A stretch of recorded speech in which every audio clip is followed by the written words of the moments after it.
What would you do if you died and woke up as a baby with the mind of a billionaire?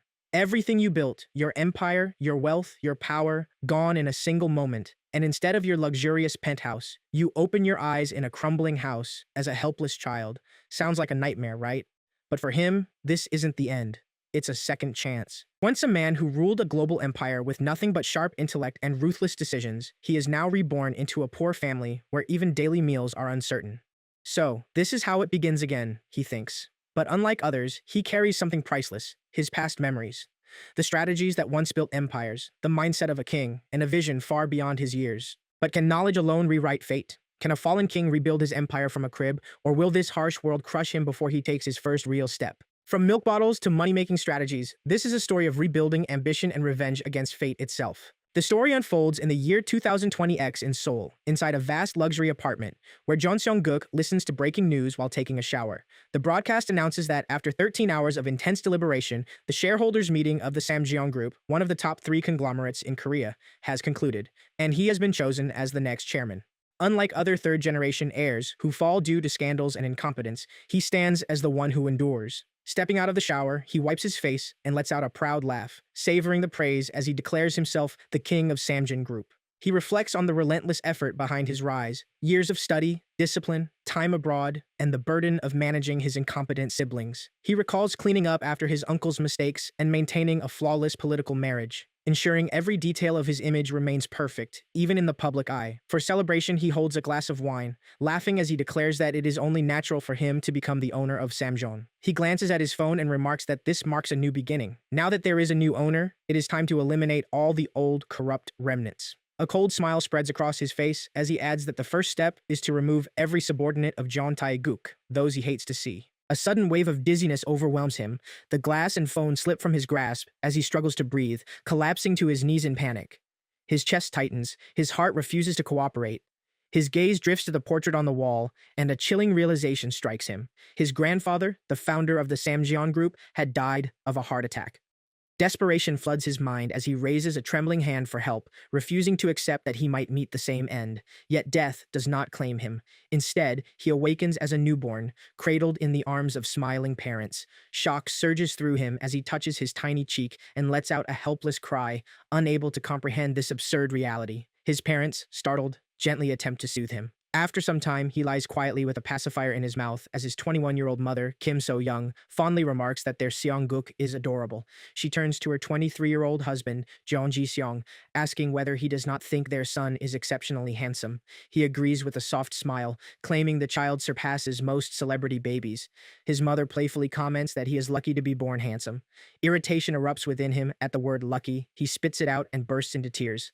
Memories of his previous life resurface. His flawless physique, 183 centimeters tall, 75 kilograms, and a legacy marked by 3 major 500 hits. Now, all of it has vanished, replaced by this fragile infant body. Once he stood as Jeon Seong-guk, the undisputed king of Samjeon, blessed with a powerful family, a perfect physique, and exceptional attributes. His eyes drift to the corner of the ceiling, where a thin spider web clings above him. He notices his rough clothing and finally accepts the truth. He is no longer who he was. He has been reborn as a baby into a poor family. A bitter memory resurfaces. He once sips Chartreuse Sauvignon worth over 4 million won per bottle, raising a toast with his favorite wine. Now his reality is painfully different. His mother gently urges him to eat and brings a feeding bottle to his lips. Irritation flares within him at the sight of such cheap powdered milk, yet a drop of drool escapes, and his body betrays him as he instinctively begins gulping it down. She holds him in her arms, laughing warmly, calling him a good son, while his father kisses him and praises him affectionately. The closeness irritates him, and he finds it distasteful. Overwhelmed, he begins to cry. On what should have been the greatest day of his life, everything collapses into absurdity. Reborn as a baby, stripped of everything, he struggles to accept it. Yet more than anything, it is these two people he cannot understand. So warm, so openly affectionate. As he looks at their smiling faces, a strange feeling stirs within him. The feeling of parents, something Jeon Seong-guk has never truly known. A memory surfaces from his past life. His real mother coldly tells him to handle his responsibilities alone as she leaves for work. His father reminds him that, as the eldest son, he must take care of his siblings, and he, in turn, tells his younger brother Tae-guk to come to him if he ever needs anything. Just as he forces himself back to reality, his thoughts are cut short by his own loud cries. This is no time to drown in sentiment. His new parents are startled. His father gently wonders if he is sleepy after eating, but inside, he scoffs at the idea. Sleep is the last thing on his mind. Yet trapped in a baby's body, he cannot resist, and soon drifts off. His father quietly assumes he was simply tired, while he inwardly curses, deciding to sort things out after he wakes. As he sleeps, his father urges So Young to rest as well, offering to cook before leaving for work. She suggests they do it together, but he insists she take it easy and turns on the television for her. A news report begins to play. A bribery scandal involving apple boxes linked to a former chairman is exposed, followed by another shocking headline. Allegations arise against former chairman Jeon Jushin of Samjeon Group, and the prosecution has already launched an investigation, with the man appearing in person. Seongguk suddenly wakes, his eyes snapping open as he forces his small body upright. His mother gasps in surprise, calling out that their baby has just sat up on his own. But he does not hear her. He stares at the screen in disbelief. The man shown there is his dead grandfather. The news broadcast announces that in today's report, the former chairman of Samjeon Group, Jeon Jushin, appears in person for the apple box bribery case. Seongguk freezes, then moves closer to the television, staring in disbelief. He recognizes him instantly and remembers everything. He recalls that when he turns 10, his grandfather is exposed for bribing politicians with apple boxes and is forced to stand before the public. Those who once feared Samjeon begin to mock it as a corrupt company built on dirty money. He finds the accusation absurd. To him, money is power, and performance is ability. The idea that someone can become rich by honestly saving one coin at a time feels like the delusion of the poor. He scoffs as another memory surfaces. On the day his grandfather appears at the prosecutor's office, he makes 10-year-old him push his wheelchair as part of a calculated act to gain public sympathy. To others, it is a scandal, but to him, it feels like a debut. He reflects on his lineage. His grandfather, his father, and now himself, Jeon Seongguk, the one destined to inherit everything. That day marks the moment he presents himself to the world. Frustration rises as he remembers his younger brother, Jeon Taeguk, foolish and greedy, a drug addict who picks up his vices while studying abroad, arrogant and always coveting what is not his. Seongguk presses his tiny hand against the television screen, a chilling realization settling in. Being a baby is not the real problem. He has returned to the past. He is on the verge of losing his destiny, his position, everything. And with that thought, he begins to cry. After a while, his mother tries to feed Seongguk with a spoon, gently telling him she has brought some delicious apple juice. He pushes her hand away and continues staring at the television, silently insisting that she does not disturb him. Just then, his father returns home from his job as a cook at a nearby pork feet restaurant, holding a bag of leftovers. He cheerfully announces that his boss has given him extra meat and says he will cook something delicious. His mother grabs his arm and points towards Seongguk. He asks if their son is still watching television. She explains that he only watches the news and cries whenever she turns it off or changes the channel. His father tells her to leave it to him. Smiling, he walks over, plays peekaboo, and greets him warmly, asking if they should stop watching television and play together instead. Seongguk grips his father's finger tightly and glares at him in anger. Inwardly, he rejects the distraction. He does not have time for such nonsense. He needs information about the current situation, about his grandfather and Samjeon, and most importantly, about how to return to his original body. His father switches off the television and says, "That is enough." His mother lifts him into her arms, insisting that he has not eaten all day and needs rest. Seongguk begins to cry, resisting her hold, and thinks he has worked too hard to secure Samjeon's position. He cannot allow everything to be taken from him and handed to Jeon Taeguk so easily. He must find a way back. His mother gently tells him to behave and rest for the day, promising that she will let him watch television again tomorrow. Seongguk grows frustrated and wonders if becoming a baby is making him dumber. His emotions spiral out of control, and even his thoughts feel shorter and slower. Worst of all, whenever this woman pats him softly, he cannot resist falling asleep. His father sighs in relief after seeing him finally asleep and asks if he has been like this all day. He tells his wife that she must have had a difficult time. She quietly admits that she is worried about Seongguk. Soon, he will turn 1 year old, yet he still does not say mother or father. Instead, he only shows interest in the news on television. She fears that she is failing as a mother because she lacks knowledge and experience. Her husband embraces her warmly and reassures her that even if they do not have much, their love for their son is sincere. He tells her not to worry and says that Seongguk will grow up well if they trust him. A few days later, Seongguk leans weakly against the wall, completely exhausted. For days, he has forced himself to watch the news while overcoming every obstacle his infant body creates, yet he still gains nothing useful. The world continues moving forward as if nothing has happened, while he remains trapped inside the body of a baby. Just then, his mother leans toward him with a smile and asks if he is not watching television today, saying he does not need to watch the news all the time. Seongguk inwardly admits that he has already given up. Laughing softly, she picks him up in her arms and asks if they should go for a walk together. She opens the door and cheerfully says they will visit the market to buy groceries and look at the flowers along the way. At that moment, the landlady, Mi Young, calls out to her as neighbor 107. So Young asks if she is heading to work. Mi Young replies that she has something to do in the morning, so she is leaving a little later than usual before walking away. Seongguk looks at her in surprise and realizes that the owner of the building is actually a young woman. A while later, while passing by a construction site, So Young stops at a traffic signal. Smiling at Seongguk, she says they are almost there. She happily explains that bean sprouts at the market are 101 cheaper, and jokes that he already knows so much. She adds that she will make him cool bean sprout soup today. Annoyed, Seongguk thinks she talks too much while he is still stuck drinking powdered milk. Suddenly, his eyes widen in shock as he notices two massive metal blocks falling toward him and his mother. So Young also freezes in fear as the heavy blocks crash down toward them. She quickly covers his head to protect him and gets hit on the head herself. She is buried under the metal blocks as Mi Young calls out to her and tells her to wake up. So, Young slowly opens her eyes and calls for Seongguk.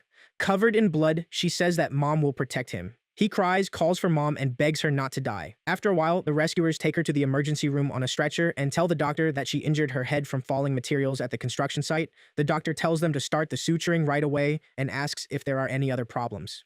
Later, So Young regains consciousness. Ji Seong, startled, holds her as she sits up and asks if she is awake and okay. She asks where she is and where Seongguk is, saying that he was with her.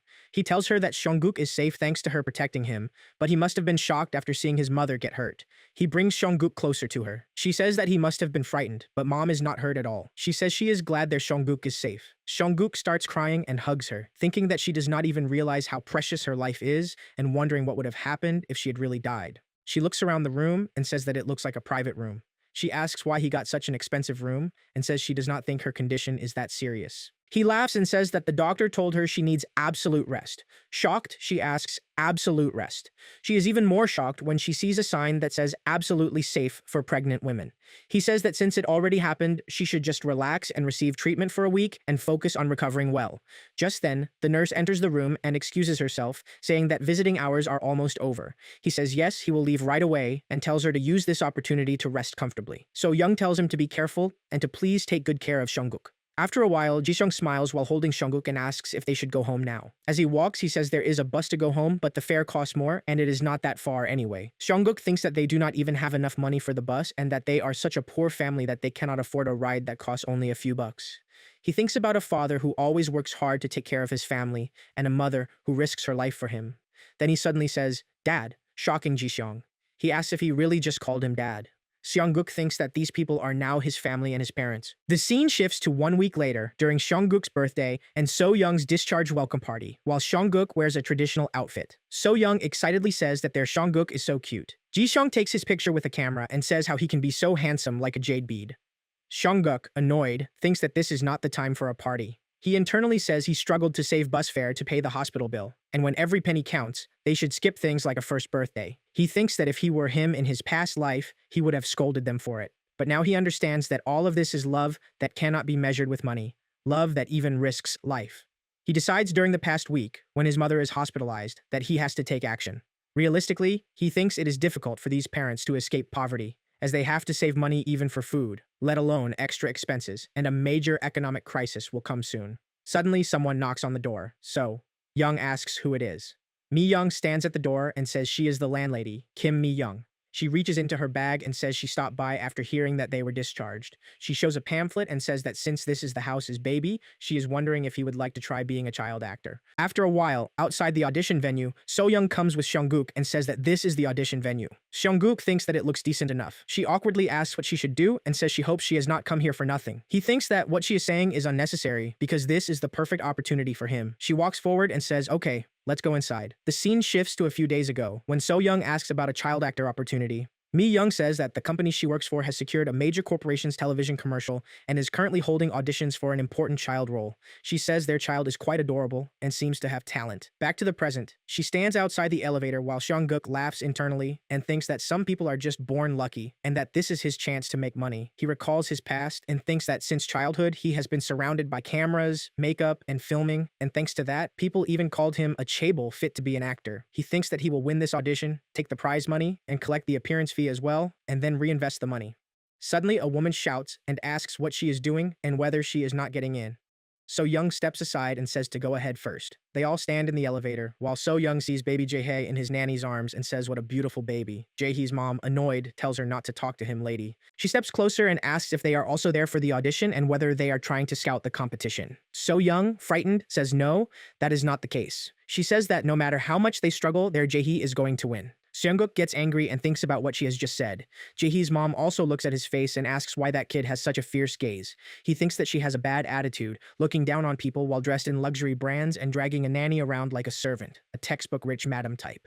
She and the nanny step out of the elevator as Seongguk thinks that he will completely crush her in this audition. After a while, the assistant director says, "Child 8, let's try filming from a side angle," and asks them to look at the camera. So, Young watches and asks if it does not look easy. Seongguk thinks that this is just a simple camera test, checking if the child looks good on screen and can act even a little. The child gets annoyed by the camera lights, and he thinks that with harsh lighting and an unfamiliar space, it is difficult for babies to handle. The assistant director then says, "Next, child 10, Lee Jae-hee." He recognizes the child's mother and asks if she is the wife of the Daeokpung Paper CEO. Seongguk is shocked upon hearing this and thinks that she is from that company, a fairly decent mid-sized company. He thinks that he should see how good they really are. The assistant director says baby Jaehee should give a pretty smile, but Jaehee starts sweating and looks confused. She tells him to smile, but he starts crying instead. The assistant director says it will be hard to continue the audition if he keeps crying like that. The mother asks what he means. He replies that there are other kids waiting. She angrily asks what the rush is and tells him to wait a moment. He says next, child 12, Jeon Seong-guk. The director sits aside holding the list and tells the assistant director to escort the madam and her child outside so they can calm down and to continue the audition. The assistant director asks if child Jeon Seong-guk is present. So Young, startled, says she is here and places Seong-guk forward. The assistant director says, "All right, let's begin the audition." Jaehee's mother pushes So Young aside and says to let her see properly. Seong-guk calmly says yes, keep your eyes open and watch carefully. He will show exactly why he wins, and her child does not. He lets out a cute laugh, and everyone looks stunned. The director signals for the camera and says, "All right, Seong-guk, come here." He says they will take a side profile shot. Seong-guk turns his face as instructed. The director tells him to do something cute and use the props well. Seong-guk picks up a pillow and starts making cute expressions. The director gets excited and says this kid is a genius and should be recruited immediately. Two children step into an audition. One breaks under pressure, the other smiles like he already knows the ending. But will talent decide everything? Or will something unexpected change it all? So Young picks him and thinks Seong-guk is a genius. The director extends his hand towards So Young and introduces himself as CF director Kwak Jun-hai. He excitedly says she has an amazing son and asks whether they should proceed with the contract right away and if she has any contract terms in mind. She asks whether Seong-guk really has talent and says this is her first time with something like this. He smiles and says he got a bit too excited and rushed things. But of course, Seong-guk has immense talent. He says he is natural in front of the camera and responds perfectly to his directions as if he understands everything he says. Seong-guk thinks that is because he actually does. He adds that he is really looking forward to working with Seong-guk. Suddenly, Jaehee's mother angrily throws down the camera stand and says the final audition has not even taken place yet, so acting like the winner is already decided is unfair. She says she will not accept anyone as the winner except Jaehee. Later, at the final audition, the candidates Jeon Seong-guk and Lee Jae-hee are told to wait there by the director. So Young stares at Jaehee's mother and thinks Seong-guk is only one of the final candidates among many pretty and smart kids. She says her son looks the best, and maybe her nerves are settling now. The nanny whispers and asks So Young what is wrong. She says she needs to use the restroom. The nanny tells her to leave the baby with her and go quickly. She hands Seong-guk to her and says she will be back soon. The nanny looks at Seong-guk's face with a smile and says the boy is even more charming up close. Jaehee's mother gets angry and asks if she is serious. She says she is already annoyed that Jaehee is being compared to that kid and asks whether she has no sense at all. She asks if she really wants to get fired and says if she likes that kid so much, she should go raise him instead. The nanny quickly apologizes and says she made a mistake. Seong-guk looks at her annoyed face and thinks the way she talks makes him want to slap her. Just then, the assistant director approaches and says, "Excuse him." Jaehee's mother says she was just about to call him. He asks about Jeon Seong-guk's guardian. She says So Young stepped out for a moment so they can speak freely. Seong-guk wonders what this is about. Jaehee's mother asks whether this even makes sense and says they only joined for fun to create memories for Jaehee. She asks if competing with that kid is really fair and whether Jaehee was not already pre-selected as the winner. The assistant director admits that is true. Seong-guk hears this with annoyance and thinks it is just another common case of corruption. He realizes the CF model was already decided, and the audition is only a formality to turn their child into a genius child star. The other kids are nothing more than props to be used and discarded in a rigged scam. The assistant director tells her to be patient because it will become a problem if the director notices. Jaehee's mother asks whether the director does not know their family and says the higher-ups already made the decision, so what can a director do anyway? He replies that even the higher-ups cannot overrule the director, but they still need to keep this hidden from him. He then asks whether Jaehee prepared well for the final audition. She says of course, and explains that she even hired a private tutor. He says then everything is fine, because that kid will not stand a chance against a trained Jaehee. He smiles at Jaehee and says they should practice, telling him to repeat after him. After a while, once the lights are set up, the director announces the start of the final audition. He says the baby who can naturally pronounce the given lines and act well will become the final winner. Jungkook sees his mother praying and thinks there is nothing to worry about. The director says filming starts. Jungkook thinks their reactions to filming instructions will also be judged, so he positions himself at the best camera angle, directly facing both the camera and the director, then crawls toward them. Jaehee crawls in the opposite direction, and his mother angrily tells him not to go that way and points toward the other camera. The director smiles and says they will test Seonggook first. He tells the assistant director to cue the lines. The assistant director agrees and thinks that, unlike Jaehee, who practiced the script, this child knows nothing and will definitely fail. He tells Seonggook to repeat after him and says, "Daddy." Seonggook brightly says "Daddy" with a smile. The assistant director is shocked to see this. The director laughs and says he knew his instincts were right about Seonggook. Jaehee's mother quickly tells them to look at Jaehee too and laughs while holding him. Jaehee gets scared when she pushes him forward. He tries to say "Daddy" but starts crying loudly instead. She panics and says this makes no sense because they practice so much. The director asks what she means by practiced. The assistant director hurriedly says they will wrap up the audition now and thanks everyone for their hard work. Seonggook thinks they cannot back out now because this victory belongs to him. Then the final announcement is made. The child star selected as the winner is Lee Jaehee. So Young is shocked to hear this and says this cannot be happening. She tells them to wait a minute because Seonggook clearly did well. Just then, Jaehee's mother interrupts and says that just because a child acts cute does not mean he can become a child actor. She says So Young should not think she can win just by showing off a little charm despite having nothing, and asks whether she does not understand her place. She adds that a low-class child should be satisfied with second place and says he already did well enough. She turns to leave and tells the nanny they should go. So, Young stands up in frustration and asks how they can say such awful things where Seonggook can hear them. Seonggook smirks inwardly and tells himself to calm down because everything is going exactly as he expected. Suddenly, the director steps out of a room and tells Seonggook's mother to wait because he wants to speak with her. Seonggook recalls hearing Jaehee's mother ask whether Jaehee had not already chosen as the winner. He thinks that the moment he heard those words, he completely changed his strategy. This is not his first time witnessing corruption. To him, it is just another battlefield. He thinks money can buy positions, but not in every situation, and there is no point fighting a battle he cannot win. As a businessman, he knows connections matter most. The director says he is shocked by what happened and curses the people responsible, saying the audition appears to have been rigged from the top. He places a hand on Seonggook's head and apologizes for making him witness something so dirty. Then he tells So Young to bring Seonggook to the commercial shoot next week. Seonggook thinks he does not want just a one-time commercial job. Winning over the director is more important because the real key is securing a steady and reliable source of income. He decides they can keep this commercial for themselves. Seonggook thinks he will win over the director and build a fortune. With that money, he plans to support his family. So, Young asks why they need to attend the commercial shoot. The director explains that they always prepare 1 or 2 backup baby models, and honestly, they are uncertain about the final winner. Seonggook thinks that makes sense. He holds So Young's hand and asks her to help them just this once. She worries that it might be too difficult for Seonggook.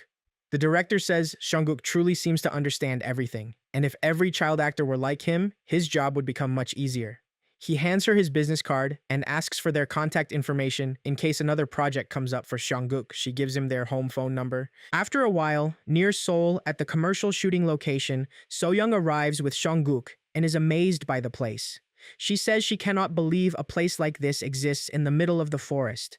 Just then, the assistant director waves at Seonggook's mother and calls her over. He says he will guide them to the waiting room because they are here as backup models, and the director already informed him. He asks them to follow him. As they walk forward, Seonggook suddenly notices a worker pushing a machine. He is stunned and realizes it is the 3rd-generation washing machine, the Samjeon Turbo Spin. He thinks this revolutionary spin system became a massive hit, causing Samjeon Electronics' stock price to soar and making his grandfather extremely happy. He wonders if this is really the commercial for that product. Just then, Jaehee's mother sees them and angrily asks why these worthless people are there. So Young replies that the director invited them as backup models and asks her not to use such harsh words in front of the children. The assistant director explains that Seongguk is there in case Jaehee's condition worsens or a substitute is needed. Jaehee's mother says Jaehee does not need something like that and asks whether he really thinks this kind of commercial is difficult. She insists Jaehee is in perfect condition and says their presence is pointless, so they should leave. Just then, actress Im Sunmi arrives and asks what is going on because there seems to be a lot of commotion. She asks whether these are the babies filming with her today. The assistant director says yes and introduces Seongguk as the backup model and Jaehee as the audition winner. Sunmi smiles, extends her hand, and introduces herself as their co-star for the day. She first looks at Jaehee, but he closes his teary eyes without responding. She turns away and says he does not seem interested in her. Then she asks Seongguk whether he wants to say hello to his big sister. Seongguk smiles excitedly and thinks that, of course, he should introduce himself to the lead actress. He grabs her hand while she gently rubs his hair. Sunmi laughs and says she has never met such a friendly baby. So Young proudly says Seongguk is very affectionate. Sunmi then tells the assistant director that she finds this baby cuter and asks whether she can film with him instead. Jaehee's mother is shocked and asks what kind of nonsense that is. She forcefully grabs Sunmi's arm. Sunmi immediately tells her to let go and warns her not to suddenly appear and say unpleasant things. She then asks who the woman is and what her role is there. Suddenly, a man places his hand on her shoulder from behind and asks why there is so much yelling and what is happening. She turns around in surprise and asks who it is. Sunmi excitedly calls him vice president and hugs him, asking what brings him there. Jaehyung says he heard they were filming a commercial for their new product and asks how he could possibly not come. Seongguk stares at him in shock and thinks there is no way. His father. He introduced himself Jeon Jae-hyung, the vice president of Samjeon. Seongguk thinks about Vice Chairman Jeon Jae-hyung of Samjeon and what kind of person he is. He knows Jae-hyung is not as great as his father, Chairman Jeon Ju-shin, but he is still a highly capable vice chairman. He recalls how he led corporate restructuring and organizational reform during times of crisis. He invested heavily in specialized industries and earned the reputation of being a future-oriented businessman. To many people, Jeon Jae-hyung is the businessman leading the third industrial revolution at Samjeon, a competent and successful vice chairman in every sense. But Seongguk thinks that as a man, a husband, and a father, he is the worst.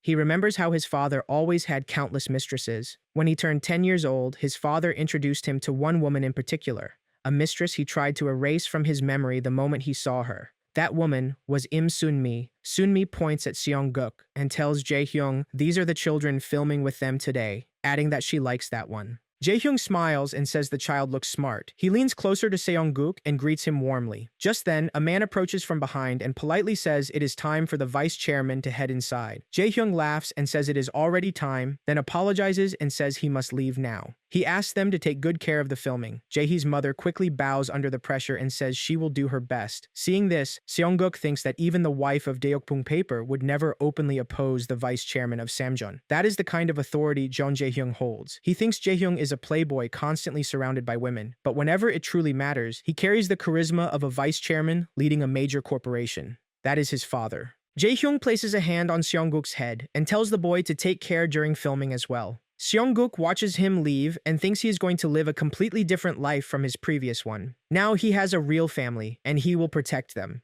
He promises himself that one day he will build a company greater than Samjeon, and when that day comes, they will meet again.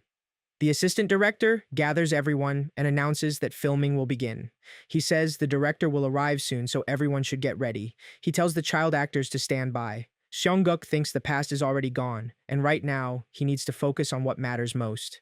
After a while, the narrator explains the commercial's simple concept. In a beautifully illustrated forest villa, a mother and her baby do the laundry together. The mother washes the father's sweat-stained white shirt using Samjeon's top-loading washing machine. Thanks to the machine, the shirt becomes dazzlingly white again, and the delighted baby rubs their cheek against it while calling for their father.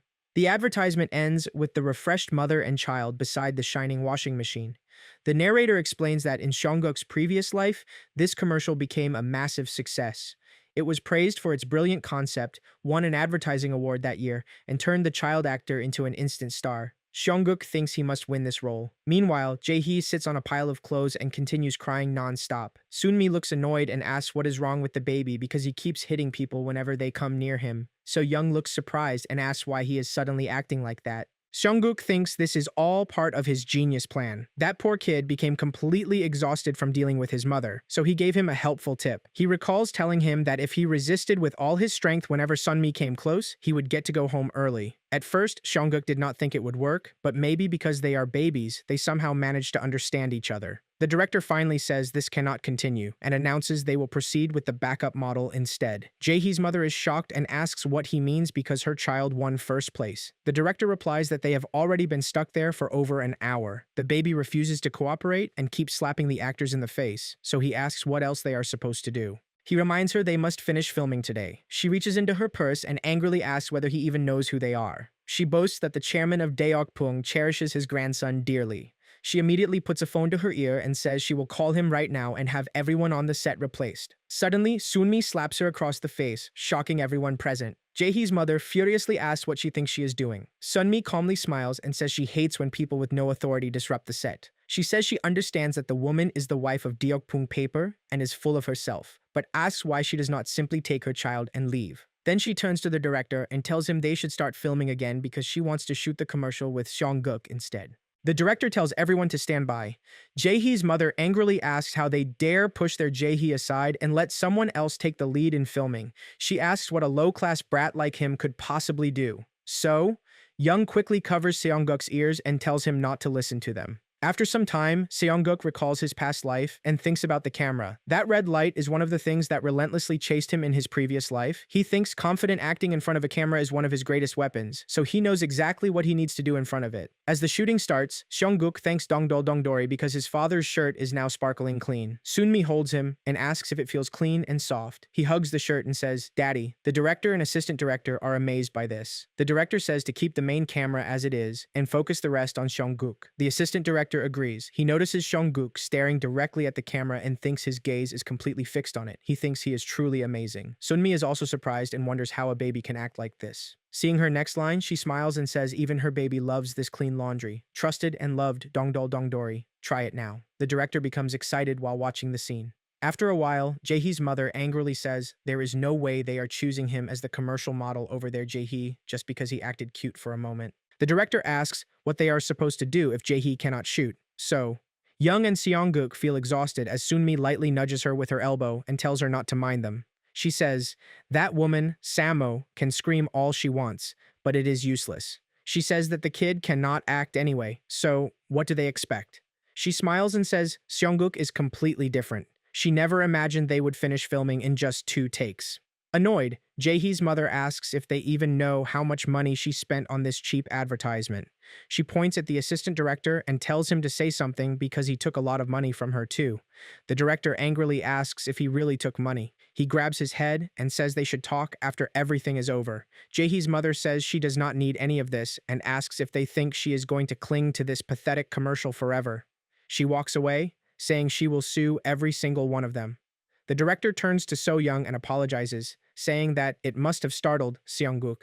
She says not at all and adds that he worked very hard. He laughs and says, more importantly, he truly thanks her for today.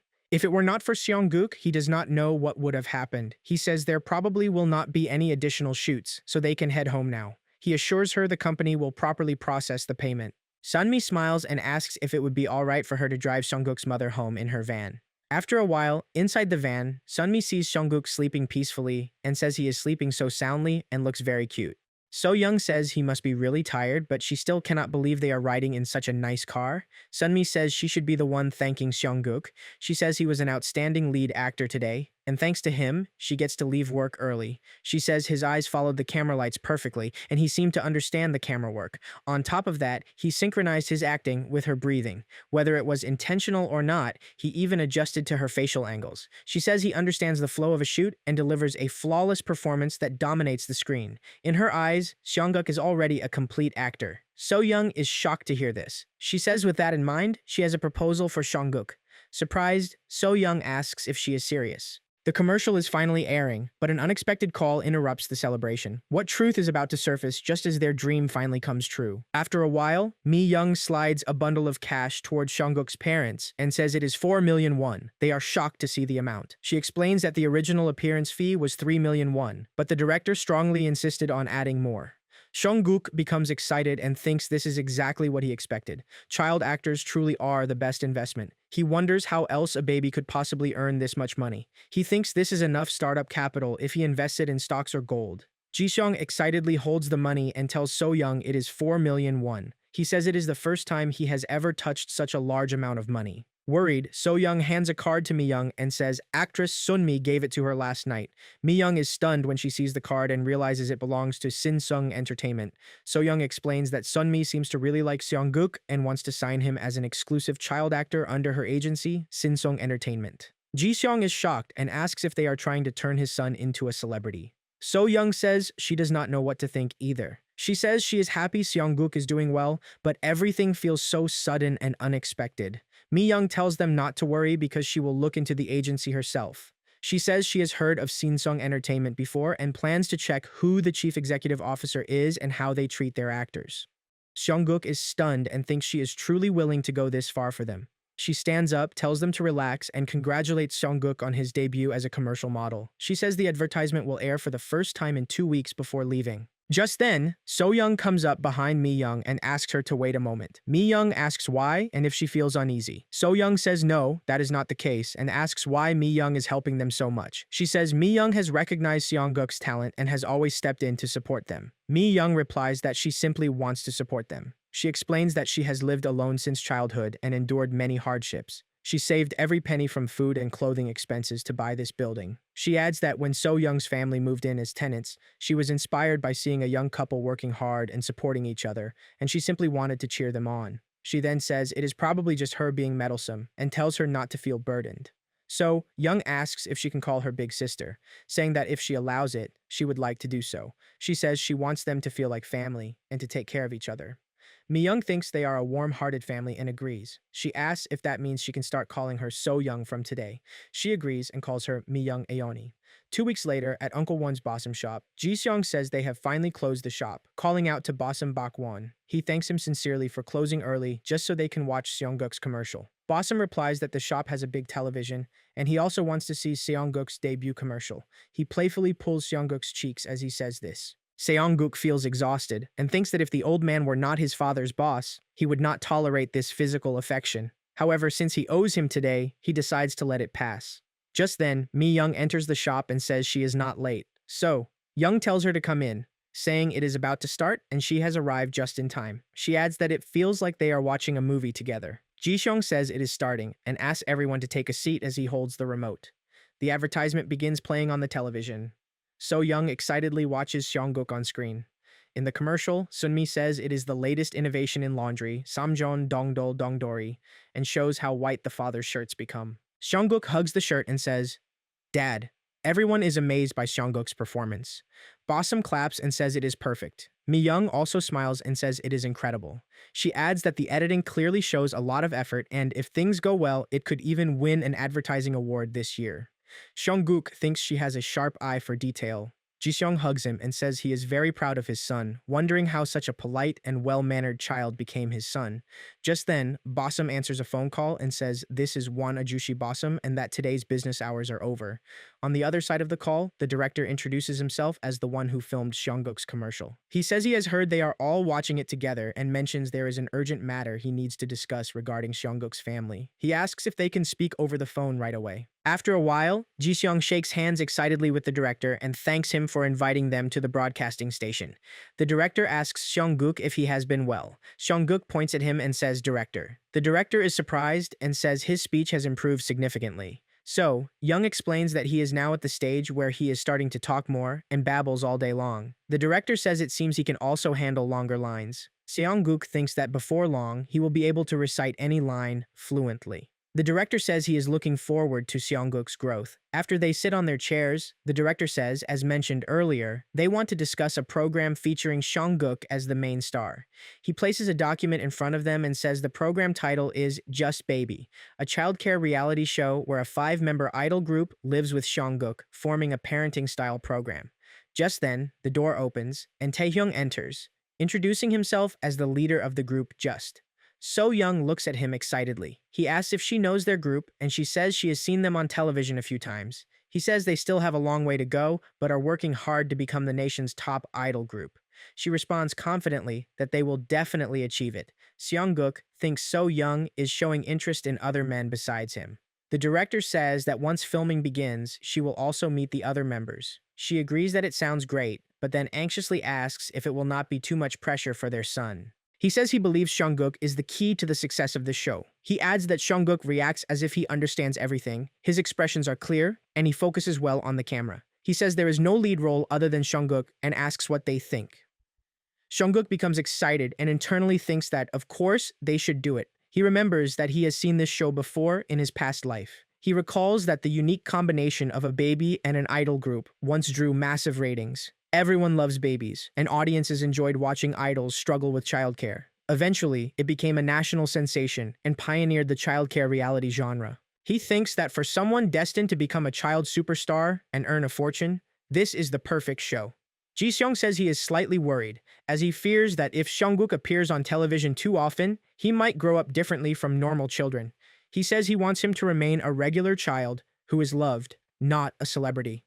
The director says he understands the concern. Taehyung adds that he was also a child actor, and being in the public eye means growing up under constant attention, but he has no regrets. He says he had a talent for broadcasting and performance, and with the right environment, he was able to shine. He asks them to trust their son, saying a child who knows how to shine deserves the chance to do so. Ji-seong looks at Seongguk and thinks of his beautiful, talented son, wondering if reaching the highest peak is his destiny. He then agrees and asks them to take good care of Seongguk. After several days, Just Baby begins its first day of filming. The idol members introduce themselves, saying they are Just, the group setting a new standard in Korean music. Jaehyun says that he is Seongguk and that it is nice to meet him. He tells the parents that they look forward to working with them. He approaches So Young and says he heard she is a fan of their group. The director announces that filming will begin at Just Storm and says the broadcasting station has high expectations for the show, so everyone must stay focused. Seongguk thinks they should forget the script and keep everything real, since he has already met all of them in his past life. He recalls working with them at company events. Michael asks if Seongguk is their baby and remarks that he is not exactly cute while reaching toward him. Irritated, Seongguk pushes his hand away and thinks about how he dared touch him so carelessly.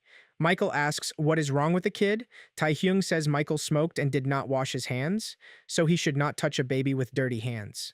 Seongguk angrily thinks that the Korean-American guy is just as troublesome as he was in his past life. From now on, he decides to take charge of the program and craft the perfect narrative for everyone's roles. Lucas calls him cute, while Michael says they should just wait and see. He thinks these ridiculous tasks only make artists suffer, so he decides to create a scene worthy of entertainment. He tears open a chili packet with his teeth and mutters that since the brat dared to urinate on his face, it is now his turn to suffer. He secretly mixes the chili into the baby food. Meanwhile, the assistant director finishes setting up the observation cameras. The director tells the staff to leave and encourages them to do their best during the evening shoot. After everyone leaves, Taehyung asks what they should do next. Beomseon, exhausted, says they were told to act naturally, but doing so with cameras everywhere feels impossible. Lucas asks whether they can at least eat dinner first. Jaehyun admits he cannot cook, so Taehyung tells him to rest while they prepare the meal. He also reminds everyone that Seongguk still needs to eat his baby food. At that moment, Michael arrives holding the bowl and proudly says he has already handled it. The others are surprised that someone who spent the entire day complaining is suddenly helping. Michael tells them to say whatever they want because he will feed the child himself. The moment Seongguk sees him, he senses something suspicious.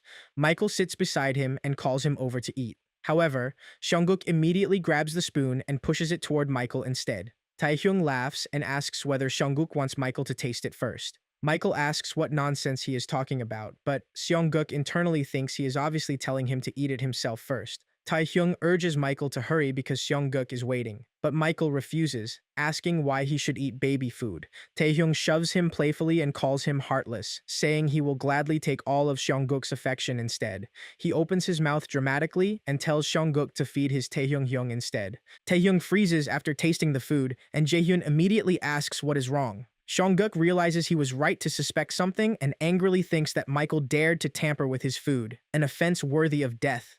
Taehyung says the baby food tastes like hot sauce and turns toward Michael. Michael casually admits that he accidentally mixed in some hot sauce because babysitting all day had become boring, so he thought a small prank would make the footage more entertaining. He asks whether they do not understand entertainment. Taehyung coldly replies that regardless of entertainment, some lines should never be crossed. Furious, Jaehyun grabs Michael and demands to know whether he is insane, asking what would have happened if Seongguk had become sick after eating hot sauce.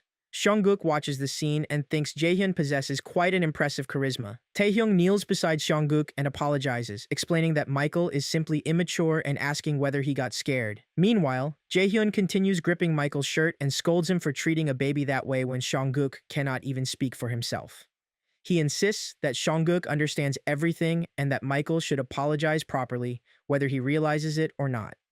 Seongguk finally relaxes and thinks this Hyung will properly discipline him from now on as he quietly laughs to himself. 2 weeks later, Seongguk's parents stare in shock after hearing the ratings report. Mi-young excitedly asks whether they saw it too, explaining that the first episode of Just Baby, which aired that Friday, achieved a viewership rating of 20%. So, Young says they naturally enjoyed watching because Seongguk appeared in it. Ji-sung remarks that a 20% rating is an unbelievable achievement. Mi-young replies that it is beyond unbelievable and truly extraordinary, since even MVC's flagship entertainment programs usually reach only around 15%. She says the director has even contacted them, confirming that the show has officially been scheduled for regular broadcasting. He asks if that is true and says it is great news. She laughs and congratulates Seongguk. Seongguk relaxes and thinks that since he has taken charge, this level of success is only natural. However, he cannot be satisfied. His goal is wealth, success, becoming a chaebol, and reaching the top. So, Young says she has something to ask. She explains that a few days earlier, someone from Sinsung Entertainment visited their house. Mi-young is stunned and asks what happened. She says they congratulated them on the show's success and brought a fruit basket. She recalls the driver saying that Sinsung's CEO wants to meet them and asking them to visit the agency when they have time. She asks what they should do and whether they should go. Mi-young says she actually looked into Sinsung Entertainment just as she mentioned before. She explains that the company definitely has significant influence in the entertainment industry, but there are many bad rumors surrounding both the company and its CEO. There are even rumors connecting them to gangsters. They are both shocked and ask about the gangsters. She says they should still check it out because it is difficult to refuse an invitation from Sinsung's CEO. She suggests they go and hear them out, and if something feels wrong, they will firmly refuse and leave. Seongguk thinks about Sinsung Entertainment and Sinsung Jung, feeling that he has heard the name before. He is shocked as he suddenly remembers something and realizes that Sinsung Jung is someone they must never sign a contract with. Later, So-young and Mi-young go to Sinsung Entertainment, where Sinsung Jung asks whether the terms meet their expectations. A powerful agency and a ruthless offer that seems impossible to refuse. But when Mi-young says no, the calm room quietly turns into the start of a silent war in the entertainment industry. As Sinsung Jung makes his next move, how far will he go to make them regret it? He laughs and tells them to come in, have a seat, and make themselves comfortable as if it were their own home. Mi-young thanks him for the invitation, President Sinsung Jung, and asks what he wants to discuss with them. He says he wants to discuss a great opportunity for Seongguk. Seongguk becomes irritated and wonders when they had become so close. Mi-young asks what kind of opportunity he means. He explains that it is an exclusive contract with Sinsung Entertainment, the #1 agency in Korea's entertainment industry, and says Seongguk would become their partner. He offers a 10-year exclusive contract and asks what they think. He mentions actors Jang Dong-gun and Im Sun-mi, saying they are signing exclusive contracts with Sinsung Entertainment, home to such top talents. He adds that they highly value Seongguk's talent, so they have prepared exceptional contract terms specifically for him. Mi-young takes the contract and says she will review it. He explains that it is a 10-year exclusive contract with a 30-70 profit split, with the agency naturally taking the 70%. Seongguk thinks the offer is absurd. It is practically a slave contract, forcing ruthless terms onto a rising rookie. He realizes the exploitative scheme is exactly as he remembers it. He recalls that, in his past life, Sinsung Jung had close ties with Samjeon, more precisely with his father, Vice Chairman Jeon Jae-hyun. He remembers that Shin Sung-jung funneled Samjeon's advertising contracts into Sinsung Entertainment, and in return, showed loyalty to his father by sending the agency's celebrities to all Samjeon events. He thinks that, in the end, Shin Sung-jung is imprisoned for blackmailing and assaulting his own artists. Shin Sung states that he has been in the industry for over 10 years and has never seen a child actor as talented as Seong-guk.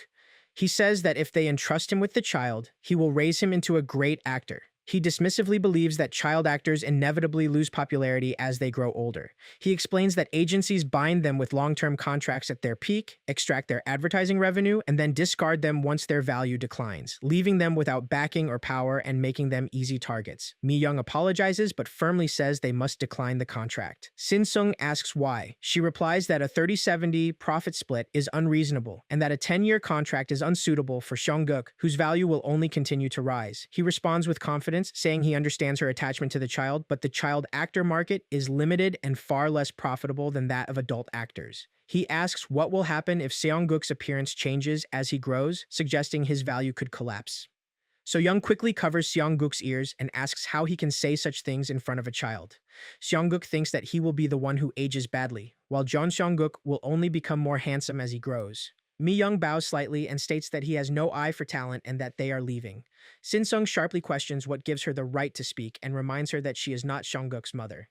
He adds that outsiders should stay out of the matter. She states that she is his manager, and as his manager, she is entitled to speak. He asks what she means. She stands and explains that she has previously worked at an advertising company and can say with certainty that the contract is unfair. She adds that in that case, they will take their leave. He warns that they will regret this and asks whether she truly believes she can continue in the entertainment industry after looking down on him. Shin Sung-jung. Seong-guk becomes enraged and thinks that the man is finally revealing his true nature. Mi-young replies that they will see about that and walks away. After a while, as they leave the building, So-young calls out to Mi-young, addressing her as Unnie. She says that threatening a child's mother makes him inhuman. She then turns to ask if she is alright, saying she must have been very frightened. So-young says she believes she had it harder. Mi-young replies that men like him are common in the industry, and that there is no reason to sign with such a corrupt company. She suggests they take the bus across the street. So-young asks if she can truly become Seong-guk's manager. Seong-guk thinks it is not a bad decision. As in business, he has learned that while talented people are many, truly trustworthy ones are rare. He thinks that the landlord possesses strong industry awareness and, more importantly, has already proven herself to be trustworthy, competent, and reliable, which makes her the most valuable kind of talent. Mi-young says she is not an expert in the entertainment industry. Seong-guk tugs at her shirt and looks at her with wide, innocent eyes. So-young says Seong-guk genuinely likes her, and since neither she nor her husband understands the industry, she asks her to protect Seong-guk's future. Mi-young thinks that, thanks to them, she may finally be able to dream of something new. She agrees and says she will do her best as his manager. Seong-guk thinks that she is now officially on board and that they will make a fortune together. Mi-young asks if she will be paid properly, and So-young immediately says of course she will give her everything she deserves. Meanwhile, a man reports to Shin Sung-jung that the woman claiming to be Seong-guk's manager is named Kim Mi-young. He explains that she currently works at an advertising company and is also the landlord of the house rented by Jeon Seong-guk's family. Shin Sung says that if they refuse to bow to him, they must learn how brutal the entertainment industry can be. He orders them to call the reporters. After a while, Tae-hyung asks Michael what he is doing. Michael, eating a banana, turns back and says he also likes bananas, but the staff keeps giving them all to Seong-guk. Tae-hyung tells him to stop eating, kid, and asks how many he has eaten. Seong-guk thinks he is eating more simply because he does not want to share with him, wondering why. The director and assistant director laugh while watching Michael and Seong-guk fight over bananas. Tae-hyung, annoyed, says he has told him to stop it, seriously. After a while, the director calls out that it is the morning shoot and says, "Great work, everyone. Let's take a break." He notices Seong-guk's parents and asks if it is not tough waiting on set. So-young says it is not at all. Although it has been months, she still finds the filming fascinating and enjoyable. He says she is not alone and tells her to inform them anytime if it ever becomes too much. She thanks him. He asks when her due date is, and she says it is soon. He mentions Michael, saying viewers enjoy his bickering with Seong-guk, though even he thinks Michael sometimes goes too far and wonders if it upsets her. She replies that she trusts the director on that matter. He acknowledges it and says he will be more mindful. Just then, Mi-young stands aside, observing their conversation. Later, Tae-hyung asks if they should have lunch too, and says that no matter how many times they do this, he never gets used to filming. Seong-guk thinks he has eaten so many bananas that he feels sluggish and sleepy. Just then, Michael comes up behind Seongguk and asks if he really hit him earlier. Seongguk thinks that Michael is the one with the bad attitude, but since he tolerates him, people call him a mischievous rascal instead of what he truly is. He notices that Michael has been crossing the line more frequently and watches him closely, calling his behavior unacceptable. Michael suddenly pulls his cheek, making him cry. He is stunned, tells him to keep it down, and insists he did not grab him that hard. Mi-young calls Michael and asks if he just pinched Seongguk. He dismisses it, saying it was nothing and that Seongguk is making a big fuss over it. She replies that Seongguk does not cry or get angry over nothing and adds that lately, even during filming, he has been touching Seongguk too much, so he should restrain himself. He asks if she is seriously warning him and why she is so protective of a random child. She responds that he has already landed several commercials thanks to Seongguk, so he should act professionally and keep his hands off the child. She picks Seongguk up, walks away, and warns that she is watching him. Michael becomes angry and thinks he came to Korea to be a serious artist, not a babysitter. He feels that even the other members keep side-eyeing him because of the hot sauce incident earlier, and wonders how he is supposed to ruin the show like this. He concludes that he does not even need this production to succeed anyway. After a while, Michael is on a call and asks what it is, saying he is busy. He then becomes stunned and asks what Sinsung Entertainment is. Sometime later, at the channel, the director asks everyone to take a seat and thanks them for attending the special production meeting. He acknowledges Taehyung despite his busy schedule, as well as Seongguk's family, who feel like their own. Before beginning, he presents their performance bonus in an envelope. He announces that as of last week, their viewership rating has finally surpassed 30%, and that the executives are extremely fond of Seongguk. He adds that since only a few episodes remain until the final shoot, they should continue their excellent work. He places documents on the table and moves to the main agenda, the Christmas special episode production. He explains that with Christmas approaching, the executives have requested a 1.5-hour special with a family-friendly atmosphere. He notes that Seongguk has been walking and running quite well lately. Seongguk stands with his mother's help and thinks that he trains every single day, walking and running non-stop. The director suggests it would be nice if Seongguk and the main cast dressed up for Christmas, held a party, and even danced together. Seeing their positive reaction, he says they seem to like the idea and proposes moving on to the details. Just then, a man enters the room and says there is a problem. He reports that an article about Seongguk's family has been published in the newspaper. The news reporter begins by announcing an exciting evening, stating that the hottest news of the week has arrived once again. He introduces the first story, noting it is a major topic these days, especially around Just Baby. He reports that a serious article claims Seongguk is being mistreated by his parents. He adds that although it appears to be an unfounded and irresponsible report, the public remains concerned about Seongguk and someone turns off the television. Everyone is shocked after hearing the news. So Young becomes emotional and asks what they should do. The director laughs and reassures them not to worry, explaining that it is simply a tabloid attempting to disrupt a successful show, which is common in the broadcasting industry. Mi-young says she will also investigate why such an article has been published. Seongguk tells them not to worry, walks forward with small steps, raises his finger, and says to fix it. Ji-seung quickly picks him up, calling him a brat and telling him not to be rude to the director. He thinks that negative media battles are ultimately power struggles, and that those who publish the article must be identified quickly to understand their motives and respond effectively. He concludes that the director, who has strong industry connections, should take action. The director agrees, saying Seongguk is right, and since the issue arose from the show, both he and the broadcasting station must handle it properly. He adds that reporters may be lingering nearby, so it may feel uncomfortable, and advises everyone to stay home as much as possible and avoid coming to the filming set for now. So Young then asks what will happen with Seongguk. Mi-young replies that she will take care of him and take him around. The director agrees and instructs the manager to look after him. He says that they will try to handle the situation as soon as possible and advises them not to worry too much, adding that it will pass soon. After a while, on the street, the assistant director meets the director and asks if he has already finished the discussion. The director responds that, according to a reliable insider, Seongguk's parents show up at the entertainment show set every day and interfere in everything. He adds that this is what the report claims and says it seems like there is a traitor among them, then asks if it is him. The assistant director is shocked and denies it, saying he nearly got fired by the director before, so he has stayed away from such matters. He then asks who it could be. Later, a man on the roadside announces that they should help neighbors in need and celebrate Christmas together. Meanwhile, So Young hides her face with a cap, glasses, and a mask while pushing Seongguk in a stroller. The man notices them and asks why she is wearing sunglasses at night, and whether the child is cold, since he is wrapped so tightly. Seongguk starts crying, and So-young tries to calm him while thinking that she should not have come out. She remembers promising the director that she would stay home, but feels too restless. She thinks that going for a walk after her spouse returns from work should be fine. She tells Seongguk to behave, saying she knows he wants to walk, but it will be bad if people recognize them, so he should hold on a little longer. Seongguk thinks that, at his age, being in a stroller is humiliating and wants to walk on his own. Just then, a man nearby asks if they watched Just Baby this week. Another responds that, of course they did, saying the Christmas special was amazing, with Taehyung in a Santa outfit looking both cool and cute, and Seongguk as well. He says that the Rudolph character is cute, but baby snowman Seongguk is absolutely adorable. He adds that he lives for Just Baby every week, but since it is ending soon, he feels very sad.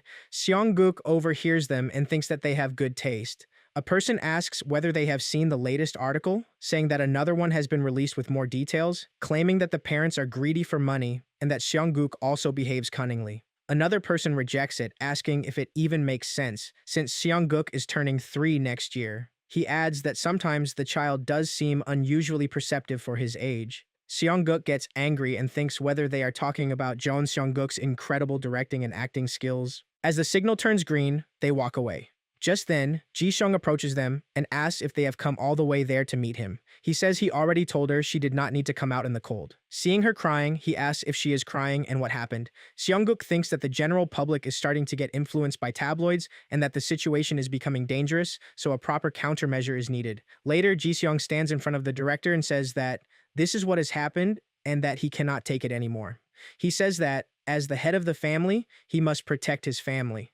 The director apologizes sincerely, explaining that the broadcasting station has tried to control the reporters, but since Seongguk attracts so much public attention, the rumors continue.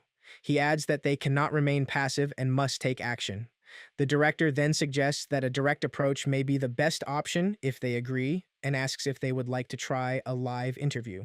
On December 31st, the narrator on television greets the audience and introduces Just as the new standard of the music industry, along with Seongguk. Taehyung says it is already the last day of the year. Jaehyun holds Seongguk and says that while playing with the adorable child, the year has passed quickly. He asks everyone to enjoy the year-end compilation episode of Just Baby and announces that they will return with a New Year's special. He also asks viewers to continue supporting Just Baby until the very end. The assistant director watches the broadcast and says that since the episode has started airing, they should begin as well. While setting up the camera, he smiles and says they made the right decision, explaining that nothing clears up controversies better than an interview, which is why celebrities hold press conferences. Since the interview is being filmed privately, he tells them not to feel too nervous. Ji-seong agrees, and he tells him to relax for now.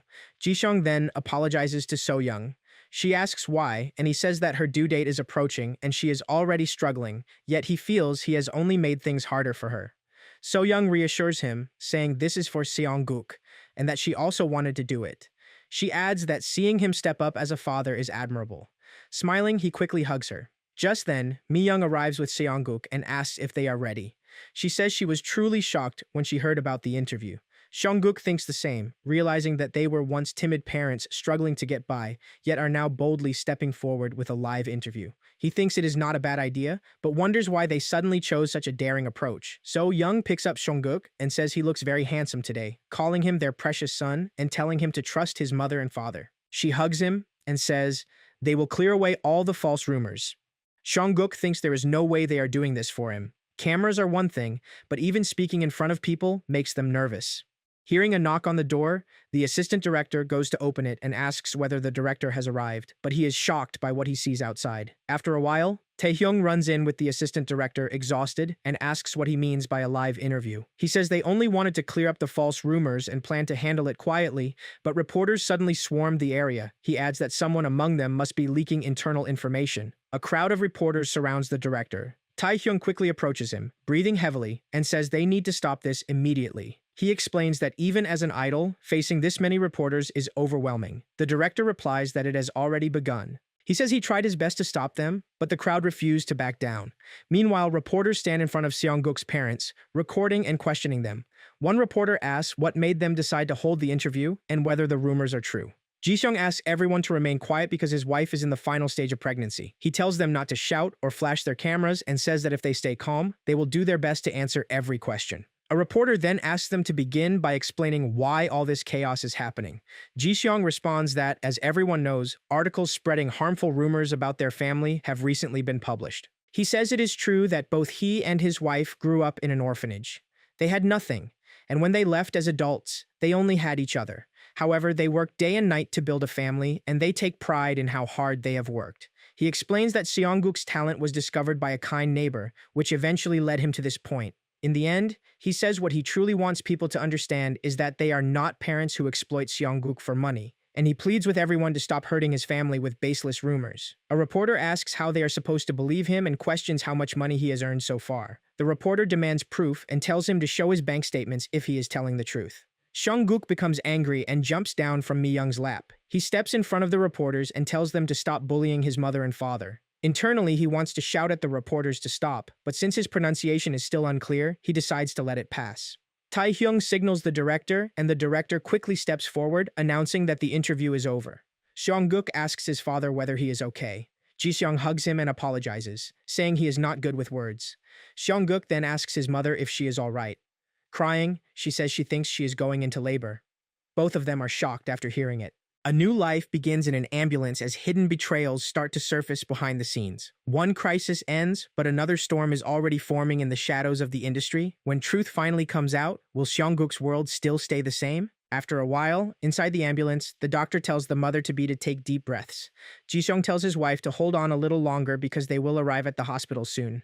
She says she is fine. Seongguk thinks she looks like she is in severe pain and wonders what he should do since he knows nothing about childbirth. Clenching his teeth, he thinks there must be something he can do to help. Later, the assistant director sees the baby in Seongguk's arms and excitedly says, "The child is adorable." He says the mother went through so much and asks how she is feeling. She smiles and says that thanks to everyone's help, she is all right. The assistant director says he never thought there could be a baby as beautiful as Seongguk, but Mingguk is just as adorable, especially with his chubby cheeks, as he reaches toward the baby's face. Seongguk pushes his hand away and tells him not to touch the baby. He thinks the man should know better than to touch a newborn, carelessly, without washing his hands first. Embarrassed, the assistant director smiles and says Seongguk is already acting like an older brother. Seongguk recalls memories from his past life and thinks that younger siblings were always troublesome, but this little one will be raised properly. The director then asks Ji-seong whether he would mind if they took a few pictures of Mingguk and Seongguk together. He explains that after the live broadcast, viewers reacted enthusiastically. Ji-seong agrees, and the assistant director immediately starts taking pictures. Ji-seong then asks what happened afterward, since they had left so suddenly. The director reassures him that he no longer needs to worry because the situation has almost been completely resolved. The scene shifts to a flashback as Tae-hyung places a pager in front of Michael and tells him to explain himself. Shocked, Michael asks how he got his pager. Tae-hyung says that many strange things have been happening lately, including articles containing information that only the staff on set would know. He adds that even interviews unknown to the staff were somehow leaked to reporters. Michael asks what he is trying to say. Tae-hyung responds that Michael's behavior has been suspicious lately. He explains that they had Lucas follow him, which allowed them to uncover the truth. Tae-hyung then asks about his relationship with Shin Sung-jung, the CEO of Sinsung Entertainment. He explains that Seongguk's manager had already been suspicious of the Sinsung Entertainment CEO. He recalls Mi-young mentioning that the reporters who wrote the slanderous articles were all connected to Sinsung Entertainment. Tae-hyung adds that the numbers left on Michael's pager voicemail were also linked to the company.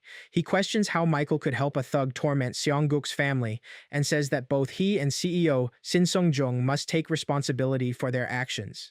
Meanwhile, the police arrest Shin Sung-jung as reporters surround him. One reporter asks whether he ordered the slanderous articles and why he gave such instructions. Another asks about allegations that he threatened his own talents. Shin Sung denies knowing anything about it. Back in the present, Ji-seong is shocked after hearing everything and asks whether the CEO of Sinsung Entertainment and even Michael were involved. The director replies that he does not know what grievances Michael had, but later, Tae-hyung will personally bring him to apologize. He adds that, as a gesture of apology, Just Entertainment will cover the hospital bills, and the broadcasting station will contribute as well. He says, if there is anything else they can do, they should let him know. Ji-seong says it is all right, and thanks to the comfortable private room, the whole family can stay together. He adds that as long as the false rumors disappear, he has no other wishes. The director says he understands and tells him not to worry. Thanks to Ji Seong's heartfelt interview, everyone is now cheering for them, and both he and the manager will make sure to resolve the situation. He then explains that, because of the incident, they are planning to take a 2-month break from the show. Ji Seong asks whether such a long break will be alright. The director reassures him that they already have pre-recorded footage, so there is no need to worry, and tells him to rest comfortably with his family. He adds that they will meet again in the spring, 2 months later. Sometime later, a news reporter says it feels as though New Year's was only yesterday, yet it is already March, with flowers beginning to bloom. He remarks that seeing the cherry blossoms in full bloom makes his heart flutter, and along with the flowers comes more exciting news. He announces that the nation's baby, Seongguk, and Just Baby are returning, adding that the official broadcast announcement will be released soon. Meanwhile, Sunmi wraps her arms around Jaehyung and asks what he is watching, honey. He says it is Seongguk and asks whether she knows him. She tells him not to pretend he forgot and reminds him that he met Seongguk at the Tongdori commercial shoot as well. He says he only happened to see him, but the boy somehow caught his attention and felt strangely intrigued. She says that it is probably because he is a genius. He asks if she truly means that. She explains that Seongguk possesses the qualities of a great actor and is the kind of child who can become anything. He asks whether Seongguk is not simply a child actor receiving temporary attention. She says she knows she became popular because he pushed her into various roles, but he also knows she has a sharp eye for talent. She adds that Sinsung Planning tried to take advantage of the boy this time, yet they are failing completely. He asks whether she means CEO Sinsung Jung. She confirms it and says they once again attempted to underpay a rookie child actor, which has now turned into a complete mess. He asks whether she is not still signed with that company. She says that is exactly why she is terminating her contract and leaving. Since the contract terms were terrible anyway, she believes it works out well for her. He asks where she plans to go after leaving and whether she already has another company in mind. She says she has an interesting idea and intends to take things slowly for now. She then tells him that, if he is interested, he should consider investing in Seongguk. He asks what she means by investing. She replies that it would not be a bad idea. After a while, Sunmi calls everyone for mealtime and says today's lunch menu is seaweed soup. She hands a bowl to Seongguk and tells him to eat. Seongguk thinks it smells amazing and realizes he never knew manager Kim was such a good cook. She then moves another bowl towards So-young and says that one is for her as well. So-young thanks her again for always taking care of their meals like this. Mi-young replies that she is Seongguk's manager, so it is only natural. So-young says that Mi-young does not even charge them rent and also provides food and fruit. Mi-young tells her not to say things like that and reminds her they are family. She adds that, as an older sister, she should at least do this much for them. Minguk raises his hand to take a bowl, but Seongguk quickly moves it aside and says it is for Hyung, while milk is for Minguk. So Young says Minguk has been copying everything his older brother does lately, and since he follows Seongguk so well, parenting has become a little easier. Seongguk thinks that over the past 2 months, he has come to a major realization: parenting is hell. He wonders why Minguk cries nonstop, refuses to sleep, and constantly clings to him. He reflects that, in his past life, he had been an arrogant brat who hoped for a devoted little servant. But this situation is difficult in an entirely different way. He looks at Minguk and says Hyung is tired, so that is enough for now. However, the moment he sees Minguk's big eyes, his heart softens, and he picks him up to feed him milk. Mi-young laughs and remarks that it looks like a baby is taking care of another baby. So-young agrees and says she cannot express how much they rely on Seongguk. Mi-young asks whether she has considered moving. She says it feels strange hearing it from the landlord herself, but the house is too small and old for raising 2 children. So-young replies that they do not have enough money right now. She asks what if money suddenly becomes available, then quietly whispers that Samjun Electronics has contacted her. She reveals that they want to sign Seongguk as their exclusive model. So-young is shocked and asks whether she means an exclusive model for Samjun. Mi-young says they have already made an offer and will send the contract details soon, so she should discuss it carefully with Ji-seong. She adds that it could become a huge opportunity for them. Seeing So-young's confused expression, Mi-young tells her to eat first. She then reminds her that they still need to visit the broadcasting station later, so Young says yes. Mi-young explains that the station is sending a car, so there is no need to rush. A moment later, she walks toward the door and asks whether they have already arrived. She opens the door and asks if he is from the station, but freezes in shock when she sees Michael standing there. Seongguk asks why he is here, thinking that jerk Michael has betrayed their family and sided with Shin Sung-jung. He wonders what he is thinking, showing up now, and whether he is here for revenge. Just then, Tae-hyung enters, pushing him aside, and greets them, saying it has been a while. He notes that the man seems surprised. He says they really wanted to see them again, and he also wanted to apologize, so they came together. Michael apologizes, saying it is all his fault. So Young thanks him for his apology and says he must have had his reasons. He says he hopes they can all get along from now on. Seongguk smiles and thinks that is exactly how he feels too. He adds that the manager is far too kind. He says that if his parents are overly kind and careless, he will simply have to become sharper and more cautious. Tae-hyung asks if they should leave now, adding that everyone is waiting for Seongguk's family. After a while, at the MVC channel building, the director becomes excited upon seeing Seongguk and hugs him tightly. He asks if it is because they have not met in a long time, noting that the usually cold Seongguk is welcoming him like this. Seongguk relaxes, thinking he has realized something, that he was born to work and will live and die in work. He asks Seongguk's mother if she and Mingguk have been well. He leans closer and says Mingguk has become even cuter in just 2 months, wondering how that is possible. Mingguk starts crying, startling the director, who asks why all of a sudden. So Young explains that Mingguk always wants to stay close to Seongguk, and it is like this because he has not been able to see his brother. The director says there have been some minor changes over the past 2 months. He adds that now that everyone is present, they should move quickly, as there are about 20 episodes left until the finale, and the final episode will likely air in September along with the first episode of the new season. He instructs them to begin with a cherry blossom picnic. After a while, at the filming garden, Tae-hyung and Jae-hyun are shocked to see Seongguk. Tae-hyung says he looks just like a cherry blossom fairy and that the styling team has done an excellent job. Just then, the assistant director announces that filming is about to start and asks all cast members to gather. Jae-hyun picks up Seongguk and tells him to go with him. Meanwhile, in a car, the driver informs Jae-hyung that they have arrived at the set as instructed. Jae-hyung looks out of the window and wonders whether he really needed to come all the way there. The scene shifts to a flashback, where Jae-hyung sits in his office signing documents and asks Secretary Young what happened with that matter. He asks which one he is referring to.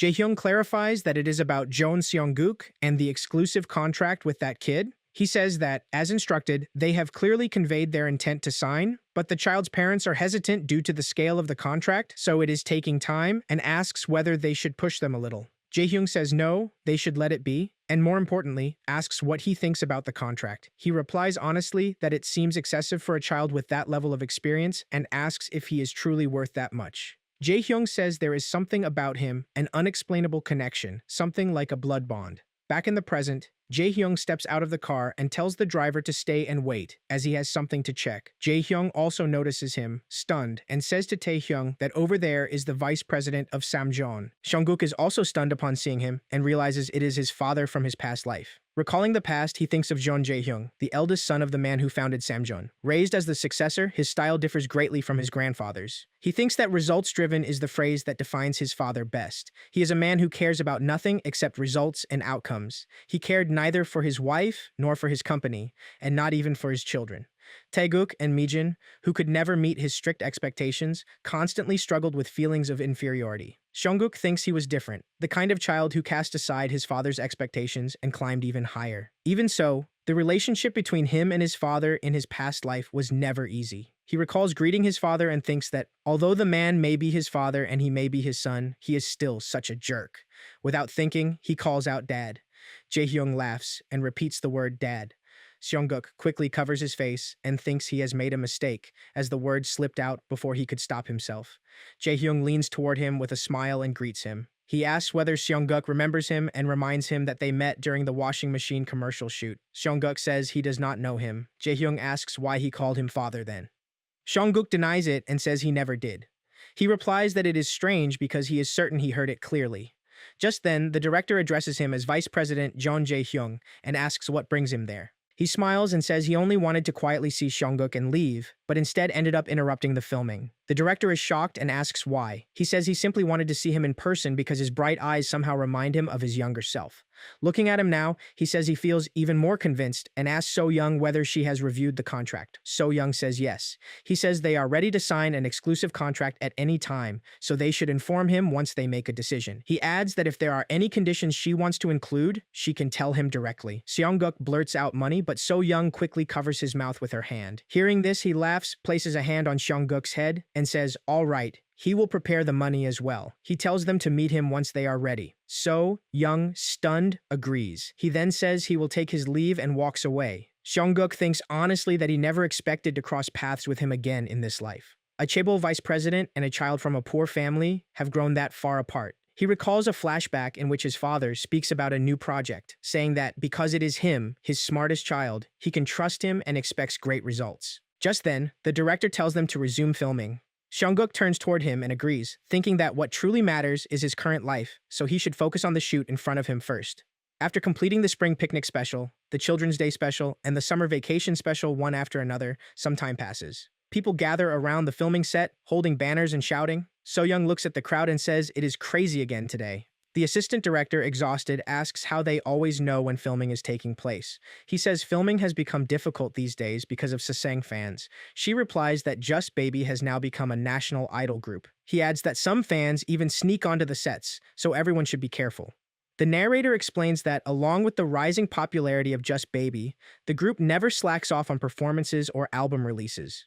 Over the past 6 months, they have become the undisputed top idols in the industry. Seongguk thinks that, of course, he has also filmed countless top-tier commercials and become the hottest name in advertising.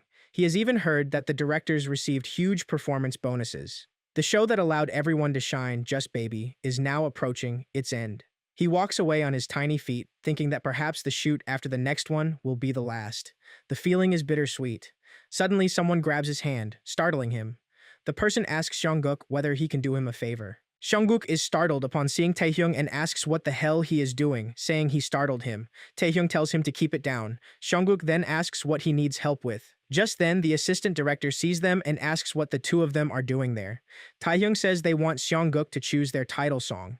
After a while, the assistant director moves a microphone toward Taehyung and tells him to take it. Taehyung asks if they are really going to record this. The director asks what happened. Taehyung explains that they are about to release their next album. The song production is complete, but they cannot decide on the title track because the members are divided in their opinions. He says they asked Seongguk to choose the title song. The director says that although Seongguk is indeed smart, is it really okay to entrust such a decision to a 3-year-old child? Seongguk listens to the song seriously. Taehyung says they were hesitant at first too, but over the past year, Seongguk has shaped them, and clumsily raising a child has taught them a lot. He thinks they want to leave Seongguk's mark on the album before the show ends, and they part ways. As Seongguk removes the headphones, Jaehyun asks what he thinks. Seongguk thinks that asking him to choose the title song is a wise decision, kids. He points to one CD and says that it is his choice. Lucas is stunned and asks if he really chose that one. The director asks what kind of song it is. Taehyung says it is a track Jaehyun participated in producing. Among the 3 title track candidates, it has the most unique style. Except for Jaehyun and Byeomseon, everyone else thinks it should be a sidetrack. Seongguk thinks that in his past life, It's a Lie was only a sidetrack, yet it stayed at number 1 on Inkigayo's top 10 for 5 consecutive weeks. Even someone like him, who is not interested in music, memorized some of the lyrics. He thinks that if it had been the title track, it would have become even more famous. He picks up the CD and says, "It has to be this one." Taehyung smiles in relief and says, "All right, they will go with it." With the title song Seongguk chose, they will work hard and promote it well. After a while, Seongguk stands outside a dark room with his mother, who tells him to go inside. He thinks it feels ominous because those Just members have been planning something before the show ends. He decides to play along like a child and steps forward. Suddenly, the people inside pop party crackers, light up the room, and shout happy birthday to Seongguk. Taehyung smiles and wishes him a happy birthday. Seongguk is stunned by the sight. The director says they wanted to celebrate his birthday, so they planned it together with the show's wrap-up party, then asks how he feels. Seongguk says he loves it and thinks he expected it to be predictable, but being celebrated feels amazing. The director tells everyone that the station prepared Korean beef and points toward it. He thanks them for their hard work on Just Baby. Lucas starts eating the beef while crying. Everyone raises their drinks and thanks one another for their hard work. So, Young stands aside, feeling emotional, and says it is so touching. Just then, Secretary Yang arrives and politely calls out to Miss So Young. Startled, she asks who he is. Smiling, he hands her a gift and says he was sent by Vice Chairman John Jae-hyung, who sends his congratulations on the show's completion, along with a small gift. She becomes excited upon seeing the ginseng inside the box. He also asks her to review the contract whenever she has time. She agrees and says she will visit as soon as possible. After some time, while walking on the road, Mi-young tells So-young that she could rest for a few more days and asks if she is not tired. So-young says no, since she promised to visit right after the wrap-up party. She then asks Seongguk if he is tired. Seongguk walks ahead and reflects that there is no time for fatigue. He needs to stay sharp because he must uncover the true intentions of that cunning father of his as soon as possible. After a while, the manager welcomes them and says they are pleased to have them at Samjun's headquarters. He says the vice chairman is waiting for them. A moment later, as they enter the room, Jae-hyung stands near the window and says they have arrived. Turning to Seongguk, he says it has been a while. As they sit around the table, Secretary Yang serves tea and refreshments, asking them to help themselves. Mi-young thanks him for the hospitality. He tells her not to mention it and asks whether she has reviewed the contract terms. She says yes, but the offer seems overly generous and difficult to believe. For a 3-year exclusive contract, the signing bonus is 150 million won. She asks if that is correct. He confirms that it is. Seongguk thinks he suspected there was more to it, since his father proposed the contract. The terms are unbelievable. He thinks this is the kind of treatment reserved for top celebrities and wonders what exactly his father is planning. Mi-young frankly admits that she does not understand why he is offering such a large amount. Smiling, Jae-hyung says it is an investment. He calls Secretary Yang, who hands So-young a pamphlet containing information about Samjeon's long-running scholarship program. Jae-hyung explains that Samjeon has always tried to discover and support outstanding talent. He says the vice chairman considers Seongguk a gifted individual worthy of scholarship support. So-young is stunned to hear this. Jae-hyung says that in his eyes, Seongguk is special, intelligent, and courageous. With the right support, he believes the child will grow into an exceptional young man beyond anyone's expectations. He asks for their answer. Seongguk quickly responds that, of course, they should accept. Mi-young and So-young are shocked by his response. Seongguk thinks his father is still as obsessed with results as ever. In his past life, he also coveted talented individuals, and his judgment is rarely wrong. He believes he will grow to surpass every talented person around him and confidently says he will become the best. Embarrassed, So-young asks what kind of nonsense the child is saying. Jae-hyung smiles and says that such ambition at his age is rare. Even his own children do not possess that spirit. He says it only makes him want to support Seongguk even more. He tells them to take the contract draft again and review it carefully, assuring them that the contract will greatly benefit Seongguk. After some time, So-young tells Seongguk and Minguk that it is time for bed. Later, she approaches Ji-seong and says he has worked hard putting the children to sleep. She asks what he thinks about the contract. Ji-seong says he does not know much about such matters, but as she said, it is an incredible offer. So, Young admits she is honestly frightened. The fact that someone as influential as Samjeon's vice chairman has taken an interest in Seongguk worries her. She fears something could go wrong if they hastily accept an offer that seems too good to be true. Meanwhile, Seongguk listens from outside the door with his ear pressed against it. He thinks it is natural for them to feel afraid. They have never even saved 1 million won, let alone 100 million. To them, such a contract is overwhelming. He compares them to fleas raised inside a jar. Even after leaving the jar, the fleas can only jump as high as they learned within it. Likewise, having grown up poor, his parents are afraid of opportunities and wealth beyond their imagination. He thinks that is the cruelest part of poverty. It discourages people from even attempting to challenge themselves. Still, it cannot be helped, so he decides to persuade them a little more. Ji-seong holds her by the shoulders and asks if they should accept the contract. He tells her to think about it. With this contract, Seongguk could live a completely different life instead of struggling day by day like them. He could study at a good school, secure an excellent job, and live impressively like Samjeon's vice chairman. With that amount of money, they could also start a new life. Seongguk becomes excited and thinks that is exactly right. He wants to take a chance on the hope of a better life than the one they have now. The next morning, Secretary Yang arrives at their house with a smile and thanks them for contacting him. He says the vice chairman is very pleased they responded so quickly. So, Young brings up the contract, changes they discussed over the phone.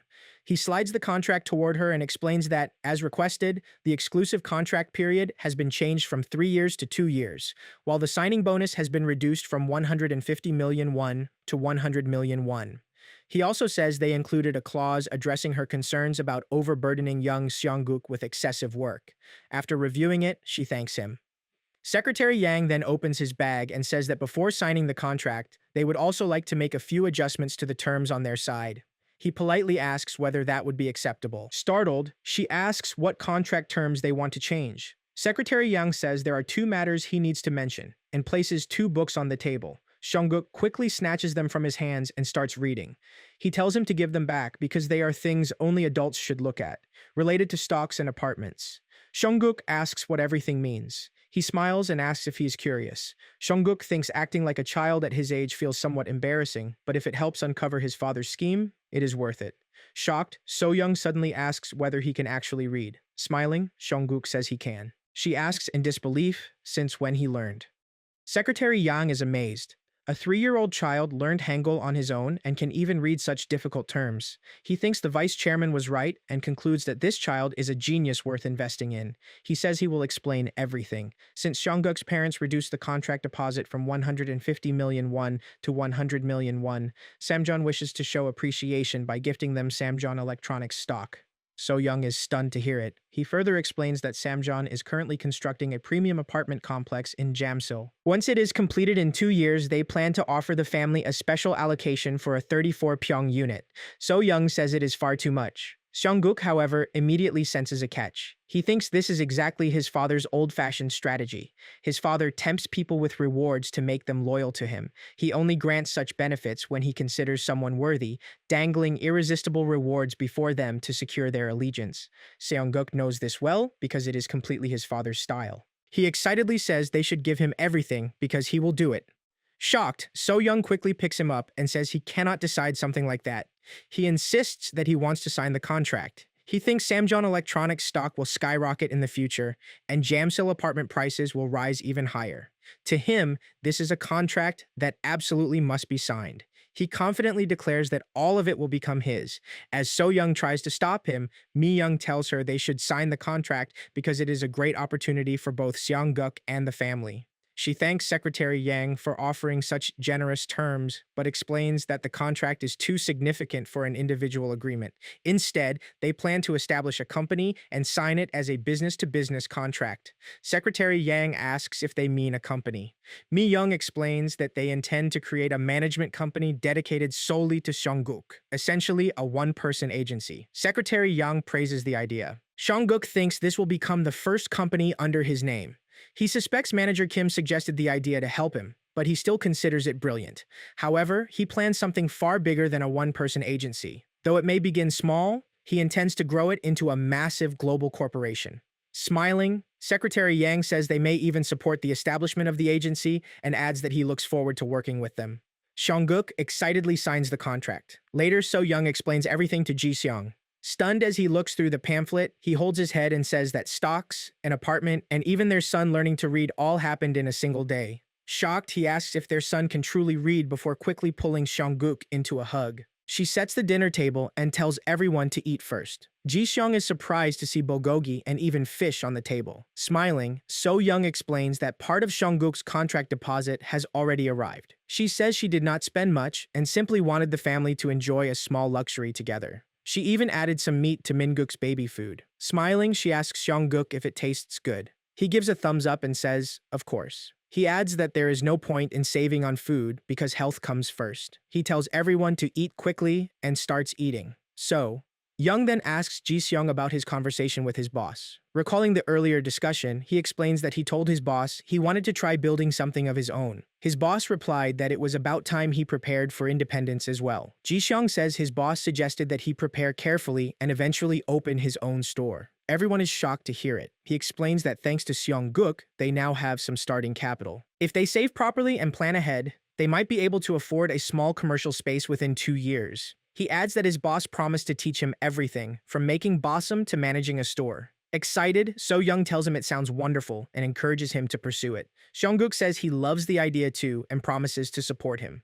Ji-seong thanks his son and says he has finally found a dream he wants to chase. Smiling, Seongguk tells him not to worry about money and to simply move forward. He confidently says that within 2 years, he will earn enough to buy 10 or more commercial buildings. Meanwhile, Sunmi speaks with Secretary Yang over the phone and asks why it matters. She says she was the one who recommended that child to the vice chairman, so she is personally curious. She asks him to give her a brief update on how things are progressing. After hearing that Seongguk signed an exclusive contract with Samjeon and even established a one-person agency, she thanks him for the information and ends the call.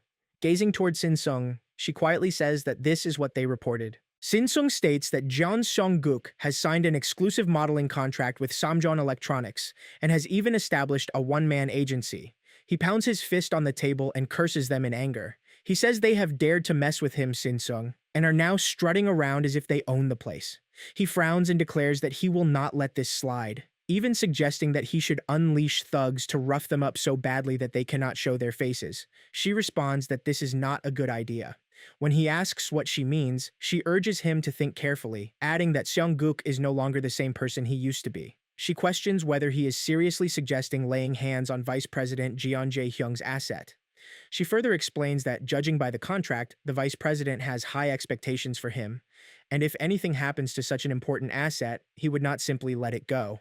He angrily tells her to stop talking nonsense and get out, instructing her to bring back the resignation paperwork properly completed. She leaves the room holding the contract and remarks that their CEO clearly does not understand, as he is not the same Sunmi from 7 years ago either, before tearing the contract paper. After a while, So-young tells Seong-guk to apply a face mask and places cucumber slices on his face.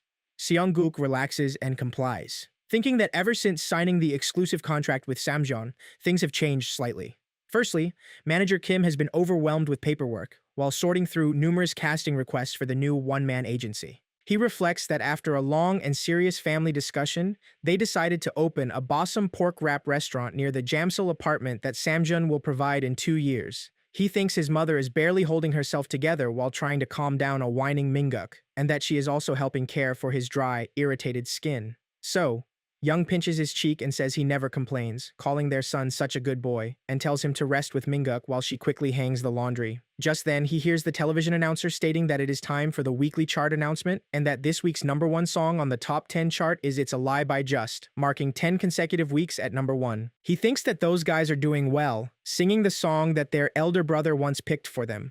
Soon after, there's a knock at the door, and a voice announces that they are from Samjeon. So Young responds and invites them in, and Sunmi enters the house with her face partly covered.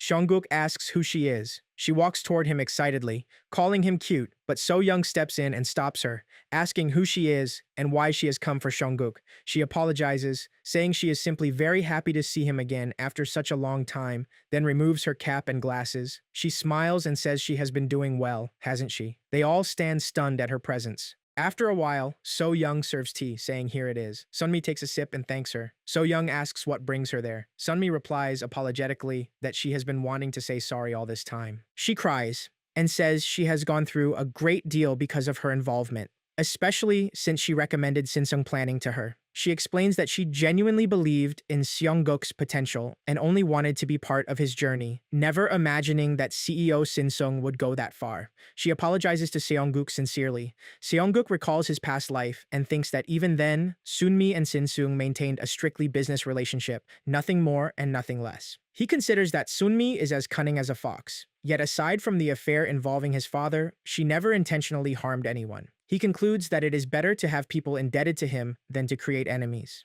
He then says that it is enough and it is all right.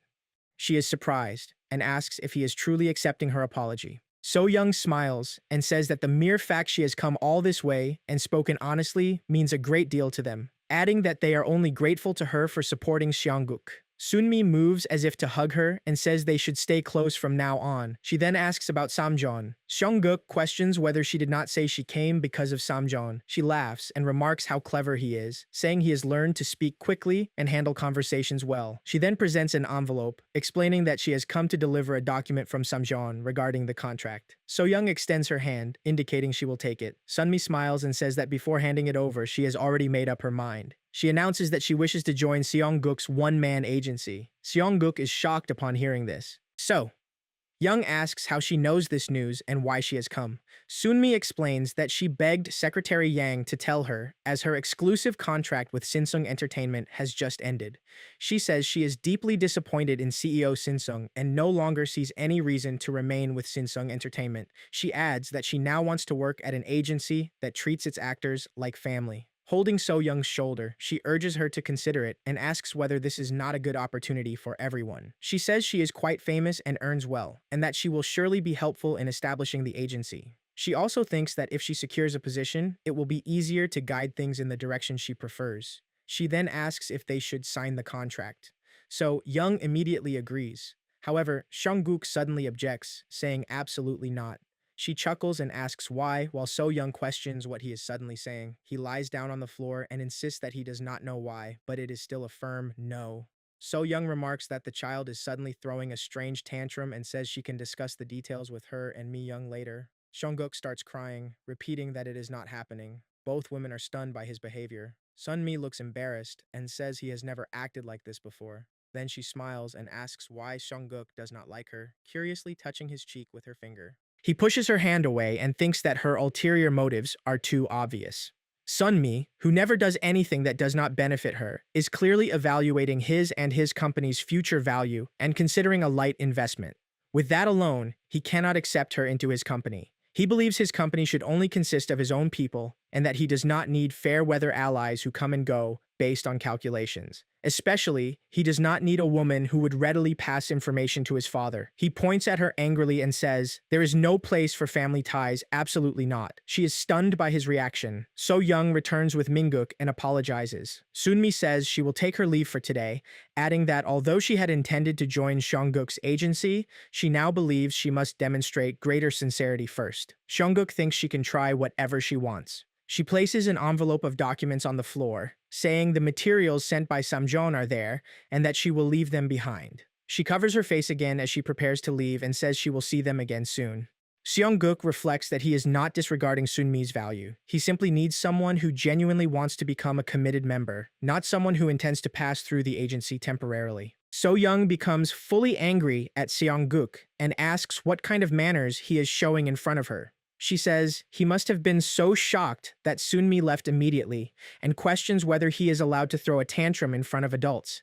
Seongguk reaches for the documents and says it is from Samjeon, but she stops him, saying she is not finished speaking yet. As she opens the documents, she is stunned to read that they contain a greeting and a request for Seongguk to participate in an advertisement filming for Samjeon Electronics' new product for the upcoming spring season. After some time, So Young arrives outside a large house with both children, smiling as she remarks that there are such places near Seoul. Just then, the director notices them and excitedly calls out Seongguk. So Young greets him warmly and says it seems Samjeon has taken a strong interest in him. She adds that he is the director of this project. He smiles, notes how much Minguk has grown, and comments that Seongguk has become even more handsome. He mentions that they have also sent sponsored clothes for him to wear today, asking if it looks good, and he agrees that it does. Meanwhile, a car stops nearby, and the driver announces their arrival. Jae-hyung sits in the back seat, watching the director interact with Seongguk, and remarks that it has been a long time. Chairman Jeon Jushin sits beside him and asks if that is the child he has been sponsoring so diligently. Jae-hyung confirms that it is indeed him. He moves to step out of the car, and Jae-hyung tells him slowly to be careful while getting out. He responds that Jae-hyung should not treat him like an old man just because he acted slightly unwell in front of the media, and asks whether he is being treated the same way. Jae-hyung replies that, of course, he is not. He says he has reviewed the proposal Jae-hyung submitted, noting that he is preparing a loud, attention-grabbing commercial centered around a child actor, and he stares directly at Seongguk. He asks what he is thinking, adding that Samjeon has always produced dignified and refined advertisements. Jae-hyung replies that he considered it a necessary change, as it reflects the latest advertising trend, and that it is time for Samjeon to shed its outdated and rigid image. He then asks if Seongguk is implying that his father's methods are now completely outdated. Jae-hyung corrects him, saying that it is a misunderstanding. He steps forward and tells him to proceed as he wishes, noting that based on his confident tone, he seems quite certain of himself. He then asks about the child, questioning why he is investing so much effort into him. Jae-hyung replies that it is a future investment. He becomes furious and asks what kind of investment could possibly be made in a child like that. The scene shifts to a flashback as Jae-hyung asks Sunmi whether she wants to join Seongguk's one-man agency. He says she could easily enter a famous agency. She replies that it is an investment, honey. She explains that the entertainment and advertising industries are no longer what they used to be, and that being relatable and friendly to the public now matters most.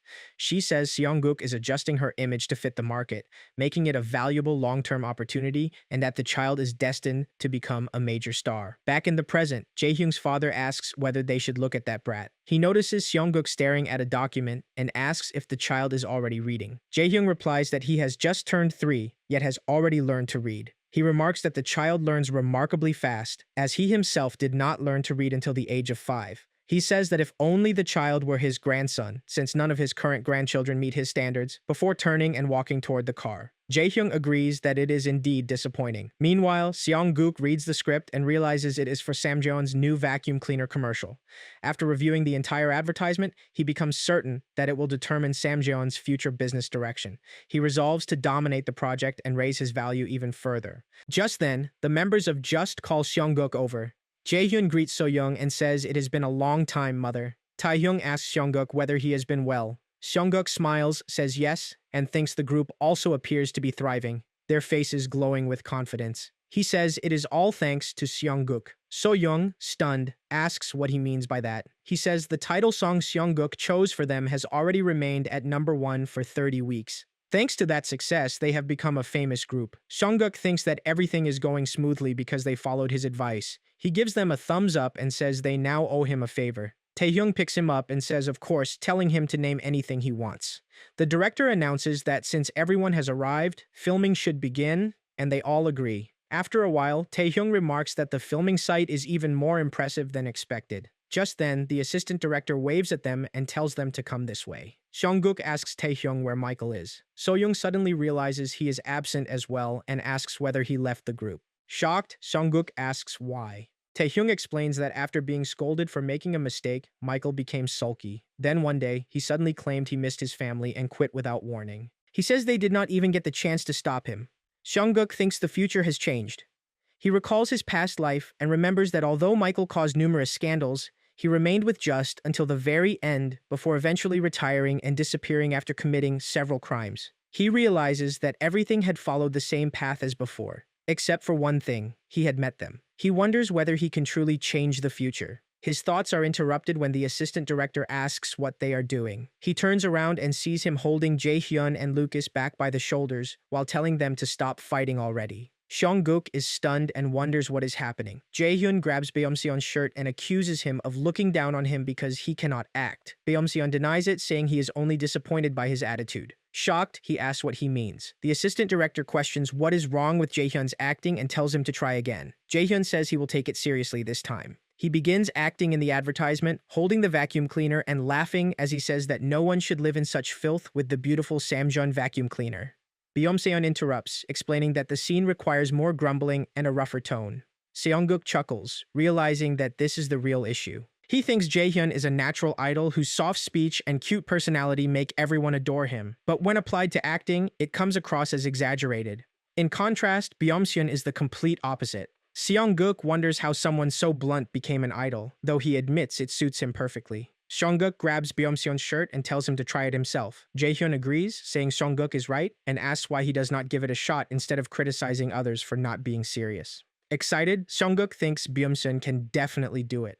Beomseon finally agrees and begins acting in the advertisement. Everyone is left stunned by his performance. Jae-hyun asks whether that is really Beomseon. The assistant director says it is exactly the kind of acting needed for the scene. He admits he never expected the quiet and reserved Beomseon to be talented at acting. Beomseon calmly replies that he has always been somewhat interested in it. He asks why they do not simply let Beomseon take the role and wonders whether Jae-hyun would be upset. Seong-guk thinks there is no need to worry, since one of Jae-hyun's strengths is how quickly he acknowledges reality without clinging to pointless pride.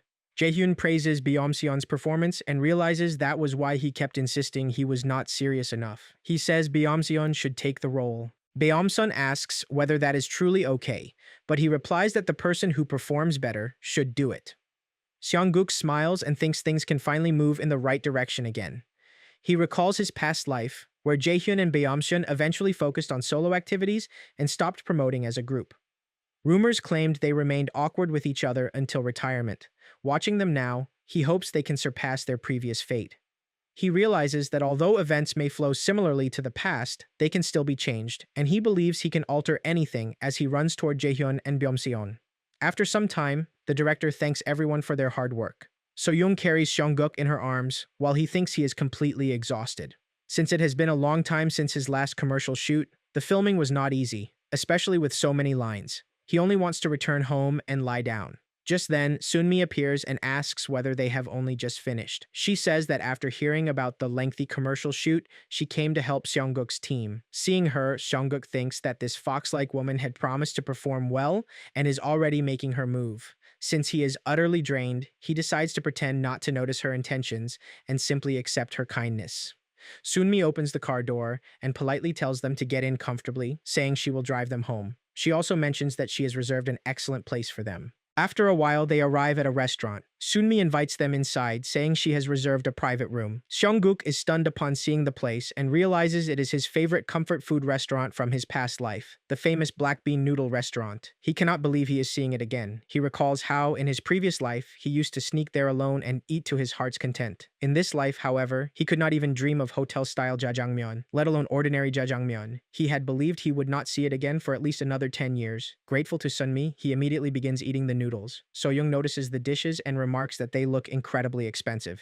Sunmi smiles and explains that she had promised Seongguk she would show sincerity in joining the agency. As another gesture of sincerity, she says they have also dealt with Shin Seung-jeon. Startled, she asks whether she means President Shin Seung-jeon. Sunmi replies that even after wronging Seongguk, he showed no remorse and even spread malicious rumors about her and the vice president. So they decided to teach him a small lesson. After swallowing a mouthful of noodles, Seongguk tells Sunmi that she should join them. He says he fully supports it. Excited, Sunmi asks whether he is finally accepting her. He thinks it is not only because of the food. Now that he has confirmed the future can change, he believes Sunmi may also become a better person than he once knew. Perhaps in that process, she could even become a reliable ally.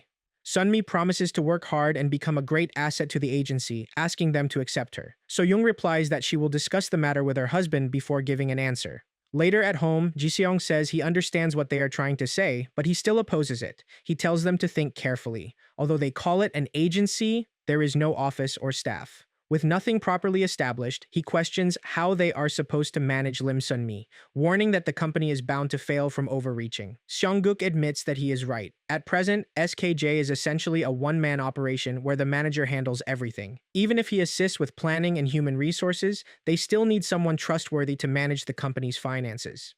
However, he realizes it will not be easy to find a reliable person. Suddenly, he remembers something and runs off. Ji-seong remarks that this is exactly why they need to hire staff first. Myung agrees, saying they at least require a bookkeeper. Moments later, Seongguk returns, calling for his mother while holding a book titled Basic Principles of Accounting. Ji-seong recognizes it as So-young's book and asks whether she studied accounting. Surprised, Myung asks if it is true. So-young explains that she graduated from a commercial high school and briefly worked in bookkeeping. She admits she had considered returning to work, but lacked confidence because of her limited experience. Seongguk immediately says his mother can handle it. He thinks that since the company is still small, trust matters more than experience. And in that regard, his mother is the perfect choice. Myung agrees with Seongguk and encourages So-young to give it a try. Ji-seong adds that she has often said she wants to work again and promises to support her. So-young responds that she will do her best. Seongguk thinks that if it were his mother, he could fully trust her with the company. As her son, he wants to support her talent and passion, and he also feels relieved knowing his money will now be safe in her hands. Myung then mentions that the upstairs unit in her building has recently become vacant, suggesting they use it as the office since there will be no need to worry about rent. So-young says the offer is incredibly generous and asks whether Myung is truly certain. Myung replies that, of course she is, since it is her business as well. Seongguk thinks about turning SKJ into something enormous and enthusiastically says they should do it. Sometime later, Sunmi arrives carrying a watermelon. Smiling brightly, she tells everyone to enjoy some refreshing watermelon. Surprised to see her, So-young asks what brings her there. She explains that she heard they were setting up the office today, so she decided to visit. She notices the desks and office supplies and is startled by how seriously they are taking everything. So-young awkwardly explains that the office is only a small studio apartment upstairs with 2 desks, making her feel embarrassed in front of Sunmi. However, she says she actually prefers places that are neat and practical, even if they are small. She asks what the point of a flashy office is, especially when people like Shin Seung-jeon exist in the industry. She then shows So-young a newspaper article announcing her agency transfer and says she specifically came to show her that as well. Shocked, So-young asks whether the article is already out. Sunmi replies that it is, joking that she is now tied to them for good. She then asks where Seongguk is. So Young invites her inside and explains that Seongguk is busy taking care of his younger sibling. Sunmi sees him reading a book to Mingguk and smiles, saying it is adorable watching him read fairy tales to his baby brother. So Young comments that Seongguk has been struggling with childcare lately. Laughing softly, Sunmi remarks that he is truly a good son. She says that actually works out perfectly, since Mingguk has grown enough to come along as well. She explains that Vice President Jeon Jae-hyung's son, Jeon Taeguk, will soon celebrate his 10th birthday. The party is scheduled for the evening of July 8th at Samjeon Hotel. Seongguk recalls his past life and thinks about the reckless younger brother who never once helped him. He wonders whether he is truly going to meet him again. Mingguk points at him and he replies that he is nothing like that person. Instead of merely following him, the child follows him excessively, which has become its own problem.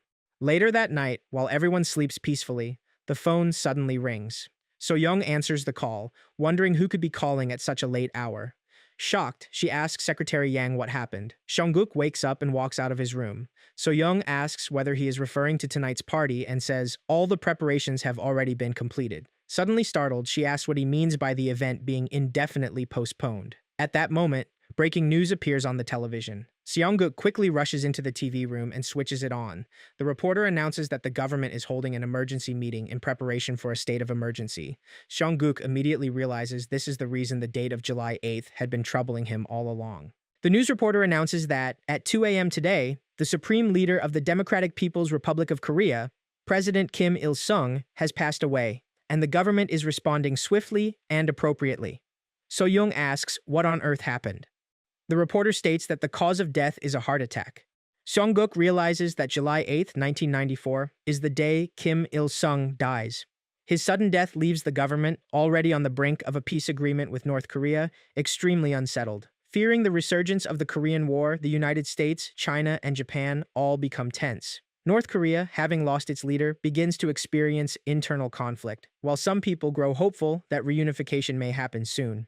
He thinks the situation will remain chaotic both domestically and internationally for some time, and it is only natural that Jeon Taeguk's birthday party is delayed by more than 10 days. Ji Seong remarks that the stock market is also in chaos. He says the vice president of Samjeon promised to give him some stocks, so he has been studying the market little by little. Seongguk urges his father to buy stocks immediately. He thinks the Kospi plunges after the news of Kim Il-sung's death, as terrified investors dump their shares to secure cash, and stocks are best purchased during times like this. Ji Seong wonders what is wrong with the child. Seongguk points to a stock and tells him to buy that one. Ji Seong asks if it is a weapon stock and struggles to recall the name. He insists that, even if his father refuses to use his own money, he should at least use the money he earned to buy it. He declares that if his father refuses, he will not eat. So Young asks what they should do, knowing that if Seongguk says such a thing, he truly will refuse to eat.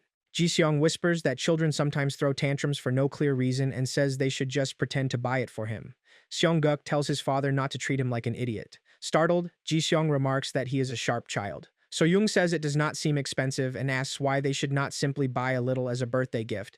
Ji Seong asks if he should just buy one share. Seongguk thinks that will be enough. Once they see that single share skyrocket in value, they will begin trusting his judgment. He also wonders how much influence he can exert over the major events approaching in the future, but he resolves to protect his family no matter what. After a while, at Samjeon Hotel during Jeon Taeguk's birthday celebration, Soyoung, Miyoung, and Seongguk arrive at the venue. Soyoung looks around in amazement, while Miyoung remarks that such extravagance for a 10-year-old's birthday party truly belongs to a different world. He thinks this celebration is nothing compared to his own 10th birthday in his past life, which was far more extravagant. He realizes the government has clearly scaled the event down to avoid attention following Kim Il-sung's death. As they enter, Seongguk overhears guests gossiping that Kim Il-sung was declared a war criminal and that war may break out. He thinks the atmosphere is extremely chaotic. Just then, Secretary Yang approaches them and greets Seongguk and his mother, saying it has been a long time. He explains that they have been waiting for them ever since hearing they would attend. He then introduces Yang Chol-soo, saying this is Seongguk, the boy he mentioned. Chol-soo politely introduces himself, and Soyoung comments that his son seems very mature. Seongguk thinks that, in his past life, Chol-soo was once a child under his care. He extends his hand for a handshake and says it is a pleasure to meet him and that he looks forward to working together. Seongguk responds briefly. Secretary Yang then says they should proceed and guides them to their seats. She remarks that it is comforting that Seongguk has an older brother figure who takes good care of him. Seongguk thinks that Cheolsu is indeed a remarkable child even in his past life. Just then, he is startled to see Jonghi and calls her name. Cheolsu, surprised, asks whether he knows the daughter of Seun Steel.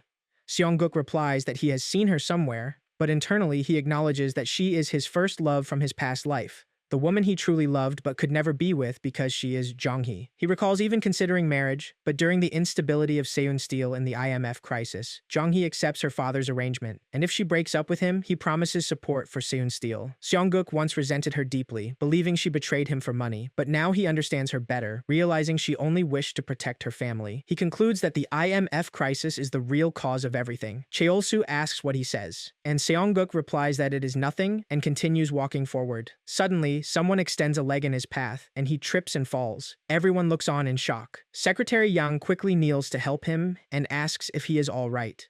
Seongguk realizes someone has deliberately tripped him and wonders who it is.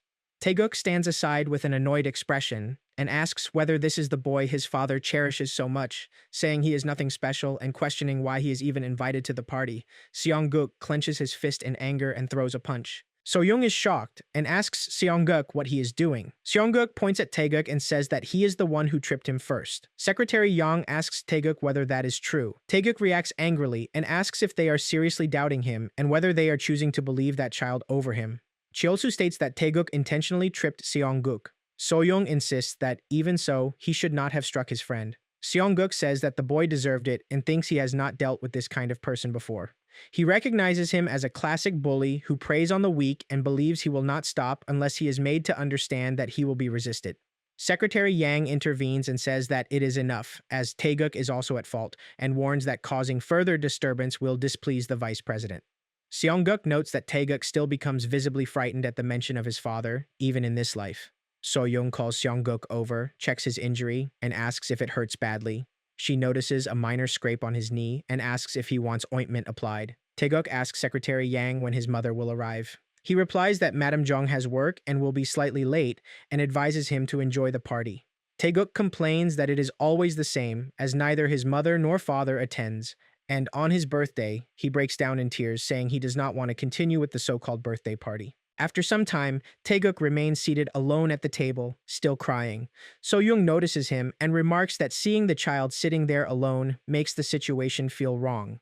Myung also remarks seriously that the parents do not even appear at their child's birthday and asks whether this is how Chibo families behave, adding that it does not look good. Seongguk recalls his memory and thinks that at this time, his mother is completely occupied with caring for his influential politician grandfather, while his father is the type who does not care about birthdays at all. He thinks that, of course, he does not care whether they attend or not, as he is busy greeting prominent figures from politics and business. However, he notices the child crying pitifully and feels a slight discomfort. Just then, Secretary Yang steps onto the stage holding a microphone and announces that all guests are appreciated for attending John Taeguk's birthday party and invites them to enjoy the prepared meal and performances. Soyoung says she has requested jjajangmyeon for Seongguk and hopes it is acceptable. He responds that it is perfect and begins eating immediately. Secretary Yang then announces that today's performance will feature the nation's idol group, Just. The members appear on stage, and Seongguk is surprised to see them, while Jong-hee cheers loudly for them. He thinks that, in this life, she is drawn to that type. The group begins singing, and Taeyoung winks at Seongguk. Seongguk, slightly exhausted, thinks that it is still impressive how Secretary Yang manages to stabilize the chaotic atmosphere of the party with food and a performance. He notices that Taeguk is still crying and thinks that, hopeless or not, seeing him sitting there alone and sniffling does not feel right. He wonders what on earth his parents are doing that they cannot even attend his birthday. Just then, Secretary Yang announces that Vice President Jeon Jae-hyung and Madam have arrived and asks everyone to welcome them with applause.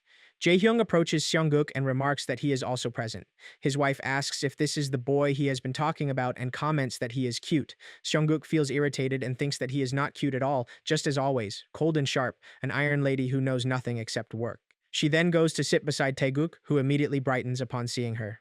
Soyoung remarks that seeing everyone gathered like this makes it almost look like a happy family. Seongguk thinks that she should not say such things, as appearances are not always reality. He reflects that this is a family without love or warmth between parents and child, only an obsession with money and achievement, much like his past life's family.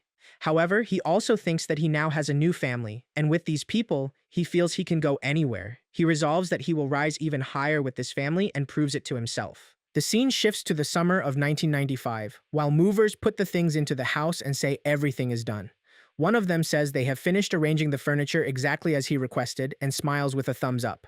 Ji-seong shakes hands with him and thanks him, saying he cannot believe the move goes this smoothly. He says he pays extra to have Samejeon handle everything neatly, and then they say they will take their leave. Ji-seong calls Seong-guk to come over, saying the movers are leaving and he should thank them. Seong-guk, who is 5 years old, runs over and asks if he calls him. The movers say they have been fans of his whole family since just baby, and one of them says his wife made a soft toy herself because she wants to give it to him, handing it to him. Seong-guk takes it with a big smile and thanks them. They leave, and So-young comes over and asks if everything is done now. Ji-seong tells her to come out quickly, saying that, from today, they will finally begin life in their new home. She looks around in amazement and says she cannot believe this is their home. He says the vice president of Samjeon really has a generous heart, as he simply hands over a house like this. Seong-guk thinks that he has delivered results worthy of it, and in exchange for becoming Samjeon's exclusive child model, the contract states that they receive Samjeon stock and a brand new apartment in Jamsil 2 years later. He thinks that even before the contract expires, his father sends them the keys to the Jamsil apartment, and officially it is said to be because construction finishes early, but it is actually due to his major contribution to Samjeon's next generation image project. He currently thinks that Samjeon Electronics has surpassed Yunseong and Engie, ranking as the #1 consumer preferred company. He acknowledges that Samjeon's ability to release strong new products has contributed to this, but he cannot deny his own role and believes they should have granted him greater rewards, such as bonuses or incentives. Ji-seong asks Seong-guk what they should do today. He then hears on the television news that the stock market this year is clearly bearish. Seong-guk advises him to buy more Samjeon Electronics stock, saying it has recently dropped significantly. Seong-guk thinks furiously that this decline is due to the global economic downturn affecting all stocks, while Samjeon is expected to multiply several times in the future. He also believes they likely secured DRAM production technology earlier this year and insists they should continue buying Samjeon Electronics. Ji-seong asks if this is just his intuition. He replies that it is and reflects that, when it comes to his father, he has essentially become his stock manager, as one defense stock he previously recommended increased more than 10 times. Since then, although Ji-seong remains skeptical, he continues to ask him for advice. He thinks he now fully believes he has a strong investment instinct, and his father's simplicity makes things easier for him. He asks why he is so interested in stocks, and Ji-seong replies that it is simply because it is impressive that he keeps getting predictions right and enjoyable to make money that way. He states that, more than anything else, if he manages to save enough money, he wants to give his mother a proper wedding. He asks not to tell his mother about it. Seong-guk becomes excited upon hearing this and says he will support him in every way. He affirms that he is proud of him. Just then, Min-guk arrives holding a book and asks him to read it aloud. Seong-guk calls him over and checks the book, saying they will see what he has brought today. It is Crime and Punishment by Dostoevsky, which he considers not bad, and he begins reading it to him. He reflects that he has recently been personally educating Min-guk through a chaebol-style early curriculum similar to the one he once received at Samjeon, covering humanities, economics, and even multiple foreign languages. He believes the child has potential, unlike John Tae-guk, whom he considers foolish, and decides he will raise Min-guk properly and eventually use him as a capable subordinate. After some time, So-young answers a call and greets the caller. She confirms that the move has been completed and says they are welcome to visit anytime. Seong-guk realizes it is manager Kim Mi-young. She mentions that today is the celebrity interview day and says it is fine to come whenever she is available. He thinks SKJ is also running smoothly and that assigning Kim Mi-young as manager was definitely the right decision. So-young continues on the call, mentioning a Samjeon Electronics event at the department store where even the vice president is attending. Seong-guk listens with irritation and thinks he will likely run into that old man again. She then confirms she will attend and says she will see him tomorrow. After a while, So-young calls out Mi-young and says she is over here. She notes that she had already gone out. She adds that Seong-guk and she could have simply gone to the Samjeon event themselves. She states that no matter how busy SKJ's work is, her primary role remains Seong-guk's manager, and asks where Seong-guk is.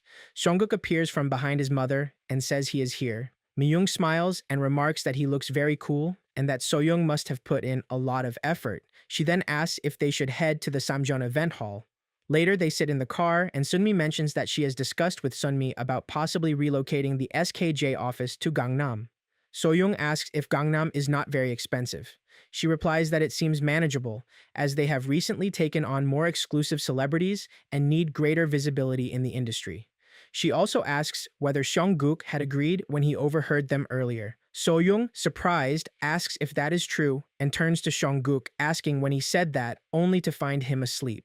She remarks that he has spent the entire morning looking after Mingguk and is clearly exhausted. Myung laughs and says she assumes Mingguk is still attached to his Hyung like glue. She comments that it is amusing to see the children calling each other Hyung and Dongsang while playing. Myung says they are almost there and asks what they should do about Seongguk. She replies that she will take care of him this time and that he should get some rest before the event. After a while, Seongguk wakes up, rubbing his eyes, and asks why the bed feels so shaky. He is startled to find himself on Soyoung's back. She asks if he is awake. He looks around in confusion and thinks what on earth is happening, whether they are already at the Samjeon event, and how long he has been out, blaming John Mingguk in frustration. He asks to be put down and insists on getting off.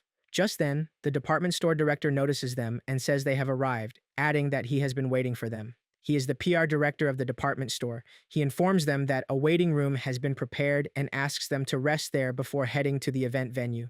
Seongguk asks if today's event is being held at a department store. Soyoung realizes she has not explained it and says the event is taking place at a famous large department store and they will proceed to the Samjeon event area from the staff section. Seongguk thinks that it is a department store and wonders which famous department stores exist in Seoul at this time, but the building already feels unusually shabby. He notices cracks in the walls and ceiling, freezes, and senses that something is wrong. He asks his mother for the name of the department store. She replies that it is the Yoonbit department store. He recalls that it suddenly collapsed one summer day, causing countless casualties, and that it was the site of an unprecedented disaster. He realizes that the exact date of the collapse is today and panics, wondering what he should do and how he can handle the situation. He thinks that if it is truly today, he can barely recall the details of the accident. At the time, he had been sent abroad on his first study trip under his father's orders and had only later heard brief reports on the news. He remembers hearing on the radio about an enormous number of casualties, with buildings A and B involved, and Building A suffering the most severe damage. He admits he does not remember anything more specific. Seeing him lost in thought, Soyoung holds his shoulder and asks what is wrong and whether he is feeling unwell. He recalls the earlier accident involving his mother and thinks this is not the time to hesitate if she is harmed again. He tells her that they need to leave immediately and grabs her hand. Just then, Jae-hyung arrives and asks if something is wrong, noting that things seem noisy and saying it has been a while since they last met. He looks at Seongguk and asks if something is wrong, as his complexion appears pale. Seongguk grabs his shirt and says they must stop everything and cancel the event. He thinks this is not right, as his father is not the type to be swayed by a child's irrational words, and that the event must have been prepared for months.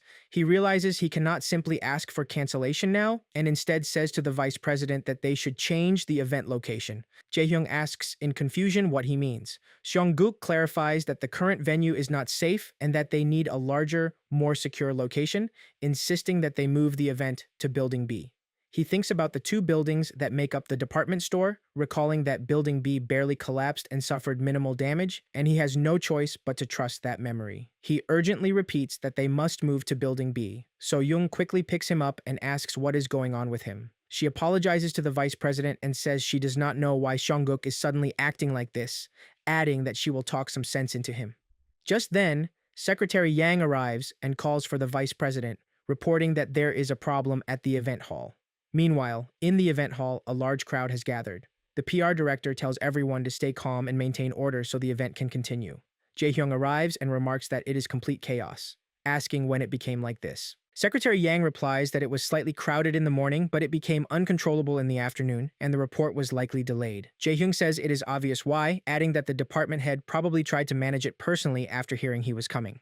He confirms that news of Seongguk and the Just Group's attendance caused attendance to exceed expectations by more than 3 times. Seongguk says the situation is serious and notices cracks in the walls, thinking they do not even know when the collapse will begin and that they must act quickly. Jae-hyung asks if this is what he meant by changing the venue. Seongguk confirms that it is correct and says that if they do not act now, something terrible will happen, urging them to move quickly to Building B.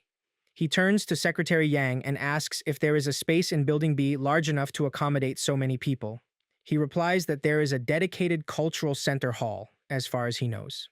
Jae-hyung says that it is good and decides they will relocate there. The PR director chuckles and says that the place is not ready at the moment and that they will mobilize department store staff to maintain order, so it is better to proceed as originally planned. Seong-guk firmly disagrees, insisting they must leave immediately, thinking he has to save everyone, including his mother and father. Jae-hyung acknowledges and orders the venue to be moved to Building B's Cultural Center. Secretary Yang confirms his instruction. The PR director adds that Building B's ventilation system is down and the air conditioning is not working. Jae-hyung asks if that is the case, but he says it is still better for people to endure heat and discomfort than risk a fatal crush accident, and that inconvenience is preferable to death. He then walks away. Seong-guk smiles, thinking that his mother, father, and everyone else will be safe now. He notices the fire alarm and thinks it must be activated. He quickly runs over, climbs onto boxes to reach it, and thinks about the obstruction in front of the alarm, considering that it violates fire safety codes. His small hands cannot reach the button, and he struggles to press it when So-young suddenly picks him up and asks what he is doing, saying it is dangerous. He says no, he must sound the alarm, and that they need to evacuate everyone. He feels out of breath, becomes dizzy, and loses consciousness. So-young sits holding him in her lap, crying, and calls for help, saying it is Seong-guk. Jae-hyung runs toward them and asks what is happening. She says he has suddenly collapsed and his whole body feels like it is burning. He lifts him in his arms and says they should go to the hospital immediately, as it will be faster if he carries him. He tells Secretary Yang to call an ambulance. Seong-guk, exhausted, thinks he must save them all. After a while, a nurse takes him into the pediatric emergency unit. The doctor asks about the patient's condition, and the nurse replies that the vitals are stable, but he has a high fever and convulsions. So-young sits aside, crying and covering her face, saying she should have watched over him. Mi-young holds her and tells her it will be okay. Jae-hyung asks the doctor if the hospital director is in. She replies that she will contact the director immediately and that they are acting quickly. After some time, Seong-guk regains consciousness, opens his eyes, and thinks that he is in a hospital. He looks at his mother and asks what happened and where he is. He sees the news on the television in front, where the reporter states that as of 7 p.m. last Monday, a fifth survivor has been rescued from the rubble of Yunbit department store in Seoul's Howondong, with hundreds of casualties already recorded. The authorities state that they will do everything possible to rescue more survivors. So-young cries as she hugs him tightly and asks whether he knows how frightened she was. He notices the posters on the wall and asks what all of them are. Ji-seong, also crying as he stands nearby, asks what he means. He explains that they are all support messages sent by his fans after hearing he collapsed and could not wake up for 3 days, which shocked everyone.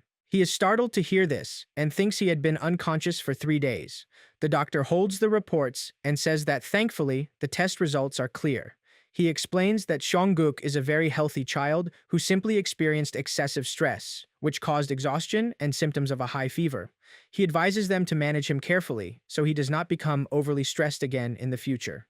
Ji-seong bows and thanks the doctor. Mi-young says it is a relief that nothing serious is wrong. He tells Seong-guk not to collapse again and says they should all stay healthy. Seong-guk thinks he is sorry for making them worry. He asks his mother whether anything unusual happened. She says there was an accident, a very serious one.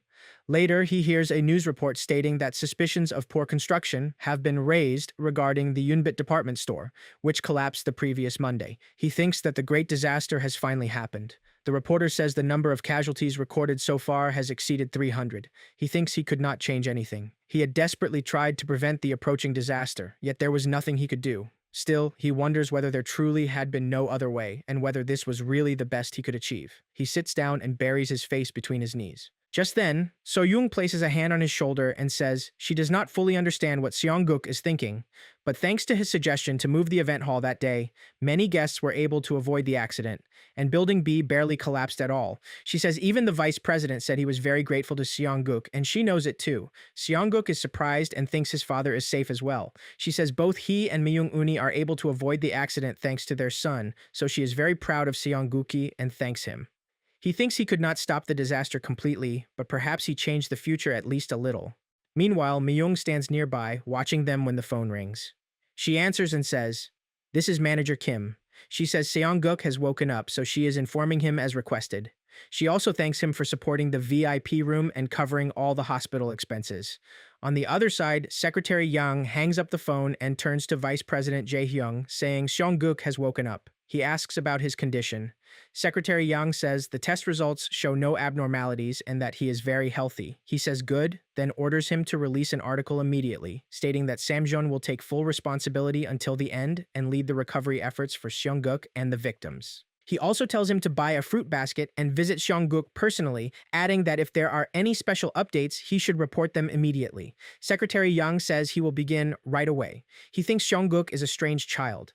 That day, not only he and Secretary Yang, but also several Samjeon executives are supposed to attend the event. He realizes that if they had not listened to Seong-guk and moved the event hall, many Samjeon executives, including himself, would have died, and neither the department store guests nor Seong-guk himself would have been safe. He thinks that as a result, Samjeon would have suffered astronomical losses, and the company itself could have been shaken. He also thinks about the strange sense of closeness, the feeling that Seong-guk is like his own child, his intelligence that is unbelievable for a 5-year-old, and actions that cannot be explained with words. He says he needs to find out more about what kind of child he is and what this connection with him means. After a while, a shaman looks at Seong-guk's profile and asks if he secretly hired people to obtain another child's horoscope. Jae-hyung sits in front of her and says that it is correct. He says Jeon Seong-guk is a famous child on television.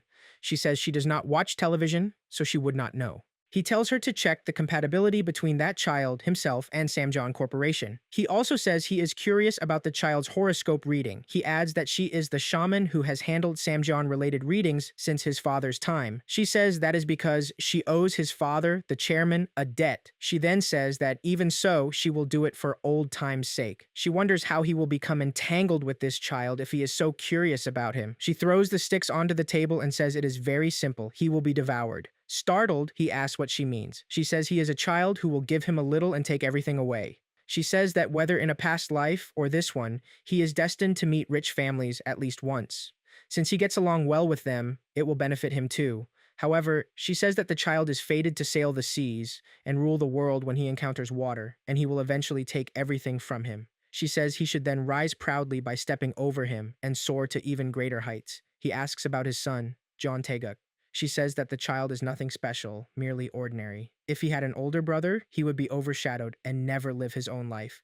But fortunately, he is the firstborn. She says he will simply live an uneventful life. She adds that if someone were fated to take everything from him, most people would avoid them or keep their distance, but he would not do that. He says he actually looks forward to it. He is curious to see how that child will take everything from him, and he thinks it will be interesting to watch it unfold. She says exactly, as he is no ordinary person. He keeps his enemies close, which is the hallmark of a ruler destined to command a country. She says that whether he keeps the child close or crushes him early, he should help him for now. He says he has already done so, as that child saved him from dying during the Yunbit department store incident. She is shocked to hear this. He says that afterward, the child kept insisting they search the ruins of the department store and persistently begged them to do it. He adds that he can also determine whether the child truly helped him, then takes his phone. He says, "Yes, Chairman, he called to discuss something." After a while, a news reporter announces on television that a breaking news alert has arrived. The Samjeon Group is leading the rescue efforts for survivors trapped in the ruins of the Yunbit department store. Although it is already the 10th day, and most people believed no one could have survived, the 13th survivor has just been found. Seong-guk and his parents are stunned upon hearing the news. The reporter says the government thanks the Samjeon Group for continuing the search efforts. So-young excitedly tells Seong-guk that just as he said, there were more survivors. Seong-guk recalls his past life and thinks that, back then, the rescue operation ended too quickly, so the 13th survivor was only discovered after death. He remembers the backlash over the short search period and thinks it is truly fortunate that the person has been found alive this time. So-young holds her face and says that, honestly, when he begged the vice chairman, she thought she would faint. However, seeing him save people like that makes her realize that Seong-guk is truly special. Ji-seong shows a notepad and says he also donated to help the victims, just as he promised. Seong-guk thinks that even after his discharge, both of them continued worrying about him. Although he had been somewhat reassured, he still felt discouraged because they could not save more lives. So he spent most of his time lost in thought, which seemed to worry them even more. He thinks it is now time to ease their worries as well, then smiles and gives a thumbs up while thanking his mother and father. Ji-seong says that it is right, and that he even considered making a donation because he is proud of him as a father. Seong-guk says he is fine now and wants to work.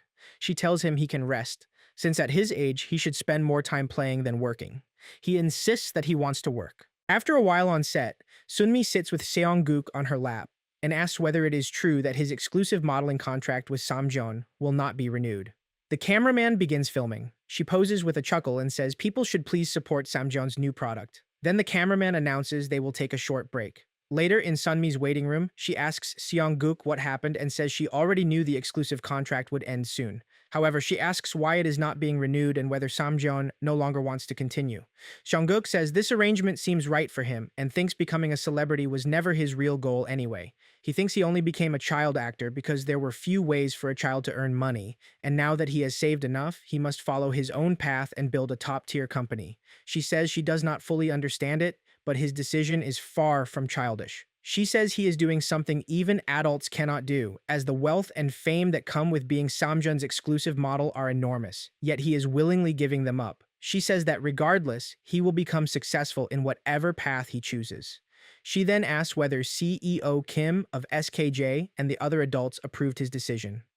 Just then, a man pokes his head into the room and politely calls for the actress. She asks whether their break time has already ended. He says someone is looking for Seong-guk. Seong-guk is startled to hear this and sees Vice President Jae-hyung enter the room with his guards beside him. Jae-hyung tells Seong-guk that he heard he has no more schedules after today and asks whether he would have dinner with him. Jae-hyung wonders whether Seong-guk is all right after today's shoot and considers whether they should have dinner with his uncle. He then lifts him into his arms. However, Seong-guk, embarrassed, says that he can walk by himself. The vice chairman, smiling, asks whether he dislikes being held by his uncle, while Seong-guk wonders why he is behaving this way today. He further reflects with irritation that he is not attempting to sweet-talk him into being handed over. Sunmi, standing before them, states that she will be leaving and that it was nice to see him, even if only briefly. Seong-guk wonders what is going on between the two of them and why the atmosphere feels so unusual. Jae-hyung says that he trusts she will understand, while she replies that she has known from the beginning that it was a relationship destined to end. She adds that, as he is about to become the owner of Samjeon, it is only proper to resolve anything that might later become a rumor. Seong-guk, startled, recalls a flashback and reflects that, in his past life, Sunmi also disappeared from his father's side at a certain point, around the time their relationship ended. He realizes that she is clearing away all potential scandals to ensure a smooth transition of power within Samjeon. Sunmi waves her hand and bids farewell to Seong-guk, saying that she will see him again. Seong-guk, slightly annoyed, observes that she turns away cleanly without any lingering regret. He reflects on that aspect of her personality. Jae-hyung then interrupts and asks whether they should leave as well. Seong-guk wonders where he is being taken. Later, upon arriving at a luxury restaurant, Seong-guk realizes that it is his favorite Chinese restaurant. Suddenly, someone calls his name from behind. He turns around and recognizes his mother and father. Jae-hyung tells them to come inside, saying that they are waiting. Seong-guk, surprised, pauses and wonders who is waiting and why he has summoned both of his parents. As they enter, the chairman seated at the table greets them and remarks that he must be the child named Jong Seong-guk. Later, as the dishes are presented on the table, the waiter and the waitress politely ask them to enjoy their meal. The chairman then invites everyone to begin eating, stating that they must be hungry after coming such a distance and should not feel shy. Ji-seong, holding his chopsticks, responds affirmatively. Seong-guk, clenching his teeth in discomfort, reflects that it is difficult to eat with the chairman of Samjeon seated directly before him. However, jjajangmyeon is too important to him, so he resolves to eat it, even if it makes him nauseous. The chairman bursts into laughter, remarking that he eats with great enthusiasm. As Seong-guk chews his food, he wonders what exactly is happening, reflecting on the sudden appearance of Samjeon's former chairman, Jeon Ju-shin, now addressed as his grandfather. He recalls that this is a great man who was born into poverty and built Samjeon into a leading corporation. Even his father, Vice Chairman Jeon Jae-hyung, shows him deference, and he has always stood above others. Seong-guk then questions why such a person would suddenly appear before him now. The chairman turns to Ji-seong and asks whether the food does not suit his taste, observing that he has hardly eaten. Ji-seong laughs lightly and replies that it is not the case and that the food is delicious. However, he adds that he would like to know why they, along with Seong-guk, have been invited to meet today. The chairman explains that since Seong-guk has saved both his son's life and Samjeon itself, it is only proper to express gratitude. He then adds that, more importantly, he felt it necessary to personally meet the child whom his son wishes to adopt. Seong-guk, stunned and uneasy, asks what he means. Ji-seong is equally shocked at the mention of adoption and questions the chairman about it. Jae-hyung then asks Ji-seong what he would think if he were to become Seong-guk's guardian. He further explains that he intends to provide Seongguk with every educational opportunity he desires until adulthood, from domestic private kindergartens to studying abroad should Seongguk wish it. Ji-seong is left in complete shock. The chairman continues, stating that if Seongguk chooses to join Samjeon after reaching adulthood, he would be willing to offer him a special position. At this, Ji-seong rises from his seat, places his hands on the table, and asks with concern why such extreme measures are being taken. The chairman responds that Seongguk saved his life, and therefore the favor must be repaid. Most importantly, he adds that this decision has been made based on Seongguk's inherent value. He concludes by stating that Seongguk is a child of remarkable potential and that he is curious to see how far he will grow.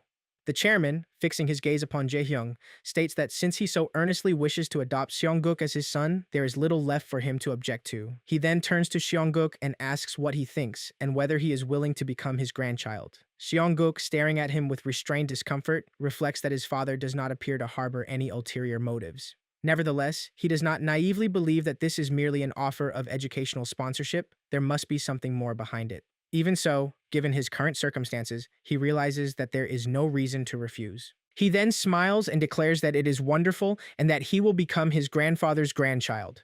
The chairman laughs heartily and remarks that he is indeed bold. He adds that if Seongguk becomes his grandchild, he will not treat him leniently and will instead push him relentlessly so that he grows into a talent worthy of Samjeon.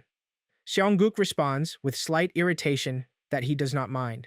Ji-seong laughs and calls out to him, while the chairman also laughs, saying that he likes the boy. He then turns to Jae-hyung, noting that Seongguk is clever. Seongguk, however, states that he has something to tell his grandfather. He should work a little less and refrain from drinking too much, as he needs proper rest. Addressing him respectfully as his grandfather, he recalls a flashback and reflects that, as a relentless workaholic, the chairman was unable to give up work or alcohol until the very day he passed away. He further reflects that, had the chairman reduced his drinking and worked a little less, he might have remained with them longer. Returning to the present, Seongguk speaks firmly, urging him to stay healthy. The chairman bursts into laughter, agreeing that health is indeed the most important, his eyes welling with tears.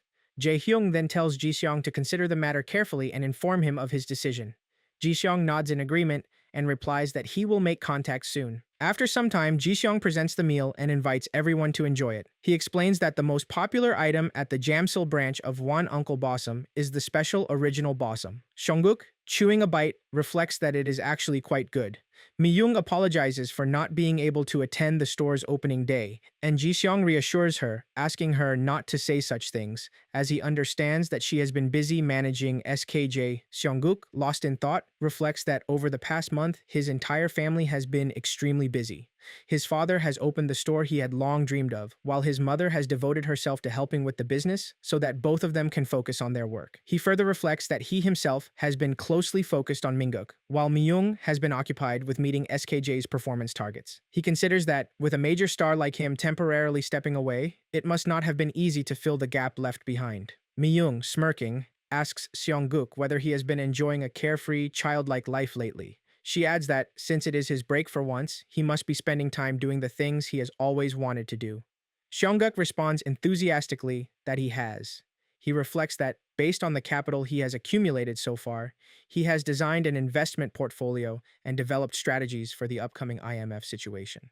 He considers it a highly meaningful period. At that moment, So-young calls out to Mi-young, urging her to persuade Seongguk. Mi-young asks what she means, and So-young explains that Seongguk has been stubbornly refusing to attend kindergarten. Mi-young reacts with concern and mild exasperation, stating that this will not do. No matter how intelligent he may be, he must still attend kindergarten. Seongguk firmly refuses, declaring that it is absolutely out of the question. He argues that, being mentally far older, he cannot imagine spending his time among children of 5 or 6 years old. He reflects that he has far too many important things to accomplish and cannot afford to waste his time in such a manner.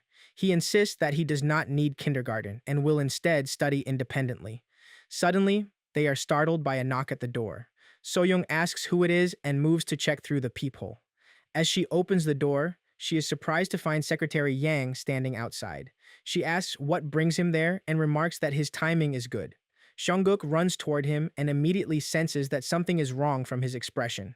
As Secretary Yang, visibly distressed and in tears, takes out an envelope from his coat pocket, he states that he has come to deliver some news, an obituary for Chairman Jeon Ju-shin of Samjeon.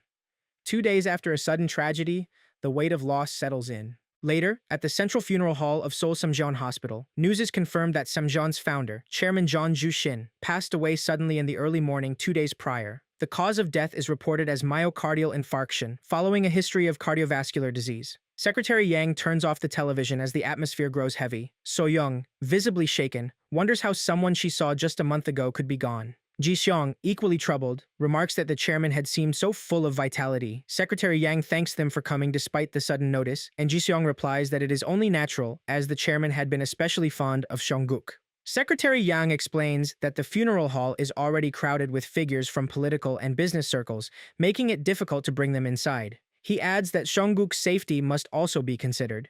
Seong-guk, overcome with emotion, recalls a flashback and reflects that this farewell has come sooner than in his previous life.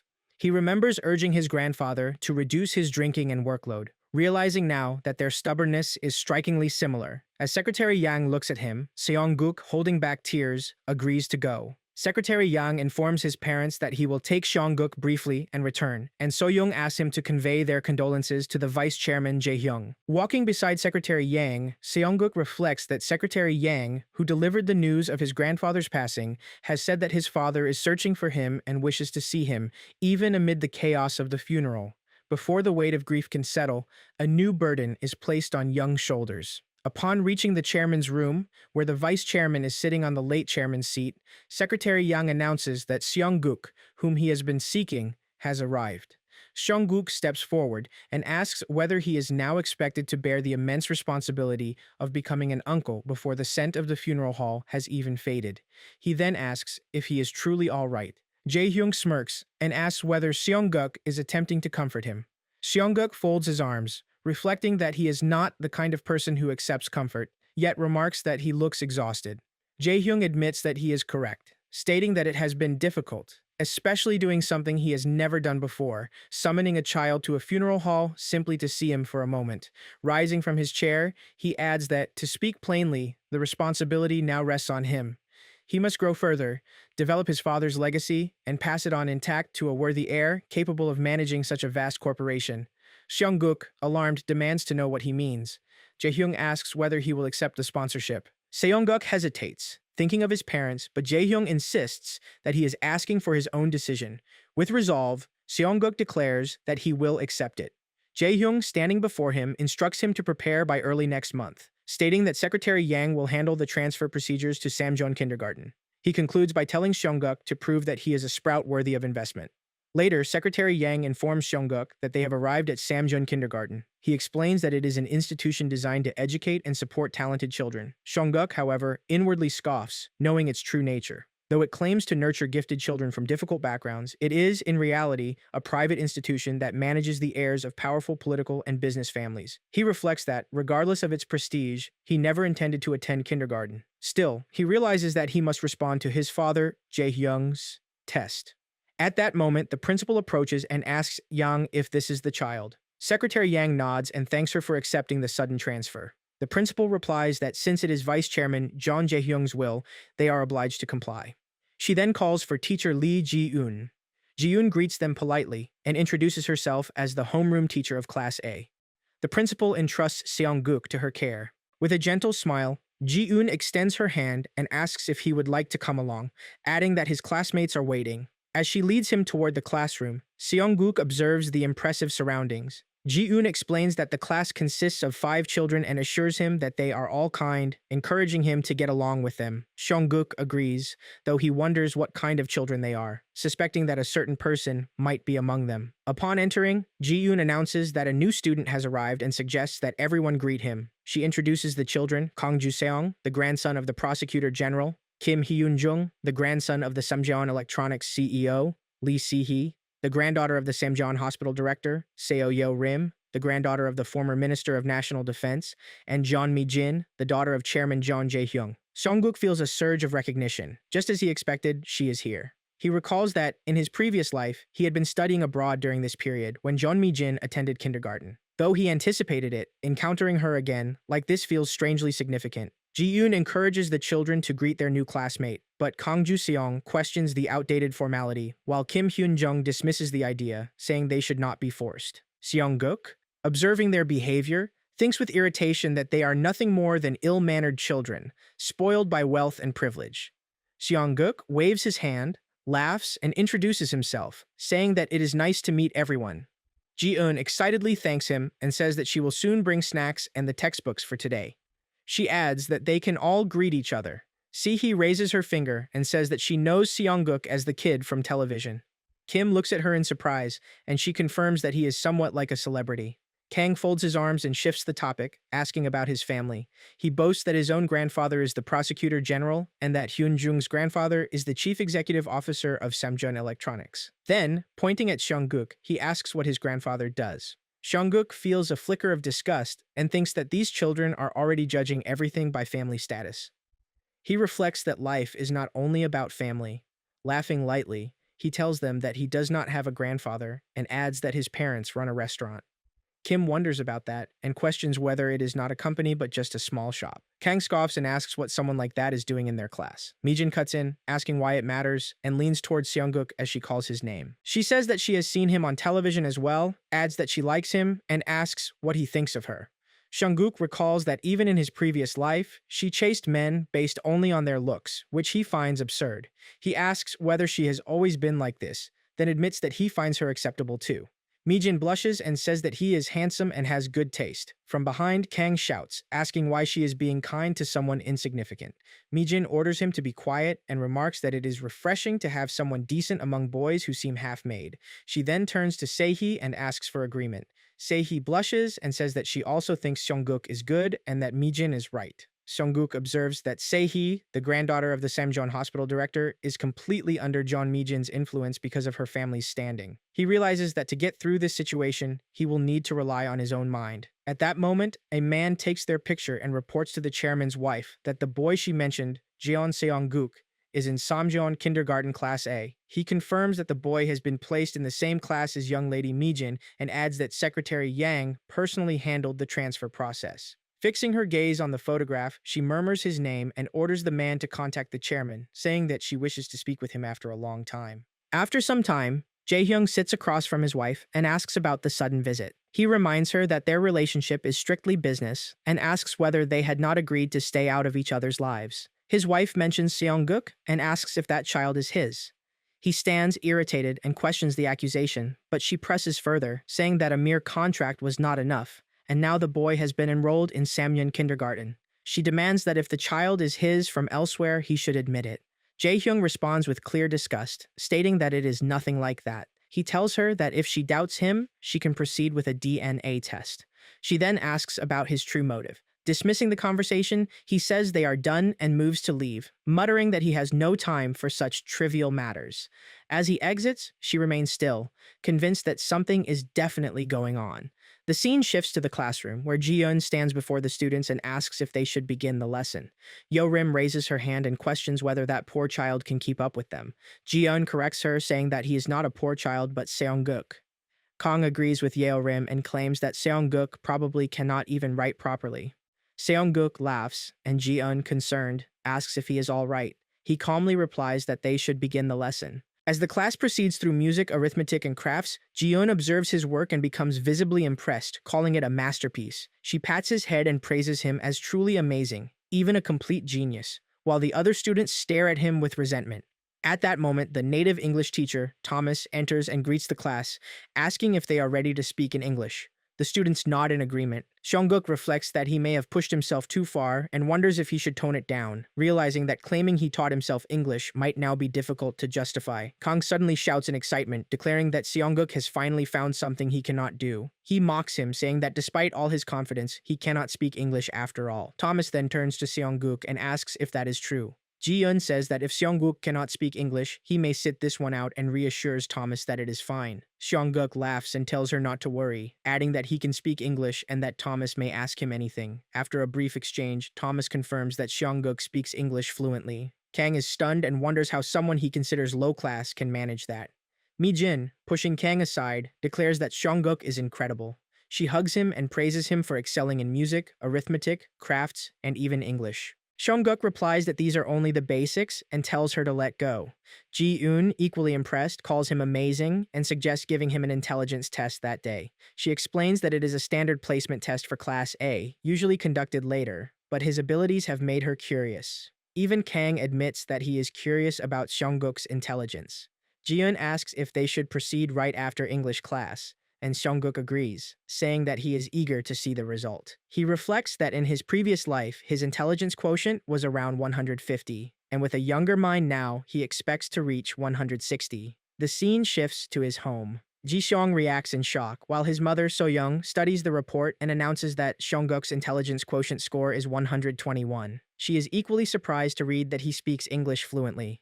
Ji-seong grows uneasy, hugs his son tightly, and wonders just how much of a genius he is raising. Seongguk, however, feels only frustration. He thinks that calling this genius is absurd and clenches his head in disbelief, questioning how his score could be lower than in his past life. A wave of humiliation hits him as he feels like a fool. Ji-seong asks what is wrong, and So-young admits she is unsure, then notes that his emotional intelligence score is also high, suggesting that it may explain the result. Suddenly, Seongguk calls out to his father. Ji-seong, with a faint smile, asks what his genius son wants. Seongguk frowns and tells him to stop calling him a genius, then says he has valuable information. Recalling Mi-jin, he explains that she is more loose-lipped than he expected. Ji-seong asks if this is about stocks, but Seongguk shakes his head and says it is even better. He urges his father to buy land. Ji-seong is both shocked and uneasy. Seongguk explains that Samjeon is planning to build a semiconductor plant and that he knows the likely location. He clarifies that it is not Dongtan but Hwaseong, specifically the land that will later become Dongtan New Town. He recalls that in the past, Samjeon sold leftover land from that project and made an enormous profit. He presses his father to act quickly and buy land in Hwaseong. Ji-seong hesitates, admitting that he has never dealt in real estate and feels nervous. Seongguk questions whether he does not trust him, and Ji-seong replies that it is not about trust. Meanwhile, So-young remains focused on Seongguk's report card. She pulls out a small card tucked inside and asks what it is. Seongguk replies that it is an invitation to Mi-jin's birthday party. Ji-seong reacts in surprise and asks if this is Mi-jin, the daughter of the Samjeon chairman. Later, Mi-young confirms that they have arrived at the correct address and states that this is Hanam-dong, the residence of Chairman Jeon Jae-hyung.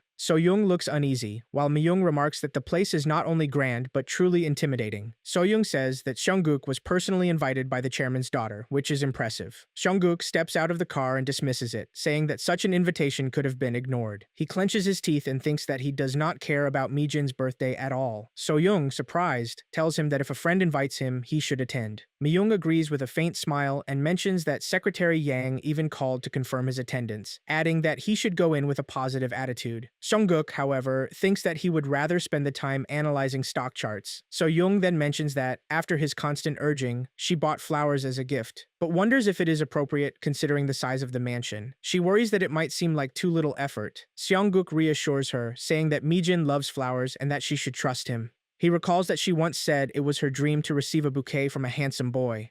Mi-young opens the car door again and tells them to enjoy themselves before returning to work. So-young thanks her for the ride. Mi-young replies that it is only natural as Seongguk's manager and asks them to call when they are done. Seongguk nods, and So-young hesitates before asking if they should go in. Soon, a butler greets them with a respectful bow and says that they have been expecting Mr. Jeon Seongguk and Ms. Kim So-young.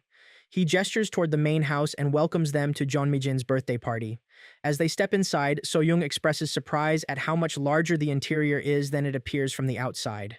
Seongguk casually responds that it is merely a slightly large and flashy house. He reflects that having lived there for over 10 years in the past, it feels ordinary to him, though for his mother, it must seem like an entirely different world. Suddenly, Mi-jin rushes toward Seongguk, throws her arms around him, and says that she has been waiting. She takes the bouquet, beams, and asks if it is really for her. Pinching his cheek, she gushes that he is exactly her type. Then she turns to her mother and proudly announces his arrival, asking if he is not both cute and handsome. Her mother studies him quietly and says that she sees. So-young bows respectfully, addresses her politely, and thanks her for inviting them to such an important occasion. She presents a small pouch and explains that it contains homemade plum syrup. Mi-jin's mother calls a butler to take it and offers a brief thanks. So-young replies that it is nothing, but Seongguk inwardly hopes she will value it, recalling how carefully his mother selected the finest plums, washed each one by hand, and prepared it herself. He even feels it may be too precious to give away. He suddenly notices Mi-jin's mother staring at him and wonders why her gaze feels so sharp. She then invites So-young to follow her, saying she will introduce her to the other parents. So-young bows again and says it is an honor. Seongguk senses something unusual in his mother's expression. But before he can think further, Mijin grabs his arm and pulls him along, excitedly mentioning a giant cake and plenty of galbajim that he likes. He agrees and follows her. Elsewhere, Mijin's mother asks So-young to take a seat and begins the introductions. She presents Kang Ju-seong's mother, Seon Yo-rim's mother, and Kim Hyun-jung's mother, then asks everyone to greet So-young, the mother of Jeon Seongguk, who has recently transferred into Class A. So-young politely introduces herself. Kang's mother immediately asks about her family background. Caught off guard, So-young hesitates and apologizes, but the question is repeated more directly, asking what her husband does for a living. So-young answers that her husband runs a Bossum restaurant in an apartment shopping complex. Hyun-jung's mother reacts with surprise, questioning whether it is truly a small restaurant and not a large company. Yo-rim's mother asks about So-young's education and which university she attended. So-young calmly replies that she did not go to college and instead graduated from Seocheon Commercial Girls High School. The others react with visible disdain, and So-young begins to feel out of place, worrying that she might cause trouble for Seongguk. Yo-rim's mother remarks that this is unpleasant, and declares that So-young is far beneath their level. Confused and hurt, So-young struggles to understand the harsh tone, questioning whether she even understood correctly. Kang's mother agrees, accusing her of pretending to belong despite having nothing and implying that her family relies on their child's appearance to get by. Yo-rim's mother then raises her voice and addresses Mijin's mother, insisting that the situation is unacceptable. She argues that allowing such an uncultured family to mix with theirs is inappropriate, and demands that they be separated before their children are negatively influenced. Kang's mother sneers that So-young has nothing to her name and lives off her child's looks, calling it pathetic. As Seongguk starts walking toward them, Mijin calls out and asks what is wrong. She casually explains that the mothers are speaking French, saying that they often share secrets that way, and adds that her own mother, who majored in French, is the best at it. Seongguk feels a surge of disgust. He recalls that even in his previous life, Mijin's mother spoke French fluently, almost like a native, and he once respected that.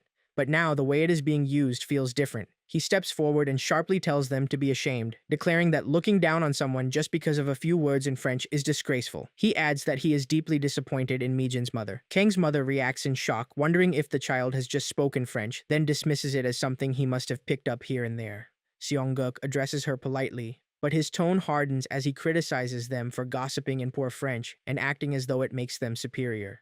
He questions whether knowing French is something to boast about at all. So-young stands stunned, realizing that her son is speaking French. Seongguk points at the women and declares that, compared to them, who use a half-learned foreign language to insult others, his parents, who live honestly and show proper manners, are far better.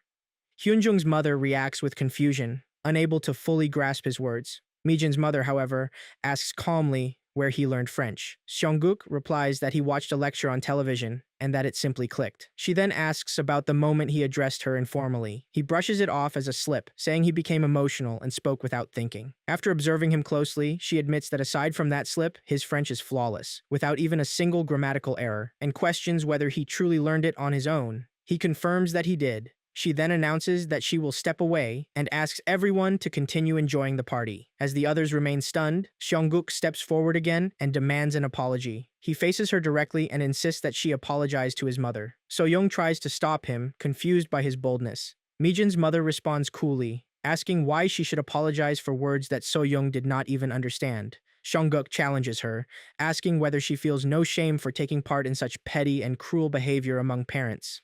Seongguk insists that he does not want to be further disappointed in Mijin's mother and asks her to offer So-young a proper apology, thinking that it is the least she can do. Mijin's mother responds calmly, telling So-young that her son is truly clever. She explains that she and the other mothers are simply accustomed to speaking in French and were careless, then suggests that everyone enjoy the rest of the gathering. Seongguk feels dissatisfied, thinking that politeness without sincerity is not enough. Mijin's mother excuses herself and walks away. Moments later, Mijin rushes toward him, calling his name with excitement. She asks if he can really speak French and praises him enthusiastically, saying his pronunciation sounds like that of a prince from a French film.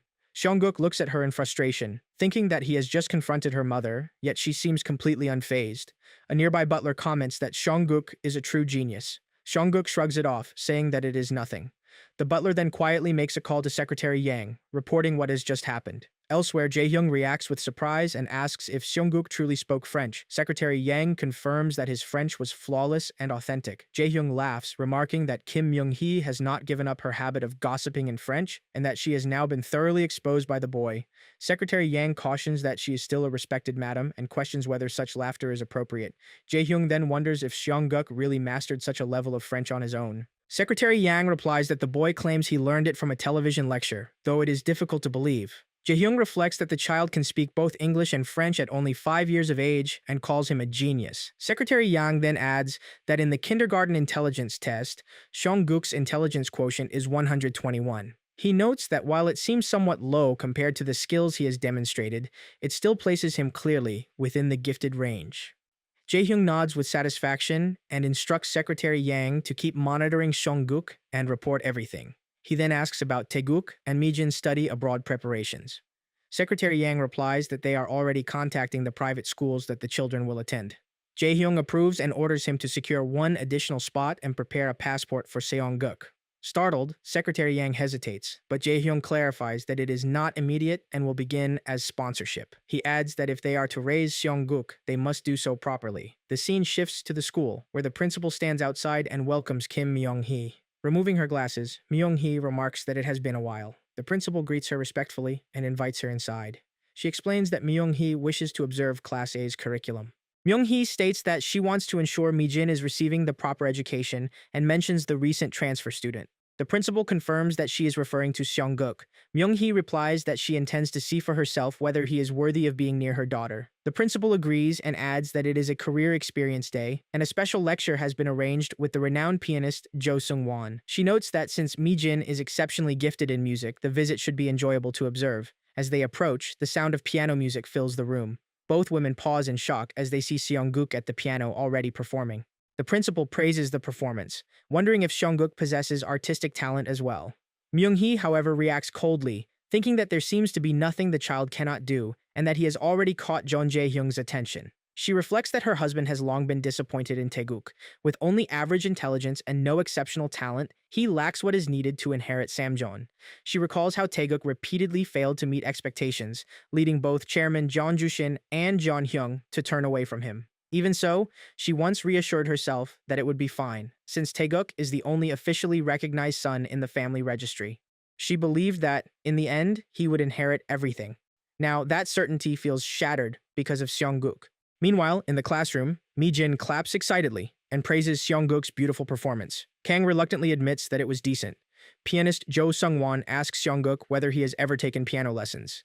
Seongguk recalls his past life, but answers that he has not. Sung-won expresses genuine amazement, calling it incredible. At that moment, the principal approaches Sung-won and asks him to step outside for a brief conversation. Once outside, he asks why they needed to leave so suddenly. The principal gestures toward Myung-hee and introduces her as Kim Myung-hee, the Lady of Samjeon. Sung-won bows respectfully, introduces himself, and expresses gratitude for the company's sponsorship of his previous concert. Myung-hee asks for his opinion of Seongguk, noting the stir his performance has caused. Sung-won replies that it was truly remarkable and adds that, despite having no formal training, the boy's playing reminds him of his own childhood. He first calls him a genius, then corrects himself and describes him as a true prodigy. Myung-hee acknowledges this and then asks about Mijin. Sung-won pauses, confirming that she is referring to Miss Jeon Mi-jin. Sung-won remarks that Mijin may continue piano as a cultural pursuit, but nothing more. The principal calls out, saying that such a judgment is too harsh. Myung-hee, however, reflects that neither her son nor her daughter can compare to Seongguk. Then a thought forms, this may actually work in her favor. She recalls that Jeon Jae-hyung is old-fashioned and believes that emotional, artistic individuals cannot become strong business leaders. She reasons that even if he favors a child, the moment that child excels in the arts, he will dismiss them as an unfit successor and lose interest. With a composed smile, Myung-hee states that talent in the arts is important and suggests that everyone should support a child's growth. Sung-won agrees. She then proposes that they work together to nurture Seongguk's talent. Later, Seongguk returns home, looking exhausted. He drops his bag, sits down, and announces his arrival. So-young asks if he had a good day at kindergarten, then notices several boxes in front of him and asks what they are. Seongguk replies that he is not entirely sure, but he has been told the kindergarten will provide him with proper piano training. He adds that pianist Jo Sung-won has personally offered to give him weekly lessons. So-young is stunned, recognizing Sung-won as one of Korea's most famous pianists from television. She remarks that this must be the level of education at an elite kindergarten, where everything feels extraordinary. Seong-guk, however, grows thoughtful. He is used to people making a fuss over his abilities, yet this situation feels slightly off. He recalls Myung-hee's words, urging everyone to work together to make him a pianist, and senses that something more lies behind her intentions. Seong-guk reflects that people insist he must become a pianist. Recalling his past life, he remembers that he played the piano quite well, and even received several offers to pursue it professionally, yet he kept it as a hobby because he had a business empire to manage.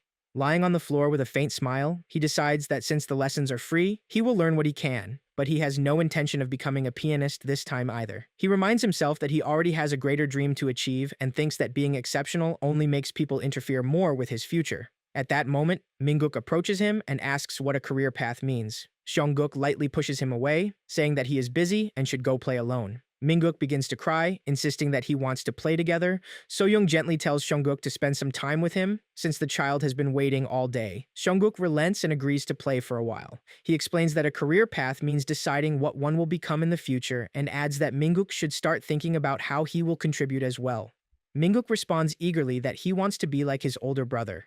When Seong-guk questions him, he confirms it, saying that he has been watching him work hard and believes he can do the same. Seong-guk studies him for a moment, noting that his younger brother is quite good-looking and even cuter than himself. Then an idea strikes him. He searches for the commercial script that Myung gave him, finds it, and calls out to Minguk, suggesting that they play a game of script reading together. After some time, Seong-guk arrives home. So-young, leaning against the kitchen doorway, eagerly asks if he enjoyed kindergarten. Minguk proudly says that he has finished all his homework, and Seong-guk praises him for it.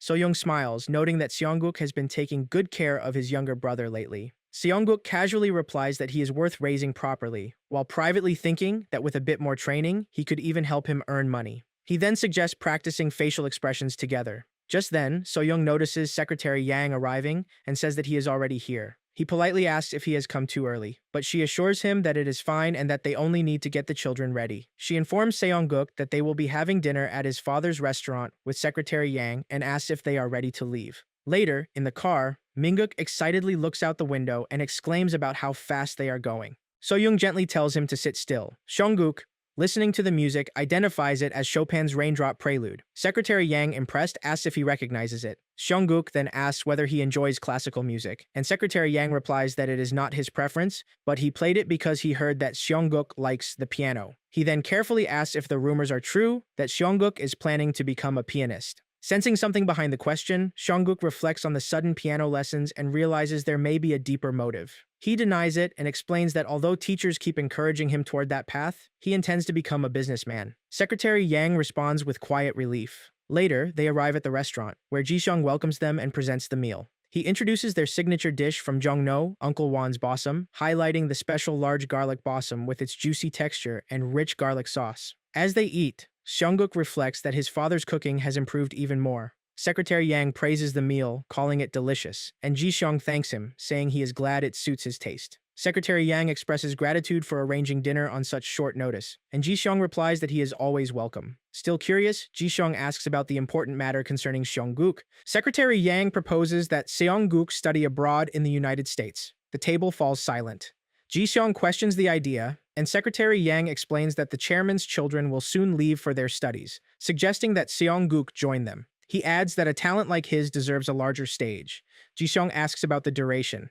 After a pause, Secretary Yang explains that it would involve 1 year in a gifted education program, followed by admission into a private school in the United States, totaling at least 2 to 3 years. So-young and Ji-seong are taken aback, pointing out that Seong-guk is only 5 years old and that the time apart is far too long. Minguk asks where his brother is going, and Secretary Yang gently describes it as a nice place to study for a while. Minguk immediately begins to cry, insisting that his brother must stay with him. So-young comforts him, while Seong-guk reassures him that he is not going. Internally, Seong-guk feels irritated, thinking that this is another complication brought by Jae-hyung. He recalls that in his past life, he already relied heavily on such support, and if he accepts it again, he will never escape Samjun's influence. More importantly, he knows he has work to do in Korea. With only 2 years left until the IMF crisis in December 1997, he must prepare. His plan is clear: help Minguk debut as a child actor to secure funds, then use his father and SKH to build assets through stocks and real estate. To protect his family from what is coming, he cannot afford distractions. He states firmly that he has too much to do in Korea and wants to stay with his family, so he will not go. Secretary Yang, concerned, insists that it is a rare and valuable opportunity. So-young thanks him and acknowledges its importance, but explains that sending such a young child away for years is too difficult. Secretary Yang nods with disappointment, saying he understands and that the decision does not have to be immediate. He asks them to consider it further. Seongguk, however, remains firm and repeats that he is not going. Secretary Yang finally adds that if he ever changes his mind, he should not hesitate to reach out. After some time, Seongguk reflects that the last holiday season is packed with kindergarten classes, his father's constant struggle to earn money, and above all, the responsibility of raising Jeon Minguk. He considers that perhaps, thanks to his remarkable teacher, the child grows faster than expected. On New Year's Day this year, during Minguk's birthday party, he delivers a shocking declaration. While blowing out the candles, Jeon Minguk announces that he wants to become a cool actor like his older brother. Seongguk reflects that much has happened since then, yet today finally arrives as Minguk's very first audition day. He asks if he is ready. Minguk salutes confidently and replies that he is fully prepared. Seongguk responds that they should go. Behind them, Soyoung watches with a faint smile and wonders why the children are so fired up. Despite her smile, she cannot suppress her concern. Although she feels grateful for the child acting opportunity, she knows it is never easy and worries whether Minguk can truly handle it. Mi-young reassures her that everything will be fine, pointing out that it is only an audition and that it is hosted by someone familiar, so nothing bad will happen. Later, at the 5th MVC Child Acting Open audition, the director rushes towards Seongguk and embraces him warmly, greeting him with excitement and saying that it has been a long time. So-young steps forward and corrects Seongguk, stating that he should address him as Mr. Director. The director smiles faintly and replies that it is fine, adding that hearing Seongguk call him director again feels nostalgic. After setting Minguk down, So-young asks what is new and admits that she is surprised to hear that the director is hosting such a large event. The director laughs and explains that it is all thanks to Seongguk. He reveals that Baby captures the attention of the higher-ups at MVS, which leads to him being placed in charge of the audition. He adds that when he hears Seongguk is coming, he nearly cancels the audition to plan Baby 2 instead, but So-young reminds him that today's star is not Seongguk. Seongguk gently pushes Minguk forward and states that she is right, declaring that today's star is this child. Minguk introduces himself with excitement. The director observes him with approval and remarks that he has grown into a sharp and bright-eyed boy. Minguk smiles and says that this is right. The director pats his head and remarks that he has a feeling Minguk will be good at this, then adds that they should see what he can do and gestures toward the stage. Seongguk thinks that Minguk is doing very well and that this is how he wins over the director first. Yet his attention suddenly shifts when he notices the madam from Daeokpong paper and recalls seeing her before, recognizing both her and her son, Jae-hee. The woman turns toward them and excuses them as she approaches. Seongguk wonders why she is coming their way, while So-young acknowledges her with a cautious nod. As the woman comes closer, So-young, visibly tense, asks what she wants and warns that if she tries anything like before, she will not remain passive. However, the woman simply apologizes. She admits that she has been rude and arrogant and that such behavior is unbefitting of a mother. She states that she sincerely wants to apologize to both of them. So-young and Seongguk stare at her in stunned confusion. The woman then kneels, saying that she has reflected deeply and that it will not happen again. She turns to leave, politely excusing herself. Seongguk remains stunned and wonders what has happened to her. He recalls the saying that when someone changes overnight, it often means their time is almost up, and he mutters uneasily at the thought. At that moment, the assistant director enters, calling for Seongguk and So-young and waving them over. Standing beside them, she explains that the director has asked her to escort them to their seats and gestures for them to follow. Seongguk interrupts, pointing toward the woman and asking about her instead. The assistant director identifies her as the madam from Daeokpong paper and her son, adding that there has been an unpleasant incident before. She offers to arrange things so they do not cross paths if he feels uncomfortable. Seongguk replies that this is not the issue, explaining that the woman seems like a completely different person and has even apologized. So-young adds that the woman looks pale, suggesting that something may have happened to her. The assistant director says that she has only heard rumors, but nothing certain. Seongguk suddenly recalls something and wonders if it could truly be the case. Just then, Jae-hee appears behind him and calls his name. He apologizes and asks if Seongguk can help him. Seong-guk thinks that the once bratty young madam has become a completely different person. He assumes there must be a deeper reason behind it. Jae-hee, pleading for help, reveals that his father has abandoned him and his mother. In the recalled events, it is revealed that his father, the chairman of Deokpung Paper, engages in an affair with a younger woman. He spends money and jewels on his mistress, loses all sense of reason, and ultimately throws his wife out with nothing. He coldly declares that he is done with her and orders her to leave, while Jae-hee cries behind her, begging his mother not to go. Back in the present, Jae-hee explains that he follows her because he misses her. He says that they are now living in a Goshiwon. Through tears, he adds that he wants to become an actor to support his mother, just as she once said, but things are not working. He begs Seong-guk for help. Seong-guk reflects honestly that the woman may simply be facing the consequences of her actions, leaving little room for sympathy. However, he acknowledges that it is not the child's fault. He calls the assistant director and asks for Jae-hee's audition number. She checks her notepad and replies that Min-guk is up soon, and Jae-hee is 2 turns after that. Without hesitation, Seong-guk grabs Jae-hee's hand and starts running, telling him that they need to go. Jae-hee's mother watches in alarm and calls out, asking where he is going. Jae-hee looks back and says that it will only take a moment, but Seong-guk firmly tells him to look ahead, not back at his mother. He explains that focusing forward is the only way he can secure the role and truly help her. Pointing toward Min-guk, Seong-guk tells Jae-hee to observe him carefully, explaining that the boy is his younger brother and has been trained well. He instructs Jae-hee to watch closely and imitate everything, from how his eyes follow the camera to his movements and bright, expressive reactions. As Min-guk performs, the director praises him, remarking that his performance is excellent and that he is the best. Seong-guk tells Jae-hee to watch carefully, explaining that even doing something simple can draw such a reaction. Jae-hee hesitates, but Seong-guk cuts him off and assures him that his acting is not bad. Jae-hee admits that he is afraid of the camera. Seong-guk advises him to imagine the camera as his mother's eyes and to perform as if he is acting for her.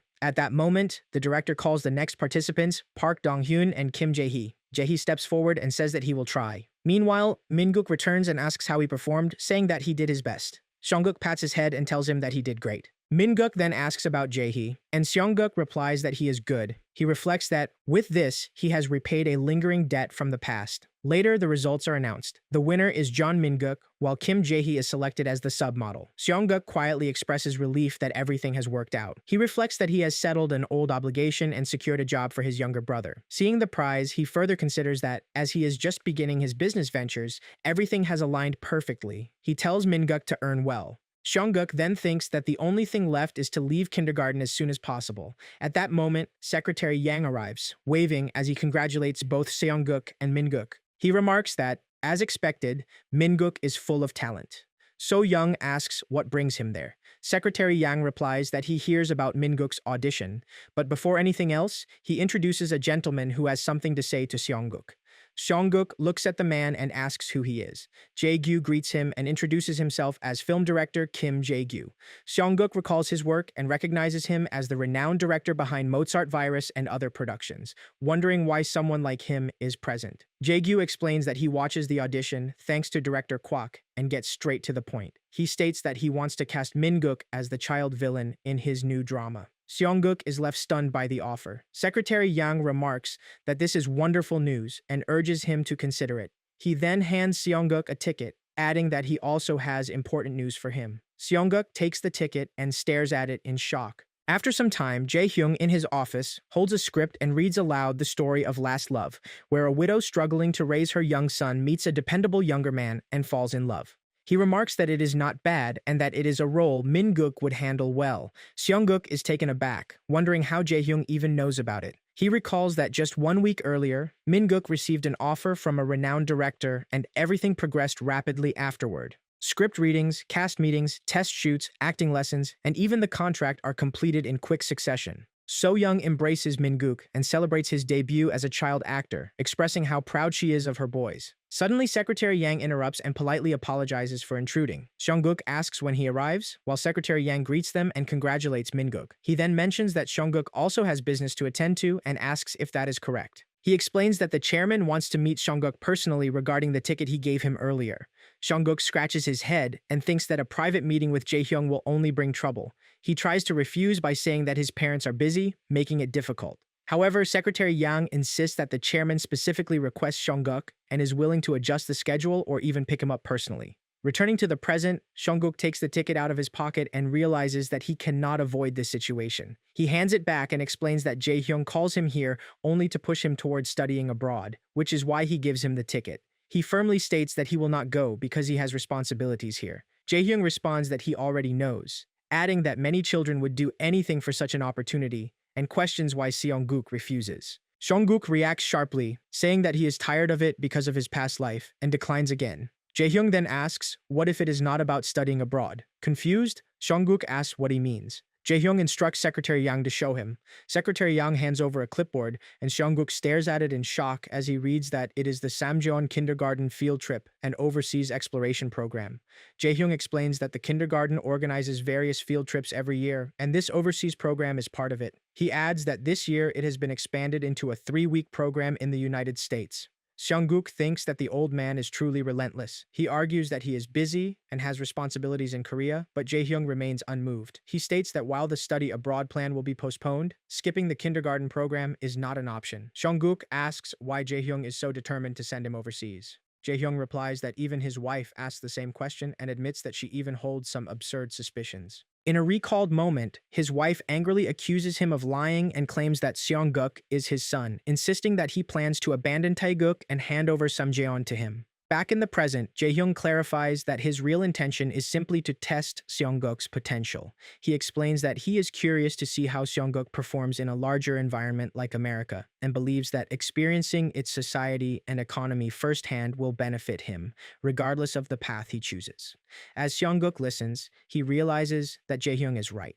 He reflects that to prepare for the IMF crisis, he must understand trends in the United States. He recalls that when the crisis struck in 1997, the United States led Korea's market reforms and played a direct role in the bailout process. Under that influence, markets open, foreign investors flood in, and countless companies collapse, leaving many unemployed. He has already planned to gather capital to protect the businesses around him. But now he considers that going to the United States might offer even greater opportunities. Instead of reacting from afar, he begins to think that the answer may lie there. Returning to the moment, Seongguk agrees to go. Jae-hyung notes his sudden enthusiasm and tells him to make the most of his time abroad. 1 month later, Jo-seong struggles to calm a crying Min-guk while wishing Seongguk a safe trip. A teacher calls Class A to board, instructing the children to find their assigned seats one by one. Seongguk checks his ticket and learns that his seat is separate, with an attendant guiding him. Kang, already seated, looks confused and wonders why Seongguk is going alone. Meanwhile, Seongguk settles into his seat and realizes that it is first class.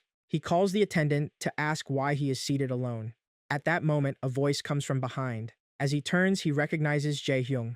Seongguk wonders why he is given only a first-class seat. Jae-hyung greets him warmly. Seongguk initially addresses him as father, then quickly corrects himself and calls him chairman, asking why he is there. Jae-hyung replies that he is traveling to the United States on business and remarks that it is a fortunate coincidence that they are on the same flight. As the plane takes off, Seongguk feels uneasy, thinking that Secretary Yang expects him to sit beside Jae-hyung for 10 long hours. The mere thought makes him uncomfortable. He politely asks if he can return to his original seat. Jae-hyung responds that if he truly insists, it is unfortunate, as he had intended to show him something interesting since fate had brought them together. Curious, Seongguk wonders if it might be money or a valuable investment tip. Instead, Jae-hyung takes out a children's storybook and says that he originally planned to give it to Taeguk, then asks if Seongguk might like it. Seongguk feels annoyed, thinking that even money would not satisfy him, let alone a simple storybook, and declares that he is leaving. However, he suddenly notices something and pauses. Turning back, he reaches out and asks if what he sees is real. Jae-hyung confirms that they are Makeyoung Economy and Kukyoung Business magazines. Seongguk immediately changes his stance and eagerly says that he will stay if he is allowed to read them. Jae-hyung remarks that even though Seongguk is talented, these are advanced economic journals typically read by professionals. Seongguk casually replies that he only wants to look at the pictures. Jae-hyung agrees, seeing no harm in it. As Seongguk takes the magazines and inhales their fresh print scent, he feels a sense of excitement. He reflects that these are Korea's leading business journals, the very ones he cherished in his previous life, filled with valuable economic trends and insights. He recalls how his parents allowed him to watch the news and browse his mother's accounting books, yet never permitted him to subscribe to such magazines, making them all the more precious to him. He adds that Seongguk should enjoy a more childlike life, and Seongguk understands their point of view, but he remains unchanged. Returning to the present, Seongguk smiles faintly and remarks that this is the good stuff. Jae-hyung observes that the boy rejects storybooks in favor of business magazines. He calls out to him and says that he will provide those magazines, but he should review this as well. Seong-guk salutes and replies that he will check it immediately. Jae-hyung then explains his upcoming United States travel schedule, pointing out that several important events overlap. He asks whether Seong-guk understands large corporate ventures and expos. Seong-guk studies the document and replies that he knows the basics. Impressed, Jae-hyung asks which event he would attend if the decision were his, adding that he should take his time and answer honestly. Seong-guk thinks that asking a 6-year-old to decide a chairman's schedule is absurd, yet he reflects that his father has always been like this. To him, age is merely a number. In a flashback, he recalls that a sharp 10-year-old could stand alongside him, while even a director in his 50s could be dismissed for failure. His father constantly tests him, and he appreciates that. He judges by ability, not age. Back in the present, Jae-hyung urges him to speak freely, assuring him that being wrong is acceptable. He watches him closely, aware that he may be demanding too much from a child, yet sensing that this is no ordinary 6-year-old. He wonders whether the boy will surprise him or disappoint him. After a moment, Seong-guk declares that he should attend the Venture Expo. Jae-hyung finds the choice intriguing and asks for his reasoning. Seong-guk explains that there is no place for Samjeon at the large corporate expo. He reflects that the United States is in a golden age, dominated by giants such as Microsoft and Intel. His father likely aims to build connections with them to secure Samjeon's entry into the American market, which is not a flawed idea, but the market is already controlled, and those giants will not share their ground. He continues that Samjeon should instead invest in emerging ventures, identify unseen opportunities, and secure returns before the industry leaders take notice. He reflects that in his previous life, neither he nor his father anticipated the coming venture capital boom in America, which would give rise to companies like Google, Amazon, and Yahoo. Their mistake was focusing solely on established giants, costing Samjeon its chance to expand, followed by the impact of the IMF crisis. Seong-guk concludes that Jae-hyung should attend the Venture Expo, where he may discover Samjeon's future. Jae-hyung is struck by how far the boy exceeds his expectations and asks whether he would like to accompany him. Surprised, Seong-guk asks what he means, and Jae-hyung clarifies that he intends to take him along to the Venture Expo. Excitement rises within Seong-guk as he realizes that he might even meet that person. At that moment, Taeguk suddenly arrives, demanding to know what is happening and why Seong-guk is with his father, shouting in frustration as he continues to sit beside him. Seong-guk stares at him and realizes that Taeguk is here as well. Then he notices something more unsettling. Jae-hyung seats him beside himself instead of his own son. Taeguk rushes forward, demanding that his father explain why Seong-guk sits there. Jae-hyung silences him and asks whether he has finished his homework, extending his hand for it. Seong-guk feels the tension grow suffocating. Caught between them, he wishes he could disappear. Jae-hyung calls him over and shows him a list of small and mid-sized companies attending the United States Venture Expo. He explains that Taeguk has been told to choose one company worth meeting for Samjeon. Seong-guk takes the paper, stunned that such a task is given to a child. Jae-hyung then asks him to try as well. Though uncertain, Seong-guk is pressed to decide. Thinking that Jae-hyung truly knows how to intimidate, he returns the paper and points to 2 choices. Jae-hyung reviews them with interest: Google and T-Com. Seong-guk reflects that Google is merely a small startup now, but will one day dominate the world, and at T-Com, a key individual works there. Jae-hyung then compares this with Taeguk's selections, which include Lion Soda Pop Company and Nixo Toy Company. Taeguk protests that he chose what he could understand and admits that even after asking Secretary Yang, much of it remains unclear. Seong-guk thinks that this is natural at such a young age, especially when the one judging him is even younger in insight. Jae-hyung questions whether Taeguk even understands the meaning of venture. Taeguk hesitates and gives a vague answer. Jae-hyung orders him back to his seat and tells him to study more. As Taeguk withdraws, Seong-guk questions why Jae-hyung is so harsh on a child. He argues that Taeguk has done his best and should not be dismissed so easily. Jae-hyung responds that effort alone is meaningless and that only results matter. Seong-guk disagrees, recalling that he once believed the same in his previous life. He reflects that his obsession with results drove Jung Taeguk away. He realizes now that he was wrong. Guidance and encouragement matter just as much as performance. Like a real family, like a brother, support should come before judgment. He tells Jae-hyung that a person's worth should not be measured solely by results. He reflects that this truth comes to him only after meeting his true family, and he hopes his father learns it as well. As the moment settles, the teacher announces that they have finally arrived in Los Angeles. The teacher announces that for the next 3 days, they will visit Disneyland. Seong-guk thinks of it as a fantasy land, imagining meeting Mr. and Mrs. Mouse, and dismisses it with quiet amusement.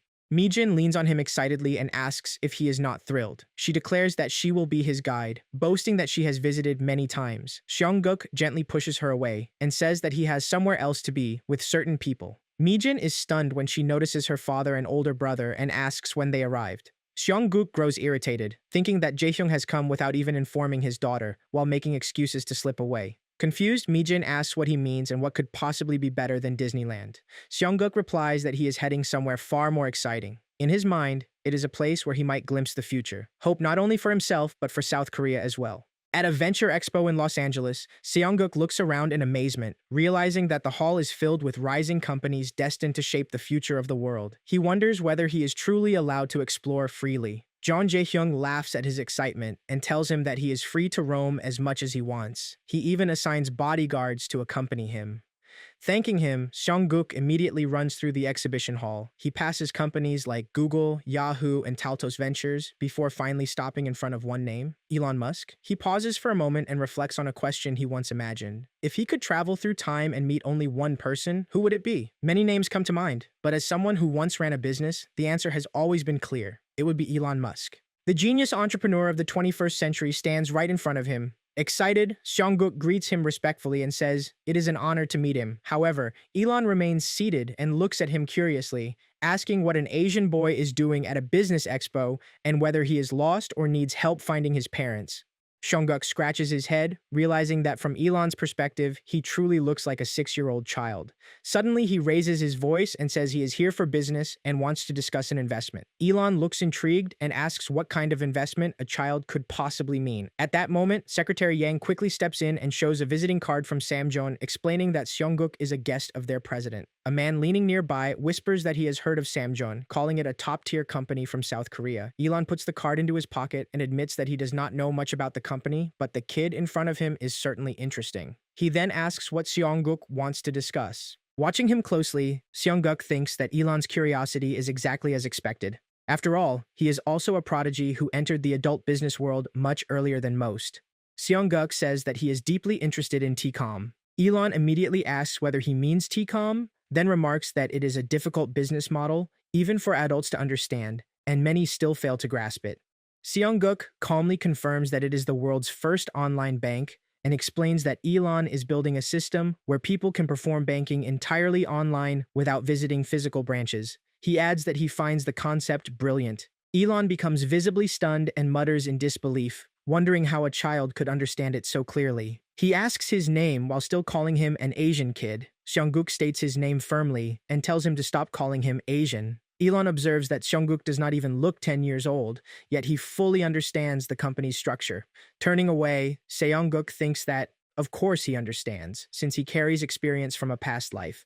More importantly, he realizes in that moment that he must invest in Elon. He confidently thinks buy the dip and immediately calls out, asking whether they should discuss the investment now. Elon suggests moving to a quieter place, but a blonde-haired man nearby questions whether he is seriously engaging with a child. Elon responds that Seongguk is an investor in their company, and regardless of age, every investor deserves respect. He adds that such a perspective feels rare and almost visionary, something that could shape the future. Later, they sit together in a quieter area. Elon offers Seongguk juice and begins discussing the investment. Seongguk explains that he already understands the company's situation. He says Elon is preparing for a major launch, but is currently short on capital. He then adds that if funding is not secured soon, Elon risks losing control of his company again, just like before. Elon suddenly stands up in shock and asks Seongguk how he knows that information. Seongguk calmly sips his juice and thinks about it. He recalls Zip3, Elon's first company before T-Com. In his memory, it is a leading IT firm with powerful proprietary software, but because of a lack of capital, Elon cannot secure control over it. In the end, he is pushed out of the very company he founded. Seongguk thinks that if Elon is truly that kind of man, he cannot allow history to repeat itself. He confidently tells Elon that he will help protect the company this time. He adds that T-Com will eventually grow far beyond Zip3 and that he will invest, so Elon should not back down and must stay until the end. Elon looks unsettled and asks whether he is dreaming or experiencing some kind of strange Eastern phenomenon, calling him a genius Asian child. Seongguk immediately shouts back, telling him to stop that and just ask how much investment is needed. On the other side of the venue, Jeon Jae-hyung asks Secretary Yang what Seongguk is doing. Secretary Yang replies that Seongguk is currently speaking with CEO Elon Musk of T-Com and says that the conversation looks very serious. Jae-hyung thinks that T-Com is one of the companies Samjeon has been closely watching, and its online banking concept is far ahead of its time. He becomes impressed that Seongguk is able to recognize such potential so precisely. He also notes that Elon is not treating the child like a child at all, and they are speaking as equals. With a faint smile, Jae-hyung mutters that the boy is truly remarkable, then asks what Taeguk is doing. Secretary Yang replies that Taeguk is currently eating ice cream. Jae-hyung sighs and shakes his head, frustrated, saying that Taeguk was sulking earlier, but seems to have been won over by free ice cream. He reflects that this is how a normal child should behave, but wonders whether someone who will one day lead Samjeon should be so ordinary. He then instructs Secretary Yang to report everything discussed between Seongguk and Elon. After finishing his conversation with Elon, Seongguk returns to Jae-hyung. Jae-hyung asks if he is done already. Seongguk replies that he still has something important to do and asks for his help. Curious, Jae-hyung asks what it is. Seongguk calmly says that he wants to invest in the American market. After some time, Jeon Jae-hyung signs the contract and calmly says that he looks forward to working with Elon from this day onward. Watching the contract papers, Seongguk wonders whether the two men are basically running the entire operation together now through a long-term investment agreement. Reflecting on how everything started, he remembers originally asking his father for help investing in Elon's company himself. However, overseas investment required opening foreign accounts and dealing with endless taxes, paperwork, and complicated procedures. To avoid all the trouble, Seongguk simply planned to use his father as an investment channel. Instead, Jae-hyung unexpectedly jumped directly into the investment business himself. As he shakes hands with Jae-hyung, Elon smiles and remarks that making such a massive investment decision so quickly is impressive. Looking towards Seongguk, he jokingly asks whether the child influenced the chairman. Jae-hyung admits that he cannot deny it. Having witnessed Seongguk's abilities personally, he says he is far more than an ordinary genius. Patting Seongguk on the head, he explains that he is placing his trust entirely in Seongguk's insight and promises he will never regret the decision. Excitedly, Seongguk points at Elon and confidently declares that his company is destined for success. He boldly tells Jae-hyung that he will earn a fortune thanks to this investment and simply needs to trust him. Nearby, Secretary Yang cautiously asks whether everything is truly all right. Confused, Jae-hyung asks what he means. Secretary Yang explains that the investment funds were originally intended to secure contracts with major American corporations. Established giants in the United States hardly need their money because such investments are only a tiny fraction of their enormous wealth. Instead, Jae-hyung is now gambling on an entirely uncertain future. Curious, Elon asks where else Jae-hyung plans to invest next. For a moment, Seongguk falls deep into thought, wondering whether he should reveal more future opportunities or keep them hidden for now. Later, at Los Angeles International Airport, a boarding announcement echoes through the terminal, instructing passengers to take their seats and fasten their seatbelts before departure. Leaning quietly against the airplane window, Seongguk reflects on how quickly the past 3 weeks passed. While the younger children spent their time visiting theme parks and tourist attractions, he remained beside his father from beginning to end, helping shape plans that could eventually change the future forever. While everyone celebrates Korea's booming economy, Seongguk quietly prepares for the disaster no one sees coming.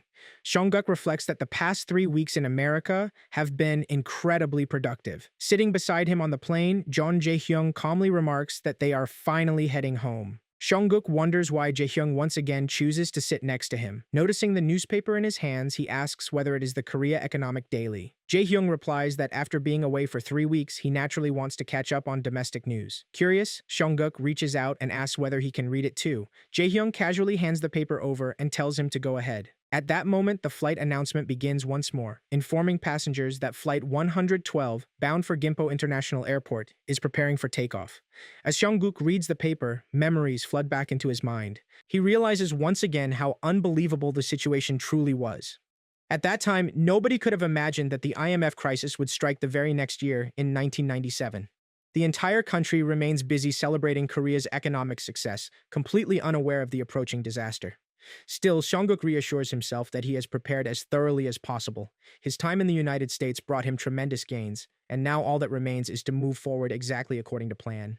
After returning home, Seongguk suddenly announces that he will not attend kindergarten for the time being. Ji-seong assumes he must be exhausted from the long flight back from the United States, But Seongguk loudly insists that he has something extremely important to do. He even claims he already discussed it with Chairman Jae-hyung. Hearing that, Ji-seong immediately says that if the chairman already approved it, then he will help with whatever Seongguk needs. After thinking for a moment, Seongguk finally reveals his important mission. He wants the whole family to take a trip to Jeju Island because it is an amazing place, and according to him, they are leaving tomorrow.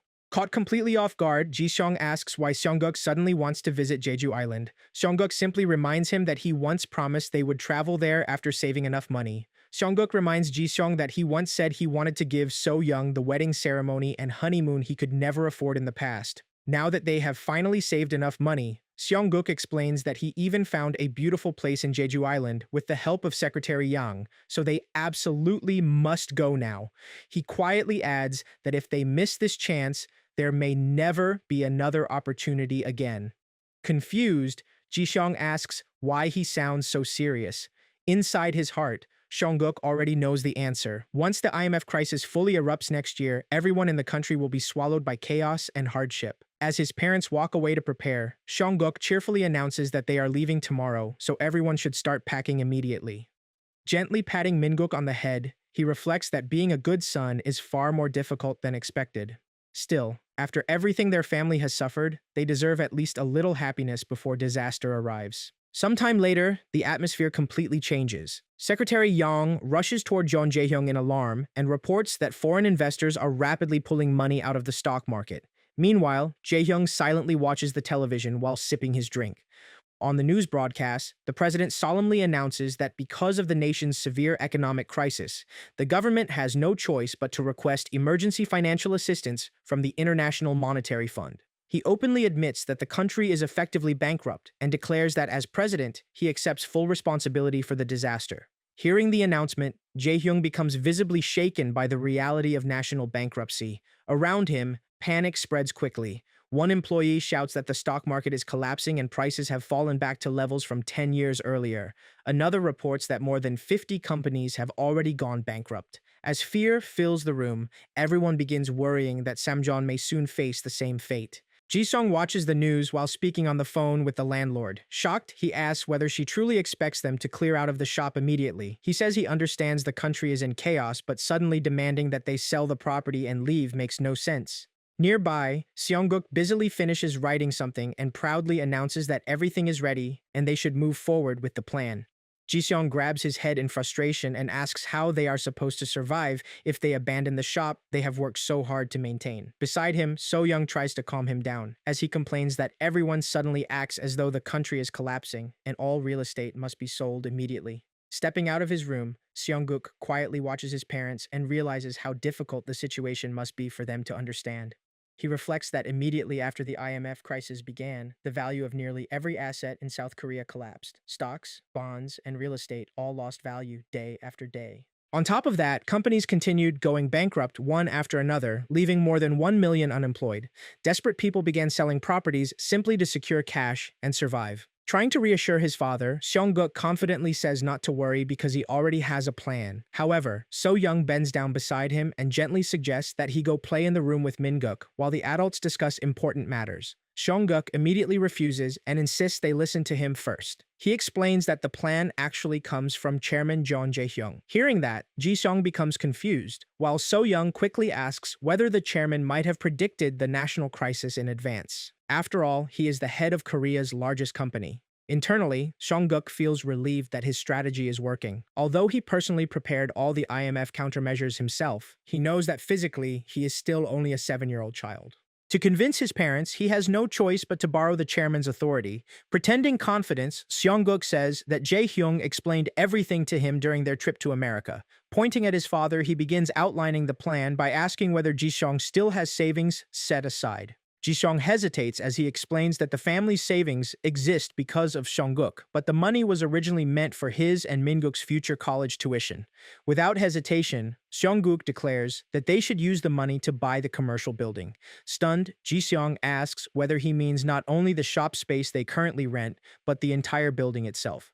Seongguk confidently replies that if they contact the owner in about 2 days, the price will likely fall to a level Ji-seong can actually afford. Still uncertain, Ji-seong asks whether Chairman Jeon Jae-hyung truly said that. Beside him, So-young points out that everyone is currently trying to sell their homes and buildings, while rumors claim prices will continue dropping even further. Listening quietly, Seongguk reflects that people are panicking because they genuinely believe South Korea is about to collapse. At the time, the entire world predicted Korea's downfall.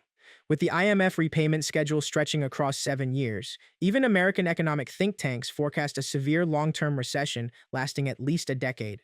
Yet Seongguk knows the country will not end that way. He explains that people are panic selling simply out of fear, but those who move ahead of everyone else always act against the tide. According to him, this is precisely the moment to make choices different from the crowd. Ji-seong nervously asks once again whether Jae-hyung truly said all of this. Seongguk impatiently insists that the idea is not even his own, and tells his father to simply trust the chairman's judgment. Still worried, Ji-seong mutters that it took years to save that money. Hearing this, Seongguk groans in frustration and jokingly calls his father a complete scaredy cat. Looking at him seriously, he says, Ji-seong truly lacks the personality needed to become an investor. Turning towards So-young, Seongguk tells her not to worry either and says she should continue living normally because he already has plans prepared for everything. He then mentions that she is going to SKJ today and asks her to come along with her.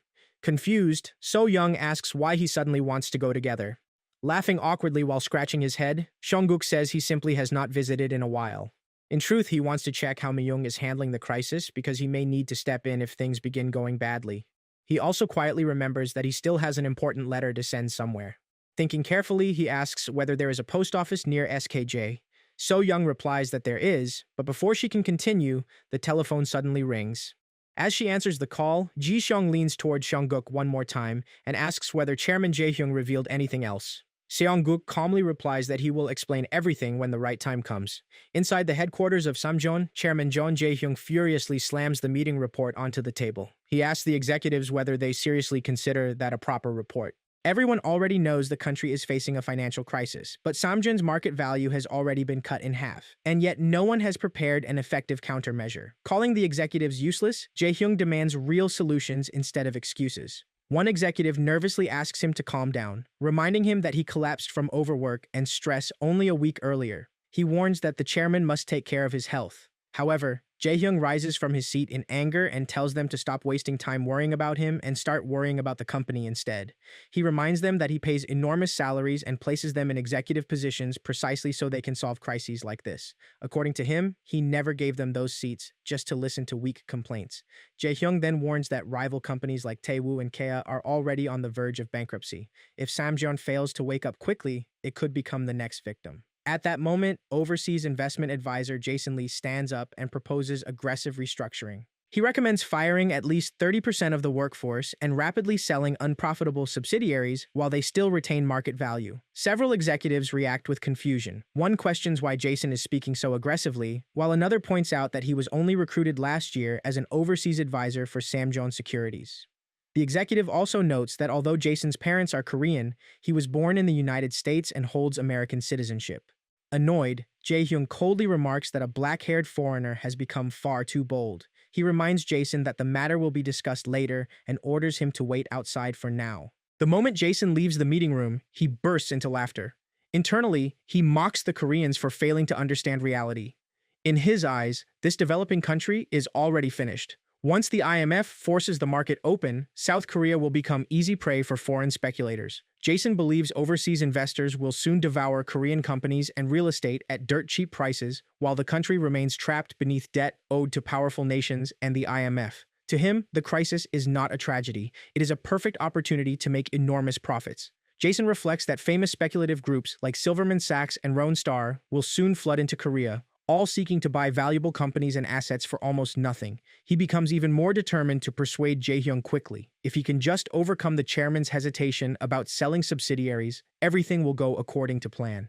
Just then, Seongguk suddenly appears in front of him. Looking down at the child, Jason asks suspiciously who he is. Jason Lee stares at Seong-guk in disbelief and jokingly asks whether he is one of the executive's children. Calling him a little guy, Jason asks if he got lost while looking for his father. Seong-guk nearly bursts into laughter. Inwardly, he mocks the situation, thinking that his father urgently summoned him, yet some random stranger is now loitering outside the executive meeting room and speaking nonsense as if he owns the place. Raising his voice again, Seong-guk sharply asks the man who he is, repeating the question as though Jason might be deaf. Annoyed, Jason snaps that he is only 30 years old and demands to know why Seong-guk keeps addressing him like an old man. He angrily calls the boy an ill-mannered brat. At that moment, Jeon Jae-hyung steps outside and asks what the commotion is about. The moment he sees Seong-guk, a faint smile appears on his face as he welcomes him warmly. Jason immediately becomes nervous. Shocked that the chairman knows the child personally, he wonders whether Seong-guk is Jae-hyung's son, grandson, or perhaps even a future successor. Jae-hyung calmly says the timing is perfect and introduces Seong-guk as a child he cherishes deeply. He then introduces Jason as the overseas investment advisor he personally recruited for Samjun Securities. Later, inside Jae-hyung's office, the chairman asks Jason for his opinion. Jason, clearly uncomfortable, suggests that they should send the child out before discussing business matters. However, Jae-hyung immediately refuses. He explains that Seong-guk can be trusted completely and jokingly admits that the boy often gives him remarkable business inspiration. He reminds Jason that he once asked why Samjeon suddenly expanded into overseas investments and established a securities company. According to Jae-hyung, the answer is simple. It all began because of Seong-guk.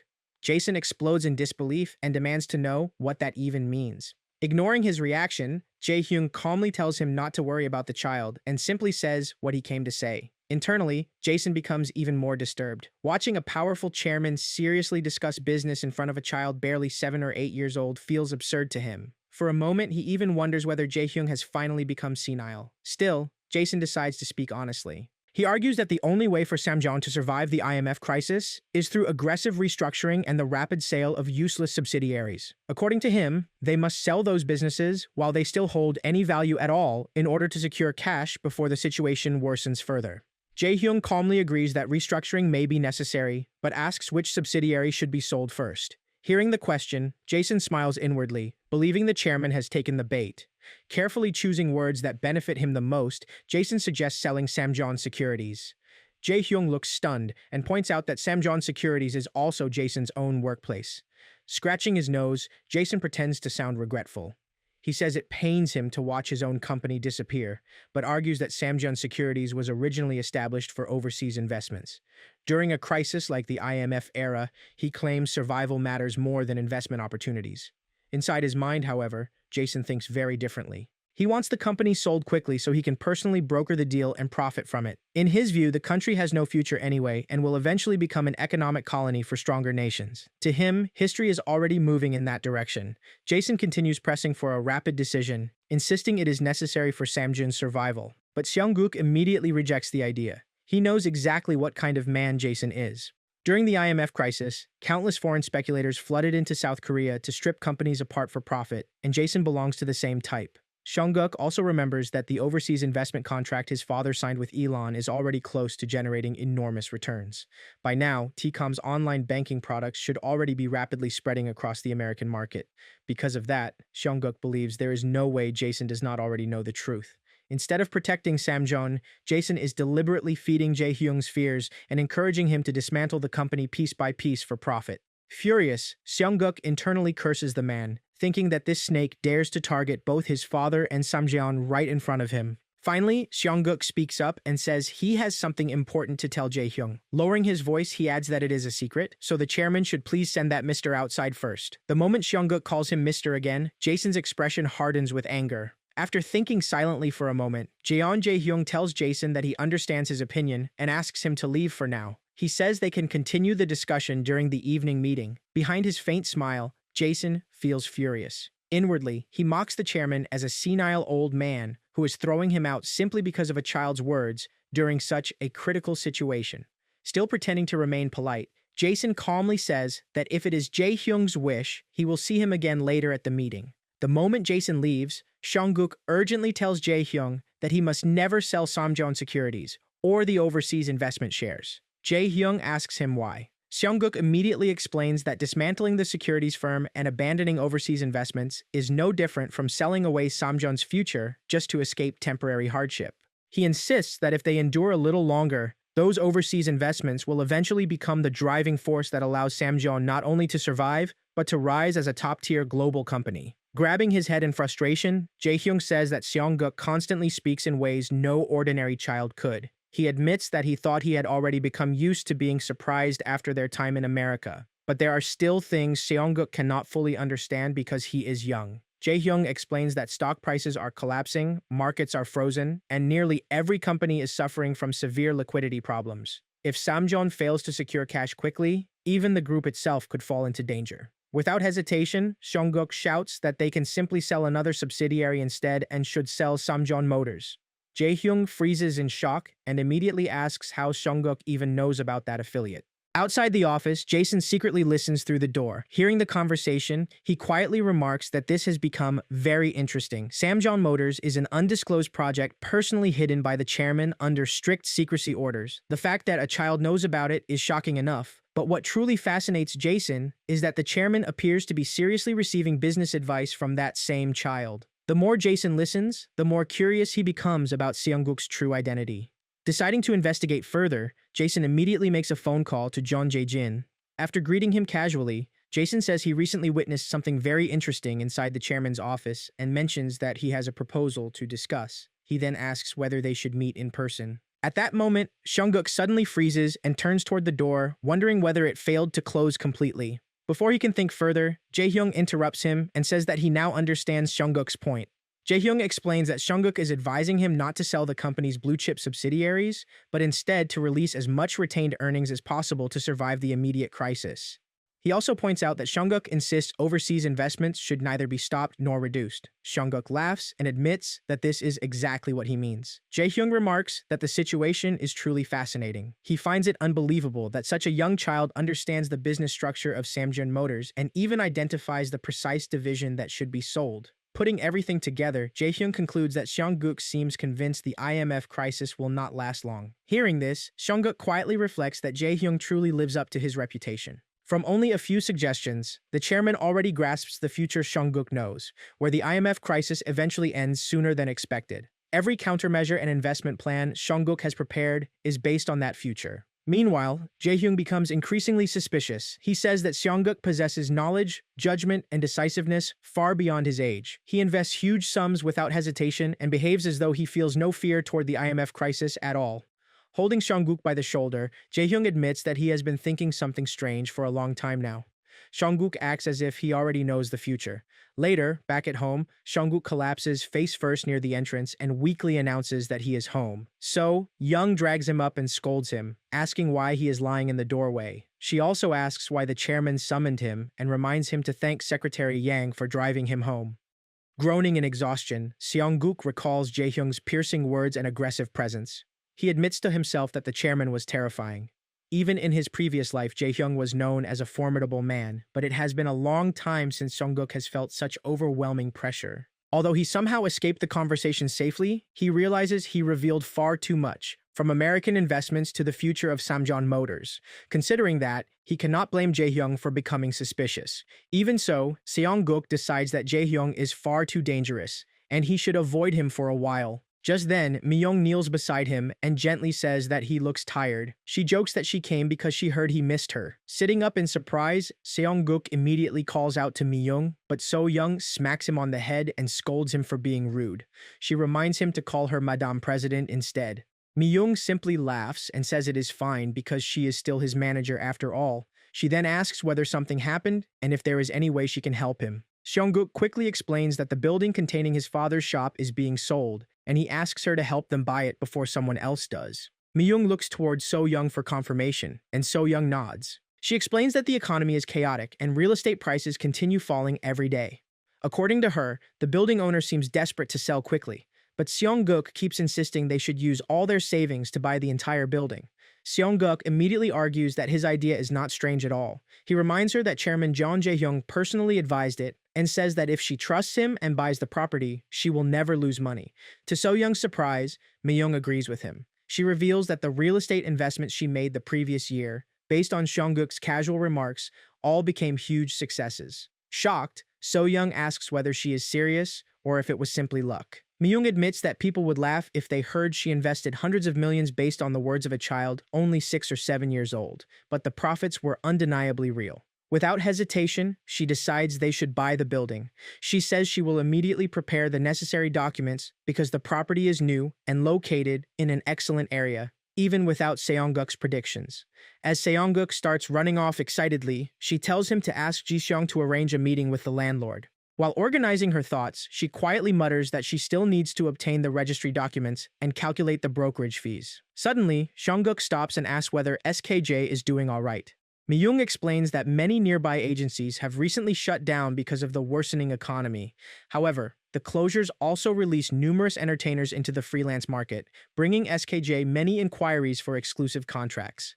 Hearing this, Seongguk becomes serious and immediately advises her to recruit only well-known entertainers and secure long-term contracts whenever possible. Myung hesitates, pointing out that the economy continues to worsen. If the broadcasting and advertising markets fail to recover, they could lose massive amounts of money on contract fees. If the crisis drags on, SKJ itself could even go bankrupt. Seongguk confidently replies that such a thing will never happen. Myung recalls how Seongguk once mentioned receiving investment education in the United States from Chairman Jae-hyung, along with some mysterious contract between them. The more she thinks about it, the more convinced she becomes that Seongguk is no ordinary child.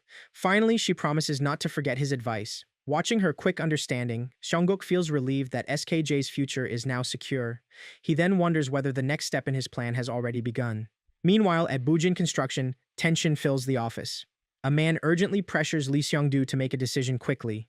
Pointing toward the supposed American investor, he warns that the entire country is standing on the edge of collapse and questions how long a company like Bujin can possibly survive. He insists that before Seong-do's funds completely run dry, he should sell his shares to an excellent overseas investor and find a way to survive. Overwhelmed, Seong-do desperately asks for just a little more time to think. Frustrated, the man snaps that the CEO is being unbelievably stubborn and warns that once debt collectors start chasing him, it will already be too late. After some time in Busan, Bujin Construction CEO Lee Seong-do sits with his head in his hands, wondering what he is supposed to do. He believes that Bujin Construction has definitely been doing well. Recalling the past, he remembers hiring competent staff and handling a flood of contracts. Although many people said he ran the company recklessly, he still grew Bujin into a massive business.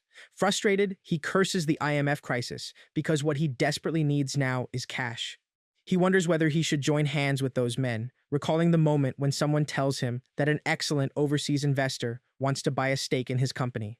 The man assures him that his management rights will be strictly guaranteed and explains that they only want to invest in a blue-chip company. Seong-do thinks that if he sells the shares and resumes the halted downtown apartment construction, the company might survive. He also believes their promise to protect his position. Just then, a voice behind him softly calls out, "Father?"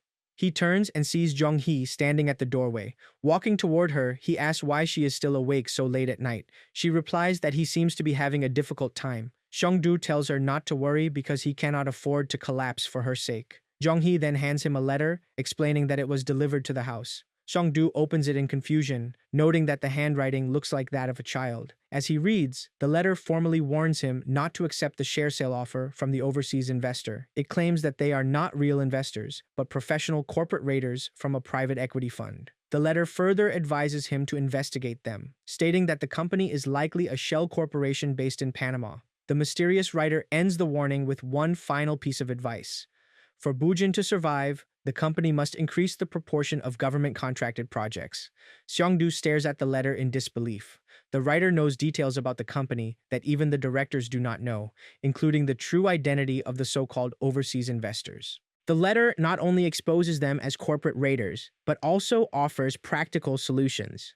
Seong-do realizes that such advice could never come from an ordinary person because it shows deep knowledge of management and economics. Confused, he wonders who this mysterious figure is and why someone so capable is secretly guiding him. Meanwhile, Seongguk sleeps peacefully at home. His mother, so young, leans from the kitchen doorway and asks whether he plans to sleep longer, reminding him that the morning news is about to begin. Waking up, Seong-guk presses the television button and sits in front of the screen as the reporter introduces the day's major headlines. After hearing nothing important, Seong-guk quietly mutters that there is still no news. For the past 15 days, since sending the warning letter through Jong-hee, he has carefully watched the news every morning and evening. Trapped in a child's body, the only thing he can do is send warnings and solutions to CEO Lee Seong-do. He believes the final decision rests entirely with Seong-do. If he accepts the advice, his fate can change. Otherwise, the news will eventually report his bankruptcy. Seeing no bad news so far, Seong-guk concludes that Seong-do must have made the right choice.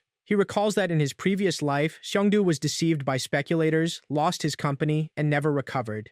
The collapse of the family fortune forced Jong-hee to endure countless hardships. Remembering those painful days, Seong-guk reflects that Jong-hee was his first love, and he sincerely hopes she finds happiness in this life. Encouraging himself, he believes he has finally settled an old emotional debt. By saving Bujin Construction, he has also prevented the chain bankruptcies of construction companies throughout Busan. Within the limits of what he can influence, he feels he has changed the unhappy future as much as possible. He has already secured his father's commercial building and prepared countermeasures for SKJ as well.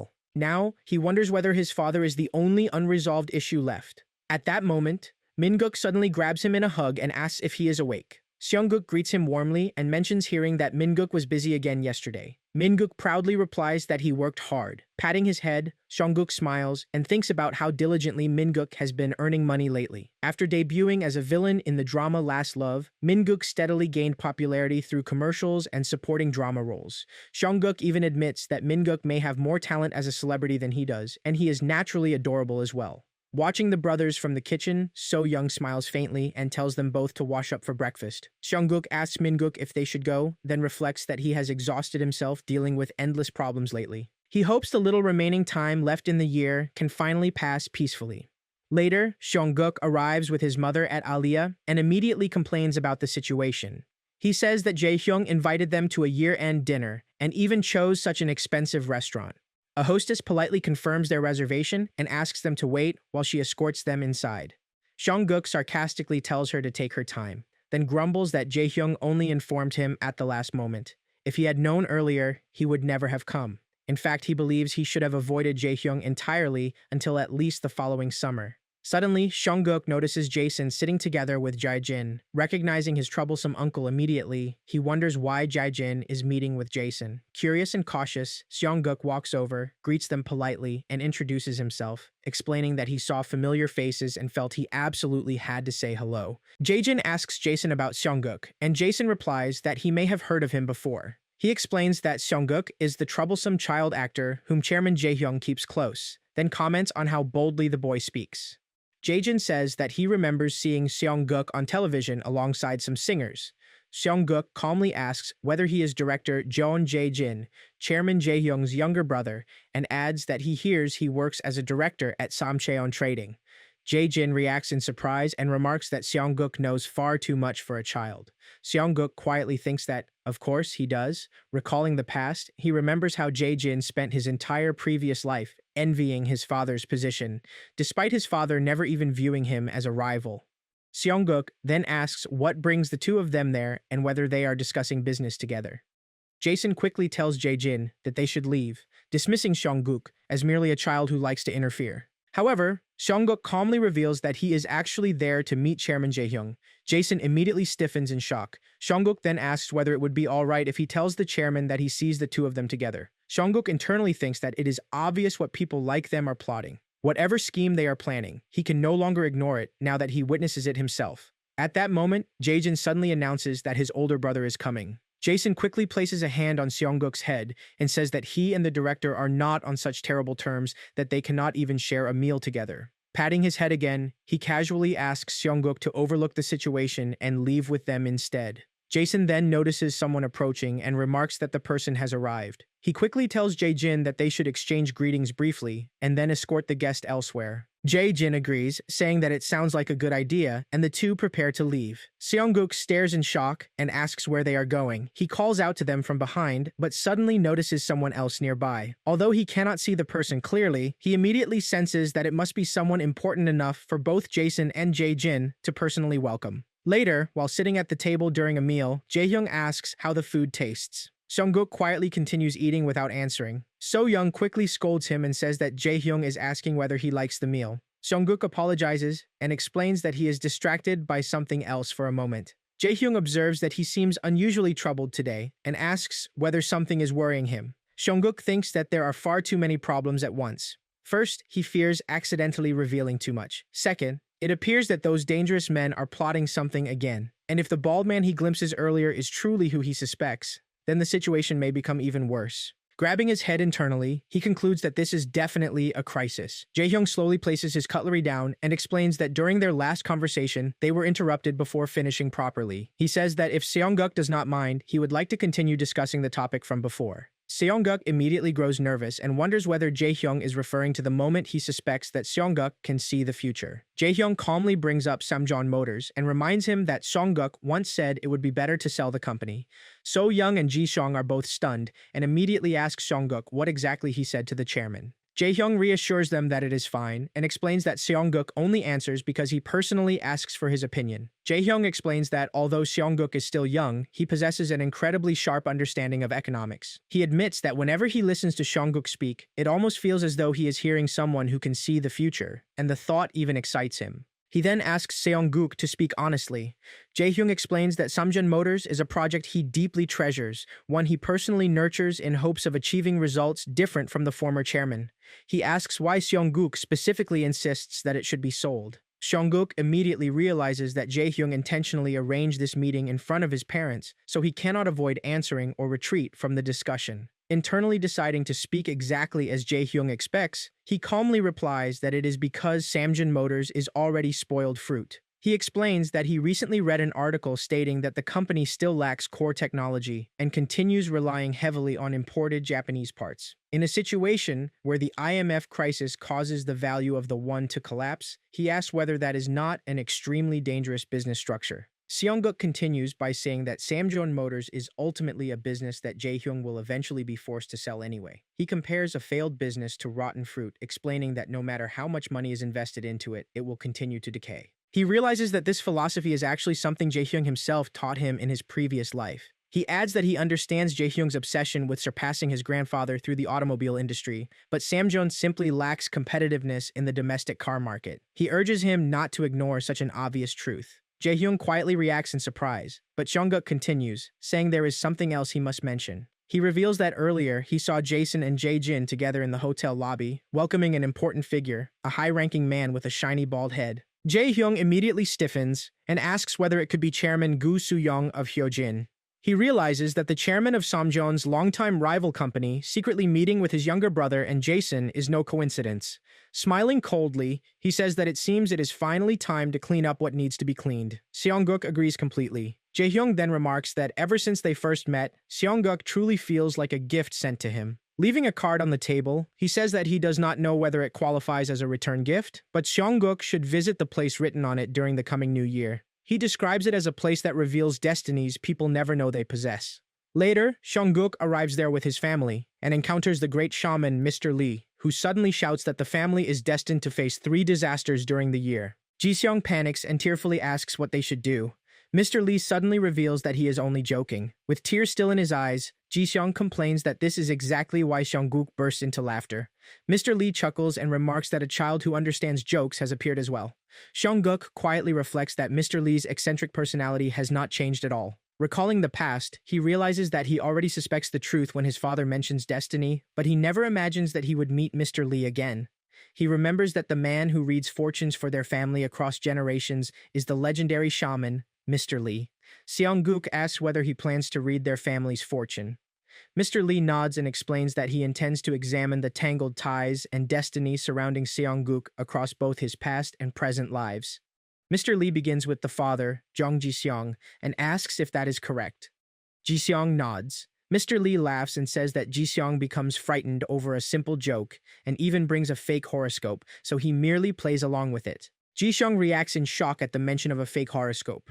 Mr. Lee explains that the birthday written there is not his real birth date. Ji-seong admits that he was abandoned in front of an orphanage as a baby, so the government simply assigned him a birth date. Mr. Lee says that if he cannot recognize such a thing after living as a fortune teller, then he should quit immediately. He explains that although Ji-seong has no true birth record, his face clearly shows fortune flowing toward him, so there is nothing to fear. He adds that Ji-seong's early life must have been difficult, but from this point onward, he is destined to rise. Ji-seong tearfully nods and thanks him. Seong-guk thinks that Mr. Lee truly is the real deal. Mr. Lee then turns toward the mother and says that her birth date is genuine. So-young explains that although she is also abandoned at an orphanage, she at least has a note containing her name and birth date. Mr. Lee declares that So-young is destined to become the mother of a chancellor. He explains that she is fated to give birth to a precious child and that her fortune will continue to grow as long as she supports whatever her child chooses to do and never stands in the way. So-young is left stunned by the prediction. Mr. Lee then looks toward the child and quietly remarks that the baby was born with an extraordinary destiny.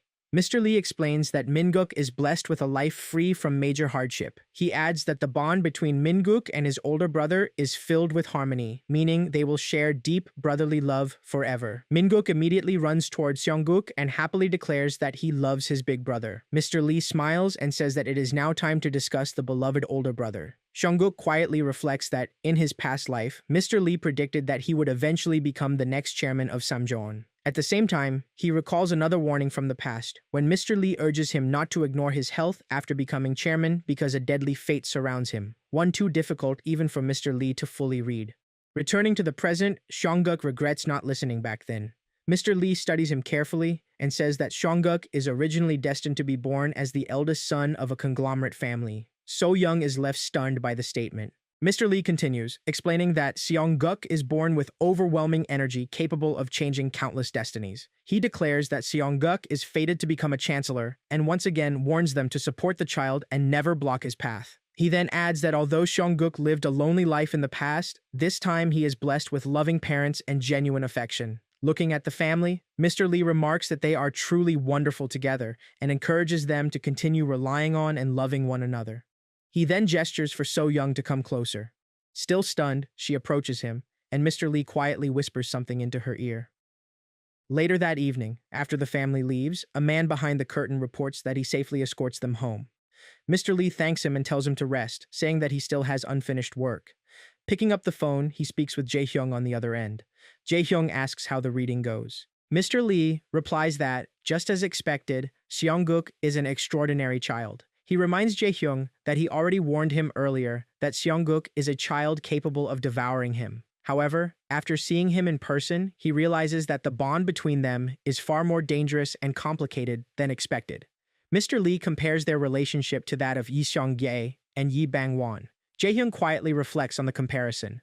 Mr. Lee explains that there exists a strange father-son bond between them, but also a destiny in which the son surpasses the father in order to rise higher. Jae-hyung remarks that to Yi Seong-gye, Yi Bang-won is both the son who takes everything from him and the son who ultimately stabilizes the nation he creates. Mr. Lee warns him to choose his words carefully because their bond is not entirely fortunate.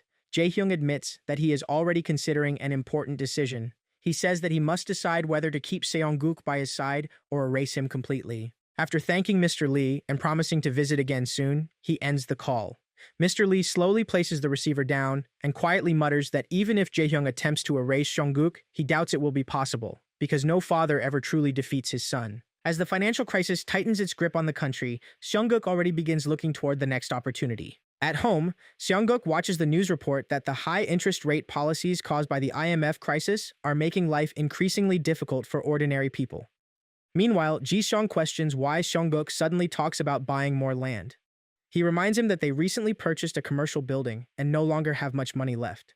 Seong-guk immediately calls him out, saying that he knows Ji-seong still has earnings from his advertising work. Ji-seong desperately asks So-young to stop him. Instead, So-young calmly asks where Seong-guk believes they should buy land.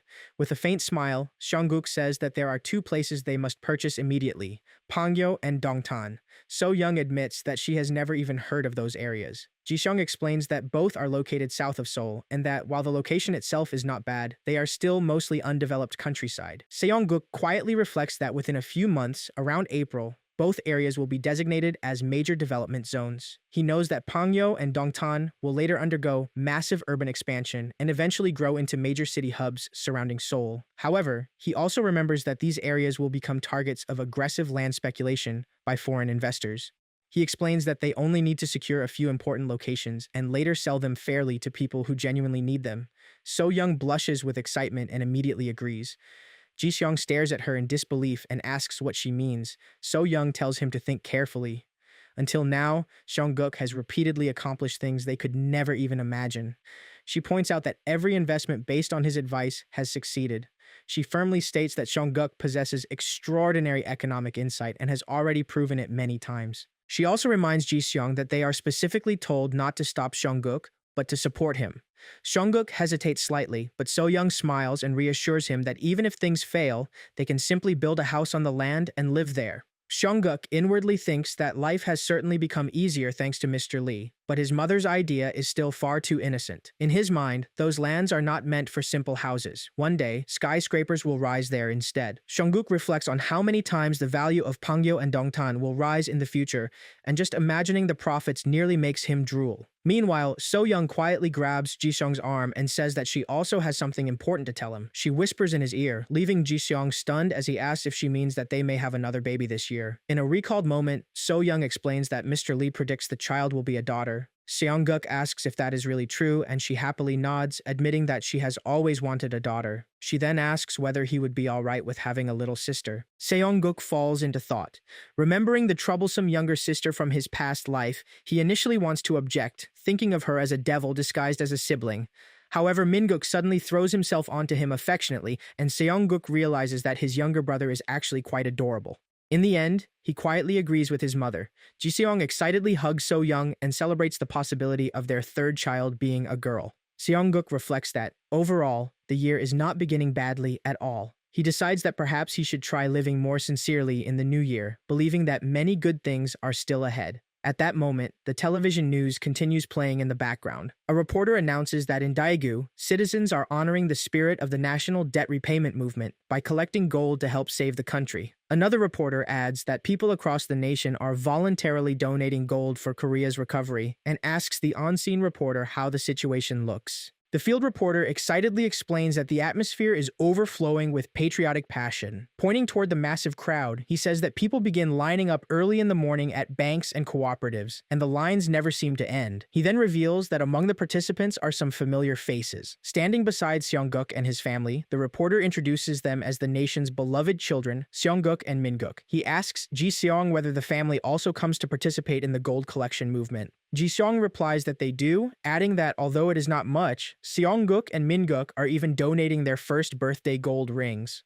The reporter looks stunned after hearing that Seong-guk and Min-guk are donating their first birthday rings. He asks Ji-seong whether it feels wasteful to give away such precious items. Ji-seong smiles and replies that it does not feel wasteful at all. He explains that the country is facing a crisis, and they believe donating is the right thing to do. The reporter then turns to Seong-guk and asks whether he also feels no regret about giving away his first birthday ring. Seong-guk answers confidently that he does not. He explains that after watching the news about the gold collection movement on television, he feels that his family must participate as well. He adds that he is especially happy because his parents are the ones who first suggested donating. Seong-guk then says that he wants to earn a great deal of money in the future so he can donate even more. The reporter smiles and remarks that as long as South Korea has children like them, the nation's future seems secure. Seong-guk quietly reflects that this is only a small act and that noblesse oblige is simply basic decency. He recalls that in his past life, when he heard about the gold collection movement, he merely instructed his secretary to send a donation. However, participating personally today makes him realize something important. He recognizes that Korea is a nation built by ordinary people who always rise together during times of crisis. As he donates his birthday ring, Seong-guk becomes certain that the country will recover just fine. Afterward, he tells Ji-seong to make sure they also donate part of the profits from the land they plan to buy. Ji-seong happily lifts him into the air and agrees, proudly declaring that he is grateful to have such an admirable son. At that moment, Sunmi suddenly appears nearby, adjusting her glasses as she remarks that she never expected to run into such familiar faces there. After some time, Ji-seong sits on the floor and says that he is completely exhausted. So-young reminds him that their plan was only to donate quickly and return immediately. Ji-sung complains that an interview suddenly happened, followed by everything else, including the chase at the end. So, Young tells them that everyone has worked hard and adds that they must be hungry, asking if she is right as she prepares to set the table. Suddenly, a voice is heard and everyone freezes in shock. Seongguk rushes to the door and asks who it is. His expression quickly changes to joy as he recognizes Lim Sunmi. She removes her glasses with a smile and greets him, saying it has been a long time since they last met. Later, Minguk is asleep, while the rest of them sit and drink tea with Sunmi. She places her cup down and laughs softly, saying that it feels good to see them again after so long. Seongguk agrees, but internally thinks that she has very thick skin. He recalls a past memory where she coldly walked away after ending her role as his father's mistress. He wonders why she suddenly appears again and what she is planning. Seongguk asks directly why she has come. Sunmi replies that Seongguk has always been somewhat cold toward her. He thinks that, of course, he is cold toward his father's former mistress and wonders how he could act otherwise. Ji-seong interrupts, saying that Seongguk is being too harsh toward an actress. Seongguk becomes irritated and thinks that Ji-seong is reacting as if this is the first time he has seen her, almost as if he is instantly charmed. Sunmi calmly takes a card from her coat pocket and says that the reason she is visiting today is this. She reveals that it is a wedding invitation and makes a surprising announcement that she is getting married. Everyone is left stunned. Blushing slightly, Sunmi explains that her fiancé is a younger man working in finance in Hong Kong. She adds that she originally had no plans to marry, but he persistently begged her to live with him in Hong Kong. So Young warmly takes her hand and congratulates her. Sunmi smiles and says that she knows So Young would congratulate her. Meanwhile, Seongguk watches her carefully and thinks that this fox-like woman has once again used her intelligence brilliantly. He reflects that Hong Kong is one of the few places that manages to avoid the worst of the financial crisis sweeping across East Asia, including Korea. Although Hong Kong faces instability after its return from British control to China and several major banks collapse, he realizes that Sunmi still makes the perfect decision. By abandoning an unstable situation in Korea and moving to a safer environment, she successfully protects her assets while avoiding the IMF crisis. Sunmi explains that since circumstances turn out this way, the wedding is suddenly being held in Hong Kong. She says that she considers Seongguk's family special and sincerely wants to invite all of them to attend. So Young and Ji-seong are stunned by the invitation. Sunmi quickly reassures them that it will only be a small wedding attended by truly close people, and she genuinely hopes they will come. Seongguk inwardly thinks that the real reason is probably that public opinion would collapse if she holds a luxurious wedding during such unstable times. He argues that they already have too many responsibilities in Korea and politely apologizes, saying they are busy. However, So Young interrupts and asks when the wedding will take place. Sunmi smiles and replies that it will be in February. The moment Seongguk hears February, his eyes suddenly light up and he immediately declares that they will attend. So Young stares at him in surprise, saying that she expects him to object. Seongguk secretly recalls that the International Financial Conference is held in Hong Kong during February, where the world's top entrepreneurs and investors gather. Thinking about the opportunities waiting there, a sly smile spreads across his face.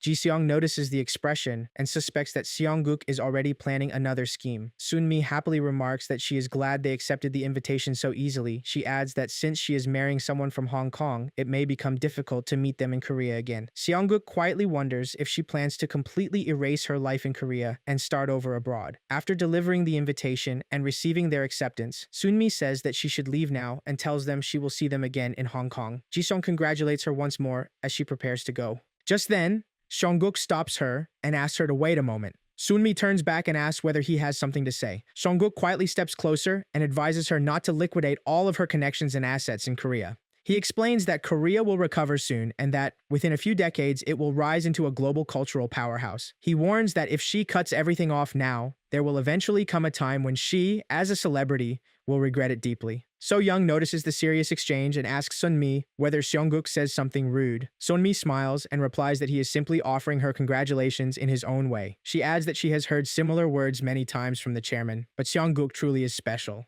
After leaving the house, Sunmi immediately makes a call to Kim Mi-young. Introducing herself, she says that regarding the complete termination of her exclusive contract, she will reconsider it more carefully. Meanwhile, Seongguk looks at his parents and excitedly asks whether they should now begin preparing for Hong Kong. What begins as a family trip soon becomes the gateway to a world of opportunity. At Hong Kong Kai-Tak International Airport, Seong-guk remarks that they have finally arrived. As he looks around, he reflects that it has been a long time since he last came here, remembering how he once traveled through the city frequently for business trips. Suddenly, Ji-seong shouts from behind, complaining that Seong-guk tells him they must remove their shoes on the plane, and he foolishly believes it. Seong-guk quietly finds his father's excitement over his first flight adorable.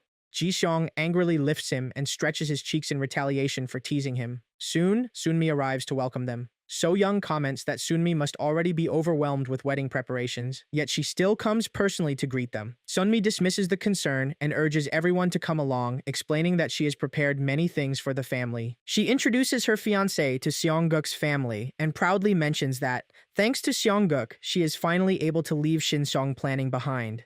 Seong-guk thinks that the sly woman is exaggerating again, but Sunmi only winks and tells them that both she and Lee Ka-shing have arranged everything carefully for them. The family enjoys sightseeing across Hong Kong, visits dress shops, and attends the wedding ceremony. After the vows, the newlyweds share a kiss, causing Ji-seong to quickly cover the children's eyes. Moments later, So-young whispers something into his ear, making him suddenly excited enough to lift her into the air, while Min-guk and Seong-guk stare in complete confusion at what is happening.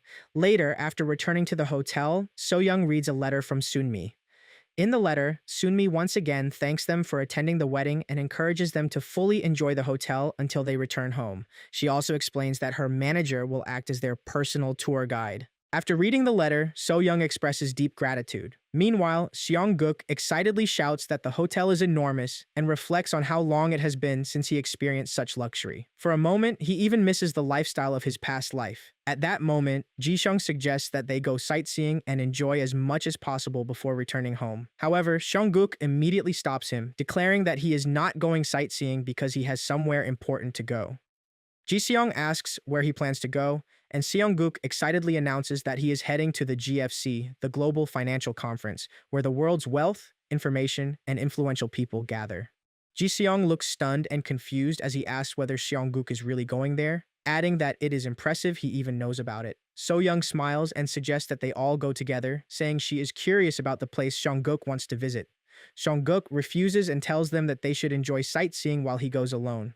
He explains that he has already arranged everything with CEO Kim and Lim Sunmi, and her bodyguards will accompany him. He adds that he will stay inside the conference hall all day and reassures them not to worry. So-young immediately scolds him, telling him to call her Miss Actress, not CEO Kim. Ji-seong holds So-young and asks again if they should go together. Seong-guk thinks that it is easier to move freely without them and plans to slip away from them somehow. Later at the GFC, Seong-guk steps inside and excitedly looks around, amazed by the atmosphere. He thinks that successful investors and top-tier CEOs fill the space, and the entire hall smells like money, as if wealth itself saturates the air. He concludes that business people truly belong in a place like this, not sightseeing tours. He glances back and says that he will walk around freely and asks if that is all right. A guard immediately responds that he must not leave their sight, as Lim Sunmi has strictly instructed them to ensure his safety. Seong-guk thinks that her treatment toward him is not bad at all and steps forward confidently, saying that it is fine and that it is time he makes an appearance. He suddenly becomes excited as he sees Elon standing ahead. Seong-guk greets him, saying that it has been a long time. Elon smiles faintly and remarks that Seong-guk is truly unpredictable, adding that he never expected to meet him in Hong Kong. Seong-guk replies that this is a place overflowing with money, so Elon should have expected him to be here. Elon pats his head and calls him the genius boy who keeps surprising him. Seong-guk assumes Elon already knows why he is here and asks if he is right. Elon smiles and replies that, of course, he is here for investment dividends. Seong-guk thinks that this is exactly the situation, recalling how Elon, with his and Jae-hyung's investment, successfully developed T-Com without outside interference. He also remembers that its explosive success even made domestic headlines. Seong-guk smiles and says that Elon has made a fortune and that he looks forward to what returns he will bring. Elon smiles and replies that the profits are massive and that Seong-guk and the chairman are about to become extremely wealthy, promising to transfer everything soon. However, Seong-guk interrupts him and tells him to wait, asking him to consult Chairman Jae-hyung first. Elon points at himself in confusion and asks if Seong-guk is not here for dividends. Seong-guk denies it and replies that he is someone who thinks far beyond that. Elon asks whether Seong-guk is not planning to take the investment dividends. Seong-guk confirms that this is correct and explains that he is someone who always looks further ahead. Elon asks what he means. Seong-guk replies that Elon is already imagining it if he is not mistaken. He explains that after TCOM, he plans to reinvest 70% of the dividends into the next business. Elon remarks that Seonguk may truly have a sharp eye for someone so young and asks what makes him trust him this much. He adds that Seonguk might end up losing everything, pretending to run a business, and disappearing. Seonguk calmly asks why he would do that, saying that he knows two things. First, Elon is a genius entrepreneur. Second, he is extremely ambitious. He points at him and says that Elon's dream is not to become an ordinary rich man, but to reach the highest level of humanity itself. Elon laughs and says that it is because he wants to go to Mars. Seonguk replies that someone like Elon, who carries such ambition and pride, would never take money from an Asian child and run away. He suggests that they should work well together and become strong business partners. Elon looks at him and calls it interesting. They shake hands, and Elon acknowledges Seonguk as his next business partner. Seonguk laughs and says that they should begin by organizing the dividend distribution and reinvestment plan. Suddenly, Jae-hyung arrives and calls out to Seonguk from behind. Chairman Koo Soo-young notices him and asks if he knows Seonguk. Jae-hyung replies that Seonguk is someone he knows personally. Seonguk is stunned at the presence of Soo-young. He recalls a flashback and realizes that Soo-young is the chairman of Hyojin, Samjeon's longtime rival, and the person previously seen with Jason. He wonders why such a figure is here, and focuses instead on what is happening between Jae-hyung and him. Jae-hyung explains that Seonguk was meeting Elon. Soo-young asks who Elon is. Jae-hyung replies that he is a brilliant entrepreneur who created America's online banking service. Soo-young questions what connection such a major figure could possibly have with a child like Seonguk. Jae-hyung calmly states that Seonguk is an investor. Soo-young reacts in shock and asks what he means. Jae-hyung simply says that it has been a while since they met. Seonguk confirms this and thinks that Jae-hyung appears slightly worn out. Jae-hyung then turns his attention toward Elon. Elon calmly explains that he and Seonguk were just discussing dividends when Jae-hyung arrives.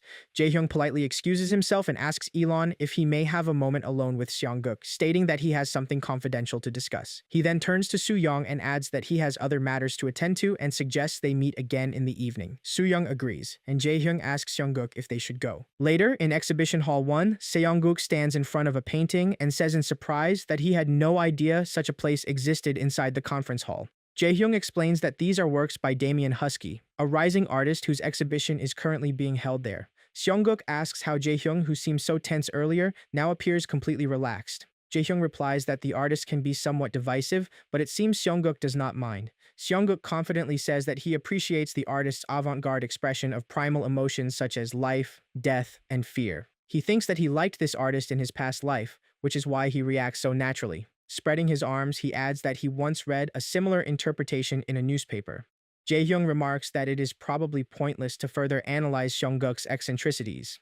Sitting at a table and crossing his leg, he explains the real reason he brought Seonguk there, the events earlier in the day. He confirms that Seonguk's suspicions are correct and that Jason was indeed trying to lure Soo-young. He adds that Jason was using the careless Jae-jin as a puppet and intended to drag Soo-young in to pressure him out of position. Jae-hyung continues that, thanks to Seonguk, he successfully concludes discussions with Soo-young and even manages to capture Jason. However, he adds that the real issue lies with the board of directors. He explains that there has been growing dissatisfaction toward him, especially regarding his decisions to invest overseas right before the IMF crisis, to protect multiple subsidiaries, including Samjeon CET, and even to attempt to restructure Samjeon Motors. Seonguk stares at him in disgust and thinks that Samjeon Motors, a business originally started by his father, is now being targeted simply because Jae-hyung is trying to liquidate it without success. Jae-hyung explains that a faction opposing him has formed, and those people have joined forces with Jason's remnants to challenge his position.